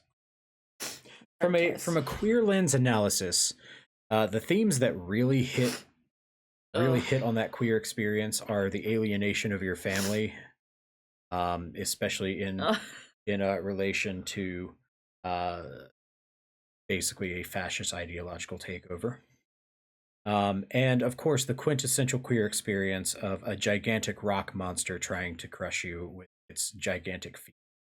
And honestly, like, this isn't necessarily queer analysis based, but the alien, like, just being a kid and seeing your parents change and not knowing why, even in outside of fascist regimes, or fuck, I grew up in a heavy church situation. We both Same. did. And seeing, like, having to be pulled around different churches because something would happen in the church that was a problem. And you're a kid and you just have to roll with it. Like an earth mover. Nah. All right. Yeah. That's Animorphs number 2. Thank you all so much for joining us. Does anybody else? Does anybody in chat have anything to say? Yeah. I forget. This is the overlooked book for me for the early books, because it's one of those like Hexbun is saying. I always forget how good this one is. How much emotional depth is in this one. I know. So I have not read these books since I was like 11, 12, 13, or whatever. Um, and I know that the image of her parents, of Melissa's parents, like just emptily going through not even motions, um, while you're upstairs, like while she's upstairs having a crisis, and them not going through with it has stuck with me as a like image, and that hold on me is hard. Mm-hmm. All right, we are going to go ahead and end it there. Thank you so much for joining us. We will be back next month with book number 3, read by me and Kaljira. That one's gonna hurt. That one's really gonna that hurt. one always hurts. That one always hurts. Yeah, if you want to talk more and you haven't joined our Patreon, jump in. Patreon.com/lovestorygaming. Come and talk about Animorphs and stuff with us. We're also nerds. You can also pretend to be a cat. You can also pretend to be a cat. All right. Remember, we love you all. And there's nothing you can do about it. Bye. Bye.